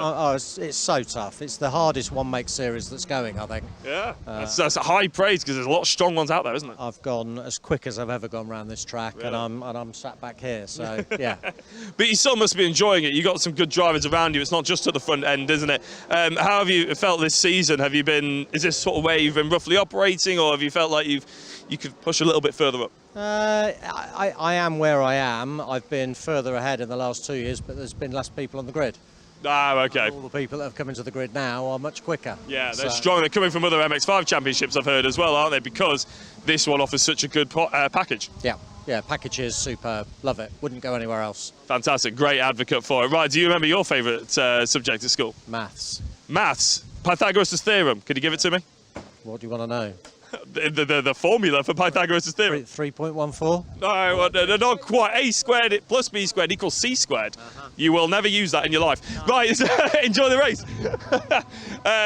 It looks like Alex Miller is in his car, and one driver we probably should chat to is the driver I mentioned at the top of the programme, which is, of course, our potential champion. Now, Aidan has chatted to us a fair few times over the course of this live stream. That's why I wanted to get a little bit of love to the people towards the rear end of the circuit, but I believe he's down here. There he is. I've just spotted him. He's in 10th place. It's a reverse grid of the top 10 from qualifying, not from the race. Quite an important distinction. So, I believe he is here. Is this him? Yes, Aidan? No, it's Jack. It's James, isn't it? James, honestly, I am getting so mixed up, but we didn't really get a chance to chat too much after race 1. How do you feel going into race 2? I'm sorry, you're buckling your belt, so I'll keep waffling whilst you get that done. If nobody really has seen Cadwell Park, first of all, where have you been? It's very difficult to get the racing done, to get moves done, so starting a reverse grid race is very difficult. And obviously putting up your belt is very difficult as well. Shall I leave you to it? That's all right, I can multitask. What's the plan then going into this one? Because the championship seems like it could be so up after this race for Aidan. You've been the closest competitor. How do you feel about that? I mean, he's deserved it, to be honest. He's been super consistent, whereas I have not. But I'm looking forward to this race. Like you say, he's got a chance to pack it all in on this round, and I reckon he will do it. Thank you very much. There you go. You're multitasking now too. Yeah, I know, it's annoying. I've been in that position. It's annoying when someone puts a mic in your face. Yeah, no, it's all part of it. I don't know. I'm looking forward to it. I've got a few moves up my sleeve around here that I've not shown yet, because last race I was just I was the cork in the bottle, unfortunately. So I reckon it'll be unleashed this race, and I'm looking to get at least a top 3 from here. Have you changed the setup at all? Because I know you didn't really feel like you were quite glued into the track. Yeah, we found something quite major. Really? 2 things, to be honest. Yeah, one at the front and one at the back. So yeah, you need both the front and the back. Yeah, and then you in the middle. Yeah, and sometimes the left and the right. It should be fine. I'm looking forward to it, man. And I don't know where you're going to be standing, but I'll try and wave at you if I go backwards anyway. We'll be just here, mate. Don't you worry. Right, enjoy. Get yourself set up properly, because he needs to be strapped in there safely, of course. Where is Aidan? Because he is number 8. He is in 10th position. Number 12. He's all the way back here. That's why I couldn't find him. Yeah, there he is. A lot of the cars are all prepared basically by one team, or half the grid is, and they're all in Aidan's colours, so it is a little bit confusing sometimes. I do apologise about that. Aidan, do you mind just quickly having a chat to us before we let you go and potentially win a championship? From 10th, all you have to do is get to 7th. The objective's very clear for you. The reality is a little bit more difficult around Cadwell Park. Do you feel confident in the car and yourself? Yeah, very confident in the car. I'll see what happens, you know. The goal is obviously to win the championship and get it wrapped up, but I'm still going to try and win the race, you know. I love that ambition as well, because a lot of drivers would just think, you know what, anywhere near the top 5 then, and it's sorted, bring the car home and everything like that. But you are actually gunning to win this race. Yeah, too right, man, yeah. Proper racer. I'm up for it, yeah. I mean, I think it could be the hardest reverse grid race of my life from P10, but at Cadwell, the hardest track to overtake, but I'm up for it. I think we'll see, like I said, the first couple of laps are going to be crucial, and there's some quick boys starting further up, especially like Nibsy and Ollie who are on second row. So if they get a gap, it'll be hard to do it. But look, the first couple of laps are going to be the ones. Yeah, well, cars are starting to start their engines, so I'm going to let you concentrate. There is still some cars out there on circuit, but I don't want to distract the drivers any more than is already necessary. So a big good luck to all these Miata drivers, I should say. Keep almost calling them the wrong name for this series. All these Miata drivers, they've been absolutely brilliant. They've been so welcoming for us as the media crew as well. They've always been happy to chat. So it's been absolutely brilliant.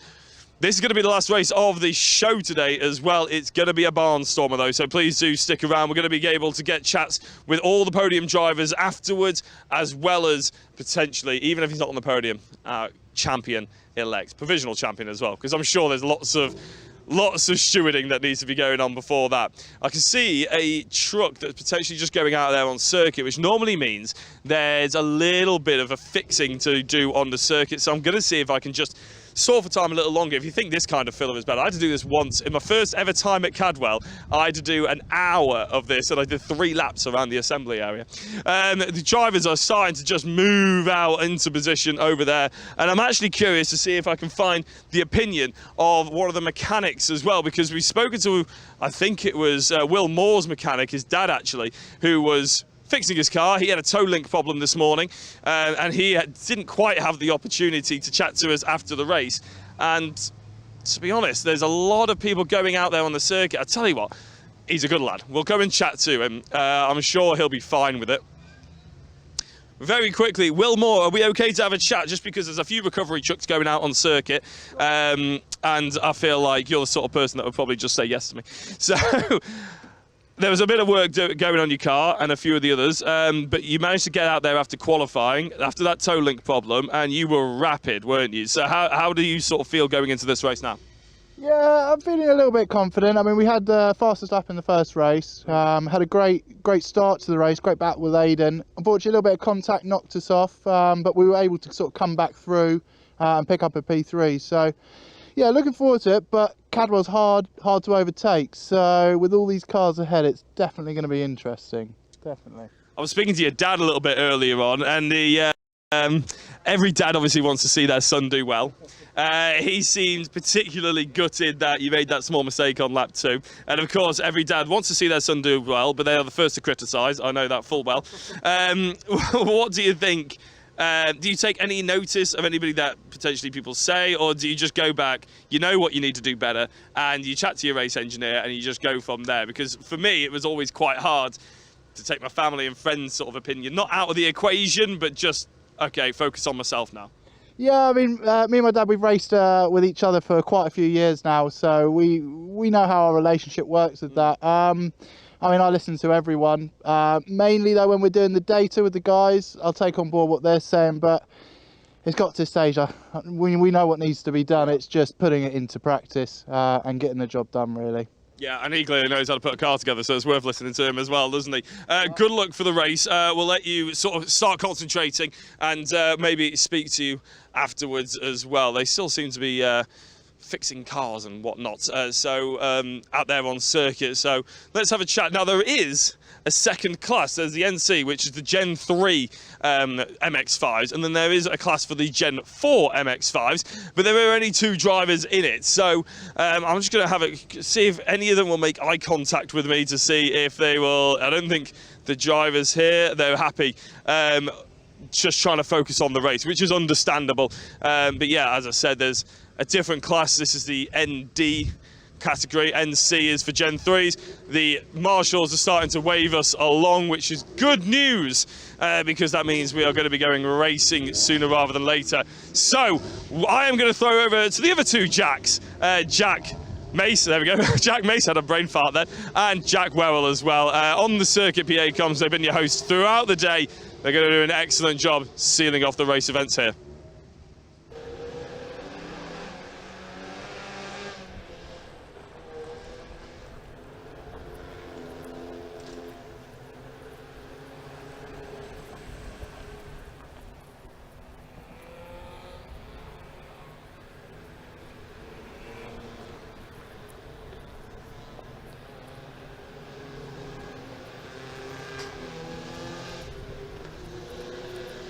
Well, we've got some Miata trophy cars heading back out onto the grid for our 6th race of the day here at Colt Classics at Cadwell Park.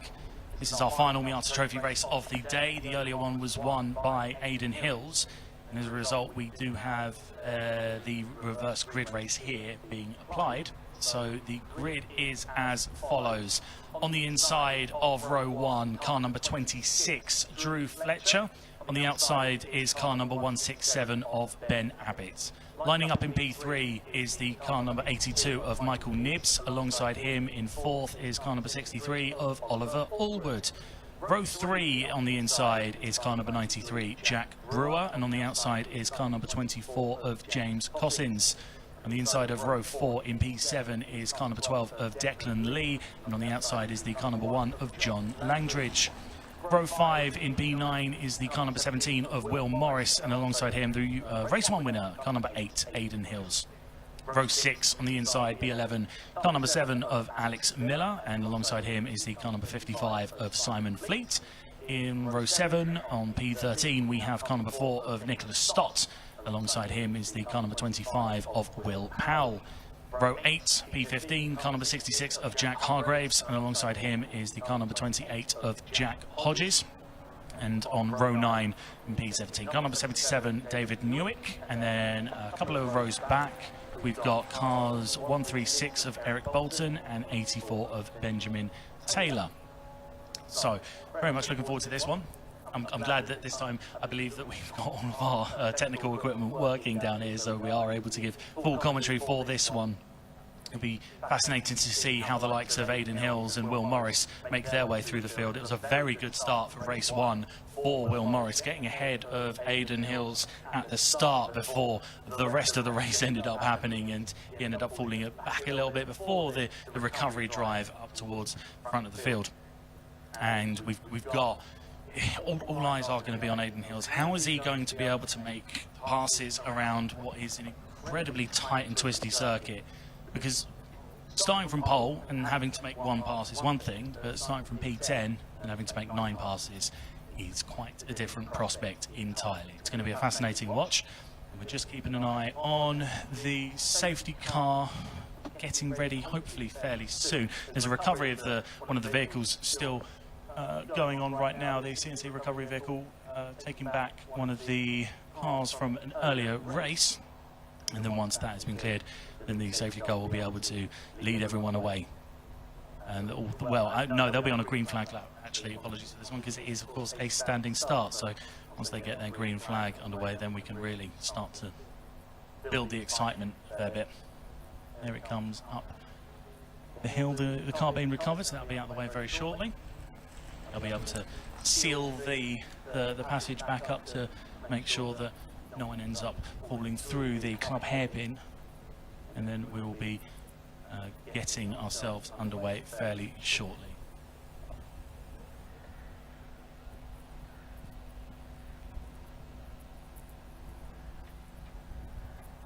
The last few second board going up from Marshall up at the flag post. We're starting to build. There's a green flag. They go out now for their warm-up lap, just to make sure they get all the heat into their tyres and their brakes, make sure that their car is in as best condition as they can prepare it over the course of a lap around here at Cadwell Park. And Jack Werrell over in the box over in Charlie's. We were both trying to cover this race on our own steam earlier, but hopefully for this one we'll have more of a collaborative effort. It was a great race, the first race. Yeah, it really was. It was nice to see Miata Trophy back to effectively where it always has been. It's just super close racing. There was so much shuffling going on as well. I mean, Declan Lee had a bit of a story to forget. He's in a car that isn't his. It's the Hills Motorsport customer car. He's weaving around as violently as possible on this lap. Reason being, he was given a drive-through penalty. That was the reason he came through the pit lane earlier on in race 1. That was for doing a burnout, effectively, on the grid. So he pled his innocence, but it has put him down the order, so he effectively starts the reverse grid race where he finished the first race. So the reverse grid has had a bit of shuffling to do, but Drew Fletcher on pole position. Looking forward to seeing what Drew can do. He's very quick in his own right, but in terms of those drivers around him, talking to him the other day, he said he's struggling. There's sort of 4 or 5 cars that are just up there and gone, but then there's the regular names that are always up there and messing around that he really wanted to be as quick as, and he's now there. He's got the option to start from pole position, but to his own admittance again, he's not that quick over 1 lap, but over a race distance, that's where he can work on that consistency and keep that pace there. So let's see what he can do from the front. I'll be interested to see, because it's so different having to make your way through the field than just leading at the front. If he's able to keep his eyes forward, if he's able to get a good launch off of the line, it's so difficult to pass here. I really am struggling to see how those cars that are further back on the reverse grid are going to be able to make their way through the field. You know, gaps can be manufactured, of course they can, but ultimately it's very difficult to make really good moves around here. That said, if anyone's going to be able to do it, I would imagine that Aidan Hills is the one that people are going to be looking out for. But even in the race 1, it took him quite a while to get past Will Morris once Will Morris got that good launch off the line. Yeah, it did indeed. It's typical Miata Trophy, really. As soon as you get there, you've then got to defend it. But if you just build up 2 or 3 car lengths, all of a sudden, that bubble that we keep mentioning, it appears, and it's so tricky. And Aidan Hills managed that, allowed cars behind James Cossins to close in. All of a sudden, James was preoccupied. The battle commenced, and Aidan disappeared up the road. It was, yeah, really clever, really clever from Aidan Hills. And if he wins this race with fastest lap, and leads a lap at some point, he will be the 2025 Miata Trophy champion, which means he's won a Mazda MX-5 championship, not necessarily this one, but a Mazda MX-5 championship every year since 2021. Which would be an absolutely phenomenal record if he's able to, and if he's able to make it with a round to spare. That would just be absolutely outstanding work from Hills Motorsport. 5-second board is up. We're going to get the red lights on very shortly, and we will be underway for our second Miata Trophy race here at Cadwell Park. Red lights are on, red lights are out. Drew Fletcher does get a good getaway. He's going to be able to hold the inside. A rocket start from the 82. Just managed, he's clipped the back of Drew Fletcher. We'll see if that ends up causing any further damage down the line for Michael Nibbs in car 82. Caught the back, but I believe that was Drew Fletcher leading through turn 1. Yeah, so we'll wait and see who appears first. Drew Fletcher started from pole. Drew Fletcher now down into 3rd, maybe even 4th place, because it was a really quick start, as you said, from the 82. All over the grass and all over the curbing is Drew Fletcher, so leading the way. He's going to be the 167 of Ben Abbott. So Ben Abbott leads from Ollie Allwood, but Ollie Allwood goes to the inside to try and take the lead away. So it should be Ollie Allwood that leads from then that of Ben Abbott. Behind that should be Michael Nibbs, there or thereabouts. And I think Jack Brewer was trying to get in on the mix as well. So they appear into my sight once again. Ollie Allwood leads from Ben Abbott, and then it's that James Cossins that's had a brilliant start and managed to work his way right the way up through the order. I think it just might. So James Cossins on an absolute mission. He's already up into what is 3rd place. Then it's Michael Nibbs, Declan Lee, John Langridge and Aidan Hills. Drew Fletcher has had a first lap to forget. He's down into the best part of, 8th, 9th place. Really unlucky then for Drew Fletcher. He got a bit clattered into the back of by Michael Nibbs. It is Allwood leading the way ahead of Ben Abbott. A really good start from Allwood from 4th on the grid. And like you said, Cossins having an incredible start as well, 6th up to 3rd. Nibbs holds on to P4. Lee is in 5th place. pace as they go through into the Hall curves and out of my sight once more. It'll be interesting to see how they negotiate through there, because we've seen some of the other races, there have been a couple of passes happening in that section, but as of right now I wouldn't expect too much. It is indeed Allward leading the way. We have got 4 cars in very close sequence though coming down across the start-finish line. It's the James Cossins up into second, Ben Abbott being hung out to dry. We've got all the way down to Declan Lee going past him, so that's Abbott down to 5th, and Aidan Hills hasn't quite made the progress that I would have necessarily expected. He is up 2 places to his credit, and it is unfortunately for Drew Fletcher. He started pole, he's down to 10th. Yeah, so not the first lap that Drew Fletcher would have wanted, but Ollie Allwood leads, as you say, from James Cossins and Michael Nibbs. Declan Lee up into 4th place. Ben Abbott has been shuffled back to 5th and maybe even 6th because John Langridge is looking to the inside. Aidan Hills trying to work away with Will Morris, who's there or thereabouts. Drew Fletcher, as you say, down into what is 10th place. He's trying to stick in front of Simon Fleet, but the field go all the way around Chris Curve. It's almost a double apex, but really long right-hander. You've got to keep the car balanced because then you tap the brakes, flick the car in towards the gooseneck. Ollie Allwood nails that section, but he's now being hunted down by James Cossins. Michael Nibbs and Declan Lee back from there. John Langridge did indeed get through and past Ben Abbott, followed by Aidan Hills and Will Powell. Jack Brewer is somewhat bridging the gap between that lead group and everybody else thereafter, the first of which is Drew Fletcher, who's just trying to manage the race from there, but locking up and side by side, everything's coming towards you. There was a big lock up from the leader, Allwood, as he got to the bottom of the mountain, trying as late as possible to get on the brakes. It's allowed James Cossins to close the gap. Michael Nibbs is doing a superb job. I want to keep an eye on his car because he did go up on 2 wheels at the start of the race, trying to get through the lead, Abbott and Fletcher on the front row. He hasn't obviously made that transpire into the lead of the race, managing to stay in P3. That was fantastic so far, given it wasn't full airtime, but the car itself looks okay, which is quite surprising. At the same time though, Allwood is he stretching the lead? He's not. Cossins is closing him in, and the new fastest lap of the race has just been set by Aidan Hills, who is up into P6. Aidan Hills up into P6, and that's good enough to win the championship. It was good enough in 7th place. 6th place is only going to secure it yet more. Aidan Hills is really looking for the championship now. He looks to the inside of John Langridge. They're going to be side by side as they go along the park straight. Over the crest they will rise, and Aidan Hills, 7th is good enough. Try telling that to multiple MX5 championship Aidan Hills. It's simply not good enough to just about do it. He really wants to secure this, and we've still got a round to go, so there's a good chance he's only going to extend that lead margin yet more. So Ollie Allwood comes back towards me, still with James Cossins in tow. That's the top 2, and then we get a bit of a field back from there. It's Michael Nibbs followed by Declan Lee. Then it's Declan Lee, now Michael Nibbs, now Aidan Hills. So they've really shuffled around. Hills Motorsport on a mission through the order. Drew Fletcher running wide on the exit of the gooseneck, so he's pushing hard to make up that time lost early on. And now we've got Aidan Hills going to the outside of Michael Nibbs. He's trying to go from 7th right the way up into 5th on 1 lap. He's backed out from that potential move on Michael Nibbs coming up into the mountain, recognised that Nibbs with the advantage on the inside, and Hills, I'm sure he knows he doesn't have to finish all the way at the front, but Hills Motorsport brought 9 MX5s to this meeting. He's going to want to absolutely swamp the podium if possible. Allwood and Cossins still holding that decent gap out front at the moment to Declan Lee.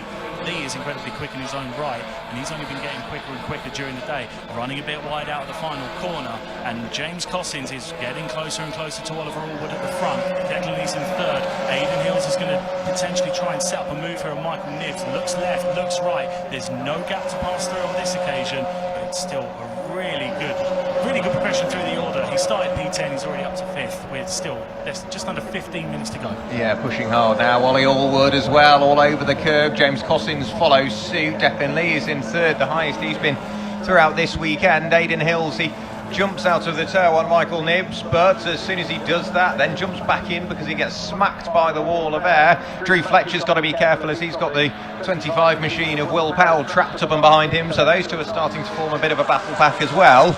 But as far as Ollie Allwood's concerned, he needs to focus on James Cossins here. James last time through with the fastest lap of the race, a 1:42.718, so James is on a mission. Declan Lee has closed them in, so it's 3 for the lead and everybody else thereafter. Michael Nibbs running wide out to the gooseneck. That almost allowed Aidan Hills an opportunity to go for the inside. but the top three are coming towards you, and all the battling that's going on between Allwood, Cossins and Lee, it's allowing the 4 trail cars to close in. Keeping an eye at the foot of the mountain, Declan Lee has really been closing that gap. You are spot on. It's still Allwood just about leading the way, but Cossins is going to be getting impatient. He's seeing those reflections in the mirror get larger and larger as they all just reel in the leader. Allwood is the cork in the metaphorical bottom right now. As they go into the Hall section, we have potential retirement from the race. Car number 7 of Alex Miller has come into the pit lane and has gotten out of the car, so he'll be taking no further part in this race. Just waiting for them to come out the final corner now. It's still Allwood ahead of Cossins. It's nose to tail for effectively the top 7 cars, and Aidan Hills is now looking for a move to the right-hand side of Michael Nibbs. Is he going to try and send it around the outside of turn 1? He just didn't brake. He did not break through turn 1 and manages to secure.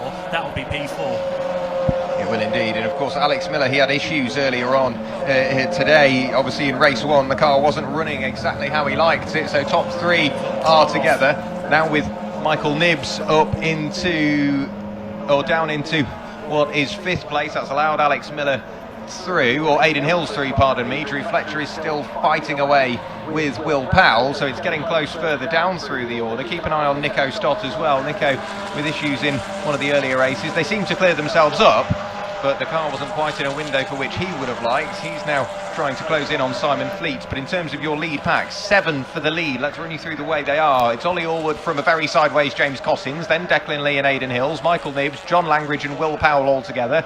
Jack Brewer doing what he can to close in on those cars up the road, but also run away from that car behind of Dan Abbott. Dan Abbott in turn, he's trying to run away from Drew Fletcher, who's being hounded by Will Powell. It's so close. It genuinely is nose to tail between the front 7. There's no gaps between the bumpers of any of the cars right now. Allwood still holding the way, but there's no opportunity for any of the other cars to pass. We did have a spinner on the exit of the final corner, Benjamin Taylor, but he managed to get the car up and running again and maintains, he's still out on circuit. They've all just gone into the Hall section, and we're waiting for them to come back down into the final corner. Here they come down the start finish straight. We've got 2 of the Hills Motorsport cars side by side. I think Lee got a bit of a bad exit. Aidan Hills moves up into P3 and Michael Nibbs moves up into P4. So that's a poor exit from the final corner for Declan Lee. Side by side there. I think James Cosson was just looking for a move on the inside of Allwood. Not happening on this occasion. Not on this occasion. So back towards myself once again on the run through Charlie's. It's all getting very close indeed. Michael Nibbs having got through and past Declan Lee as well. So Aidan Hills pointing out of the window, basically saying, right, I need you all to work with me here. I need Michael Nibbs to push me up to the tail of James Cossins. James wants to stick on the coattails of the cars up the road, that being Ollie Allwood. Now Nico Stott has gone to the inside of Simon Fleet. Simon ran slightly wide, that allowed Nico Stott up the inside. Nico's gone for it and potentially position secured by the time they get to the braking zone up at Park Corner.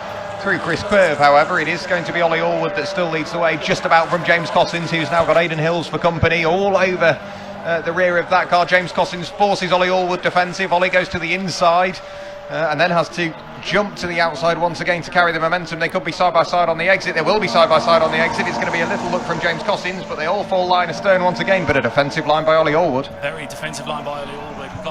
We've got Aidan Hills there acting as Grand Marshal, commanding traffic from all the other cars around him. Doesn't need the help particularly to get onto the back of this lead battle because he's already there. James Cossins was briefly looking on the inside to try and make a move into the Hall bend, but you're not going to make a pass there when you're all going at such a close level of pace to one another. Allwood still holds on for now, just waiting to see how they form out from behind the trees to the end of the final corner down the start finish straight. The order is as it was. We still have Ollie Allwood leading the way. There's still less than 10 minutes, just under 10 minutes to go. James Cossins is close. Aidan Hills is still there. We still have that top 7 really close. And to Jack Brewer's credit, he has caught himself onto the back of this section. Just a warning as well. We've got a change of surface flag up by the Hall, up in the Hall section. So potentially someone might have knocked a marker. Yeah, that's what you immediately think of. Ollie Allwood pushing so hard, he runs wide coming out of Charlie's. That leaves him vulnerable to the advances of James Cossins. James Cossins goes to what will be the outside, then squeezes him towards the white line. They disappear out of my sight. I might briefly catch a glimpse of the roll cage. But yeah, all fair play to Jack Brewer. He's coming off the back of a win at Alton Park. And speaking to him in the interim, He's looking for more. He knows he's got the pace to do it. That's what he's trying to do. What about Ollie Allwood and James Cossins? Ollie Allwood still somehow has held on to the lead. James Cossins, however, bounces over the curb. That runs him wide through the gooseneck, so Aidan Hills will dive to the inside of James Cossins. The side-by-side in towards Mansfield. When they appear on the exit, Ollie Allwood leads from still side-by-side. Aidan Hills and James Cossins towards you. Yep, Aidan Hills on the inside, so he should be able to make the move here on the bottom of the mountain. Still side by side as they come through the mountain, and Aidan Hills has completed the move on James Cossins up to P2 now, and he'll be the one that's trying to hunt down Ollie Allwood. Cossins was trying to make a move back, but nothing doing as they came into the whole section. Now, Ollie Allwood has got 8 minutes to hold on to that lead, and what I thought was going to be unlikely in Aidan Hills making his way to the front, he might just be able to do it by the end of the next lap, depending on how well Ollie Allwood is able to draw that gap. And to be fair, I think Aidan Hills has made a mistake, because James Cossins is back through on the exit of the start-finish line, and on the exit of the final corner he made a pass happen, and Michael Nibbs is going around the outside of turn 1, so Aidan Hills is back down to 4th. We say that like it's going to make or break his championship. Aidan Hills, when you think about it, 4th is very uncharacteristic. He's always on the podium and always on the top step. So Aidan's got a lot of work to do in the 7.5 minutes that remain in this race. So Ollie Allwood leads from James Cossins and Michael Nibbs. It's then Aidan Hills and Declan Lee, followed by that of Will Morris and John Langridge, who swapped around when they crossed the line. They've swapped around once more by the time they arrived at me. Then it's Jack Brewer and Dan Abbott. Drew Fletcher still somehow fending off Will Powell for the final spot inside the top 10. Nico Stocks, having got through and past Simon Fleet, is just starting to extend the margin more and more, up to 1.5 seconds. Eric Bolton managed to work his way through and past the 28 of Jack Hodges on the lap prior.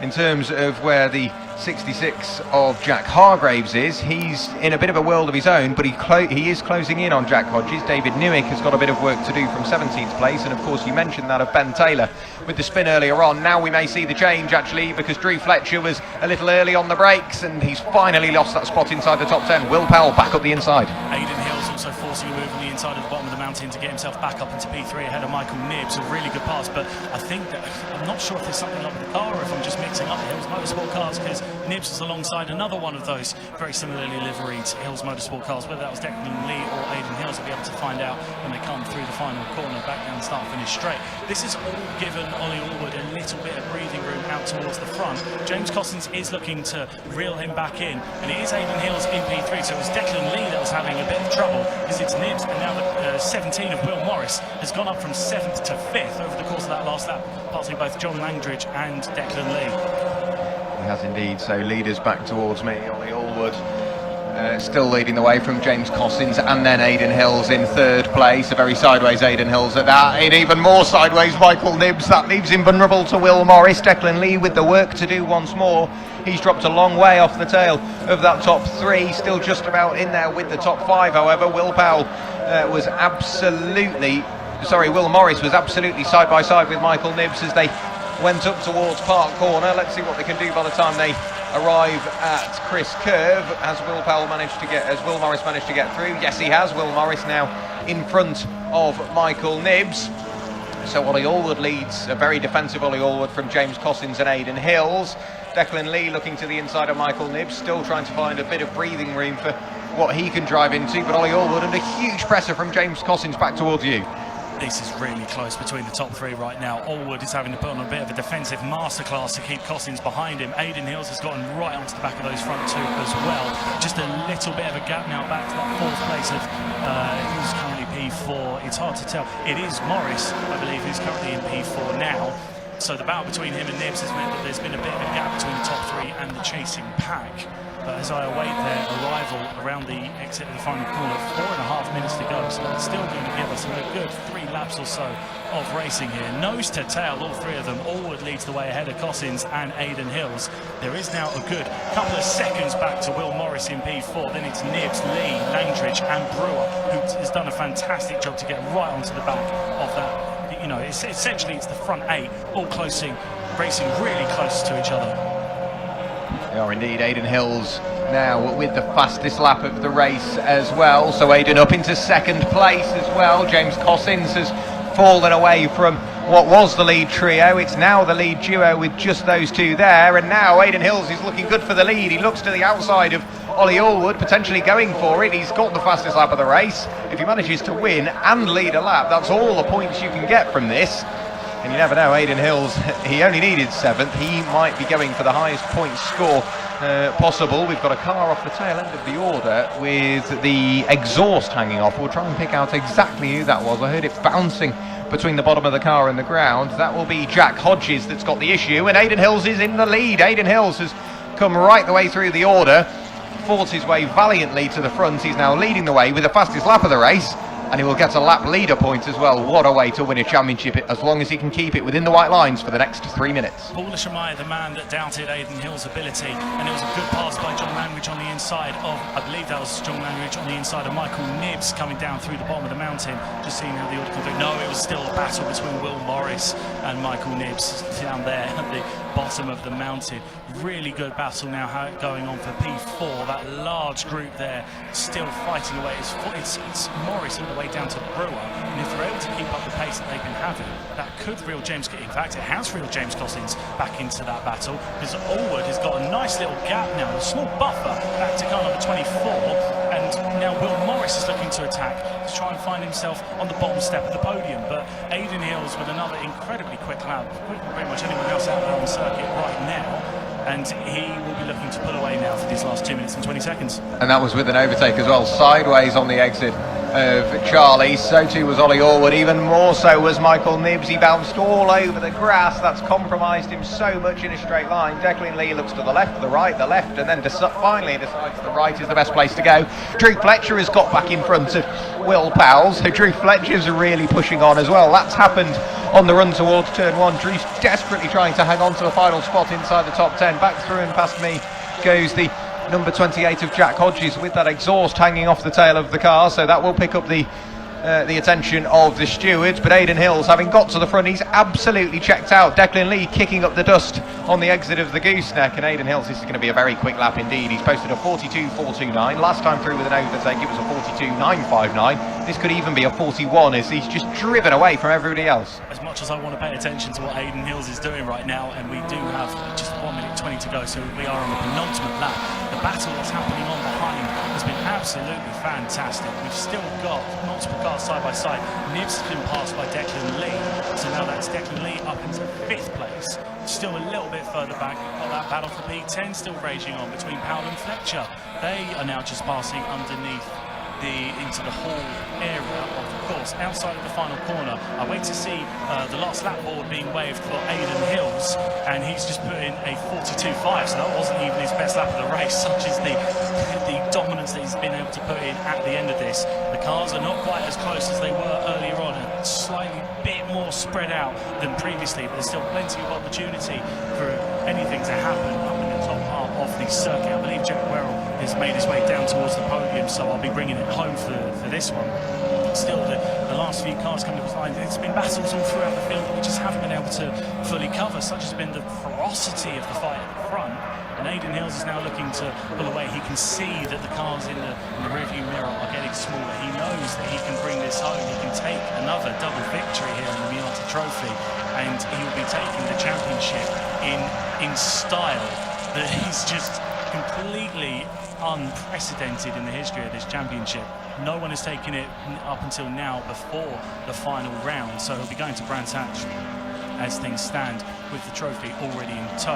I await their arrival at the bottom of the mountain for the final time. Here is Aidan Hills. The gap has gotten more sizable. Allwood is under a lot of pressure from James Cossins. Cossins looking around the outside of the bottom of the mountain.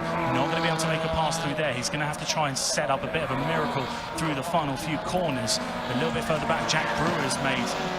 He's still sticking to the back of that battle that's happening throughout the top 8. Will Morris is going slow, unfortunately, so I think he's had a bit of a mechanical problem on the final lap, because I saw Brewer just going past. But I keep an eye out for the final corner, because across the line, arm aloft, he's over the moon. Aidan Hills takes the win, and he takes the 2025 Miata Trophy Championship. Oliver Allwood just holds on to P2 ahead of James Cossins. Declan Lee comes across the line for a very fine 4th. Michael Nibbs and John Landry 6th and 7th. Jack Brewer 8th. Will Morris, with the mechanical issues he was having towards the end, comes down in 9th, rounding out in 8th, and rounding out in 9th place is Abbott, and it was side by side across the line there between Powell and Fletcher, just over a 1/10 of a second, but I believe it was Powell that ended up taking, Will Powell in the number 25 car, just taking it ahead of Drew Fletcher.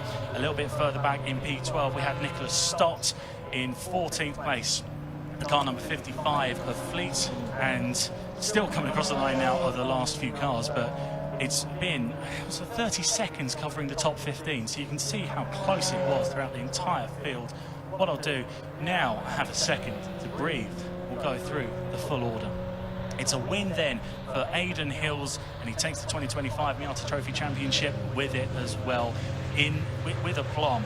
Really phenomenal performance from 10th on the grid, and he's made it through to the top step of the podium. In P2 was Ollie Allwood, car number 63. He ended up 3.8 seconds back, and he was just 0.2 of a second ahead of car number 24. It was James Cossins who came across the line in 3rd place. 4th place, car number 12, was Declan Lee.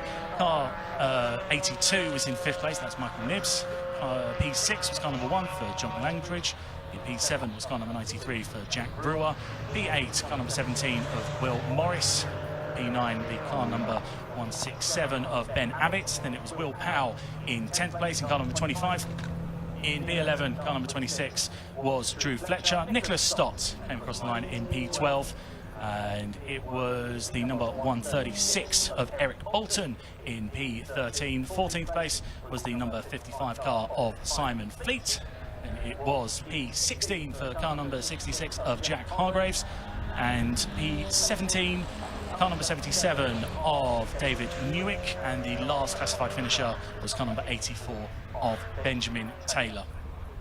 Phenomenal result out there for Aidan Hills. I'll be keeping an eye out to just see when to hand over to the podium presentation, but it was absolute performance from Aidan Hills from 10th on the grid. I doubted it would be possible to make the moves happen, but he's shown why he's won so many MX5 championships over the years. He's won a championship every single year since 2021, and this is the first time that he's won the Miata Trophy Championship. First try that he came out, and he's managed to pull it off. A really good performance for him. Really good racing all around, all through the field. I only apologise if we weren't able to cover everything. Well, the Miata Trophy has come to its conclusion in terms of the search for a championship winner, because we've got one, and it's Aidan Hills. The reaction in the background, don't focus on me, look at that, that is brilliant, isn't it? He's been a champion in various MX5 categories, but this one obviously means quite a lot to him. Hugs all the way around. James Cossins, a mighty racer, a lot quicker. He cannot park his car though. He's already parked in the wrong bay and he's trying to get out of his car. But we're focusing now on Aidan Hills for the time being. He's going to have all the photographs and everything like that. So, James, I'm going to speak to you first, if that's all right. Allow Aidan just to have a little bit of a breath. You found an awful lot of pace there. You looked like you had the opportunity to go for that race when you tried it multiple times. What happened when you just skirted off the edge? Well, it's just assistance by other people, really. Just getting doored left, right and centre, which is obviously not ideal, hence all the marks on it now. But yeah, it's great really going through turn 1 and then getting drilled onto the grass. It's not something I wanted to do at over 100 mile an hour today. But yeah, I felt like I had the pace. Like I said to you before we went out, we found some things at the front and the back. Yep. Car felt a little bit better. Nice. And at least it's on camera. Yeah, good. Hi, Mum. Yeah, car felt better. Still, in hindsight, I would have gone one extra change that I was going to do but didn't. But yeah, it was a good scrap out there, but it was just finding a way past. Aidan managed to take opportunity of myself and second place, getting into a bit of a kerfuffle. And props to him and Hills Motorsport. He's done a great job all year. He's been super consistent, super great in everything he's done. So he puts his heart and soul into it. So he thoroughly deserves a 3rd championship. It'd be nice if he shared. But hey, it's all good. Yeah, really, really proud of him. So, and of course, he's one of my best mates. So it's great to see your mates win. Yeah, I was going to say fantastic. I'll let you have a breather and I'll let you go and have a couple of chats. Right, I'm going to try and chat too. Aidan Hills. Aidan, I know you want to be chatting to your friends and family. I'm the last person you probably want to see realistically, but we've got to give you the props, haven't we? Because that is a championship win and a half to come from 10th position at Cadwell Park and win it on the road. My goodness, how do you feel? Amazing, mate. I thought I'd blown the win. Obviously, I got up to second with about 5-6 minutes to go, maybe a bit more. And I just lost a bit of concentration and ended up going back to fourth. And then had a really great race with Michael, obviously one of our guys that we've raced with for a long time. So I had a great race with him, great race with James, and just got enough of a run up the hill on Ollie to get the lead. And then the last 2 laps was really nice. You know, I didn't think I was going to get to, like, I got actually a little bit emotional on the last lap. I was like, because this is my 3rd championship in 3 years in this car, and I was thinking I might not race this car again. So yeah, it was amazing. Thanks to everyone at Hills Motorsport. It's you know, everyone here is more of a champion than me, really, because the hard work they put in. So yeah, thanks to everyone. Thanks to my dad especially, who's over here, and yeah, it was just a great day. What? Don't tease us like that then. What's the plan for next year? Hopefully, if everything goes to plan, we've got some with Michael. I maybe do some Ginetta racing in Brick Car with him, and we're trying to get the budget together to go and race Porsches. But obviously, really? that's a long way away yet. Yeah, so that's the ultimate goal. It's a mighty step, that. Yeah, it's a long way away. But we got the ball rolling, so we're going to try and do that. Ball rolling indeed. 3 championships on the bounce is absolutely amazing. I'll let you enjoy it, Aidan Hills. Cheers, a champion. Not in the waiting, a champion nominated. Now let's go to our 2nd place man. I mean, you had probably the widest MX-5 I think I've ever seen. How was it right at the front there, Oliver, for so long? Yeah, it was tough. We didn't really have much pace. Don't know why. But as soon as I got in the lead, I thought I had a good chance. I was managing to hold back the guys behind, but honestly, Aidan was super quick. James was rapid too. Yeah, we had a good battle. I really enjoyed it. It was good. It's nice to get another podium, especially after the first race, because we kind of got fired off. So I was going to bring up the race one, because I'll be honest, I didn't see. Was it you right at the final couple of laps or something? Did you have a little bit of a spin round? Was that yourself? Yeah, it was. Well, I got nerfed off. I didn't want to say that, but yeah. on the last lap, and I was in 3rd. So it was a little bit bitter about it, but it's fine. It is what it is. It's motorsport. We're all racing hard. It's a tough track to race at as well, and cleanly. And I think we've done a pretty good job this weekend. So I can be happy. I got 2nd, so it's pretty cool. I was going to say, you must be very pleased with that one. A whole host of strong drivers. You're, of course, one of them. What's your plan for next year? Probably be back to do this. Hoping Aidan's not. I might see if I can sponsor him in, I don't know, caterings or something, so that he'll go away. But yeah, back for another year. This should be good fun. I hope the grid continues to grow, and I hope you know, Aidan and his team bring a lot of cars and a lot of good drivers as they do at the moment. It's really good, and just, you know, kudos to Aidan for winning with a round to go. So it's a pretty good effort. Fantastic. Thank you very much. Congratulations on the 2nd place. Right, I believe there are podiums to be had, photos to be taken. I do want to stick around for as long as we can to see the champagne get sprayed. I'm just hoping that we are, yeah, I'm just giving the nod to Jack Wewell to shimmy them along. Let's get it going. Come on, let's get the celebrations, because sun is setting and our camera needs a battery. I'm kidding, we're all good, we'll be absolutely fine. But Aidan just having a bit of a debrief with everyone around him, trying to make sure that he's absorbing as much of this emotion as possible as well. Congratulations coming from all over the place. I have been told that one of these bottles has already been popped, but it looks like they've managed to fix it. It must be a new bottle. I'm going to move my mic away. To the 3rd step, please. Car number 24, James Cossins. James Cossins. He congratulated Aidan very well. You could tell he wasn't entirely impressed with some of the racing that he was experiencing out there, but we'll leave that down to him, the stewards, and anybody else he wants to talk to about it. Onto the 2nd step of the podium, please. Car number 63 from AB Motorsport, Ollie Allwood. And Ollie Allwood taking the 2nd step here at Cadwell. The Cult Classic event has been absolutely mega, by the way. 2nd step of the podium, and onto the top step here. Jack Wewell giving him the big one. Miata Trophy champion, Aidan Hills. Aidan Hills, Miata Trophy champion, takes the plaudits, takes the top step along with it. And I'm sure there's going to be a mighty champagne spray at the end of this one as well.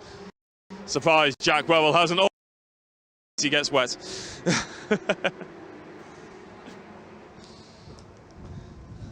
I know our camera's already, we're adding to this, but there's about 15 cameras from the people stood behind our camera, actually, all taking photos, all making sure they capture this moment.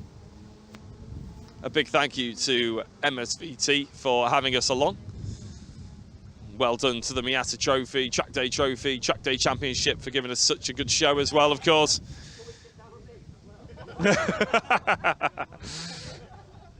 I sort of hope you guys couldn't hear that, actually.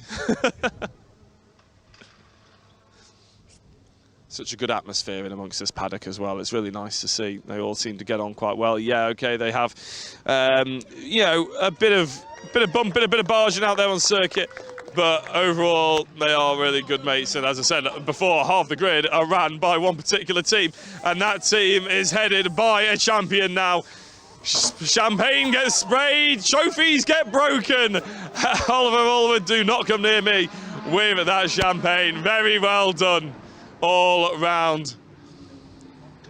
Right, now the emotions have come down. Hugs and congratulations can carry on.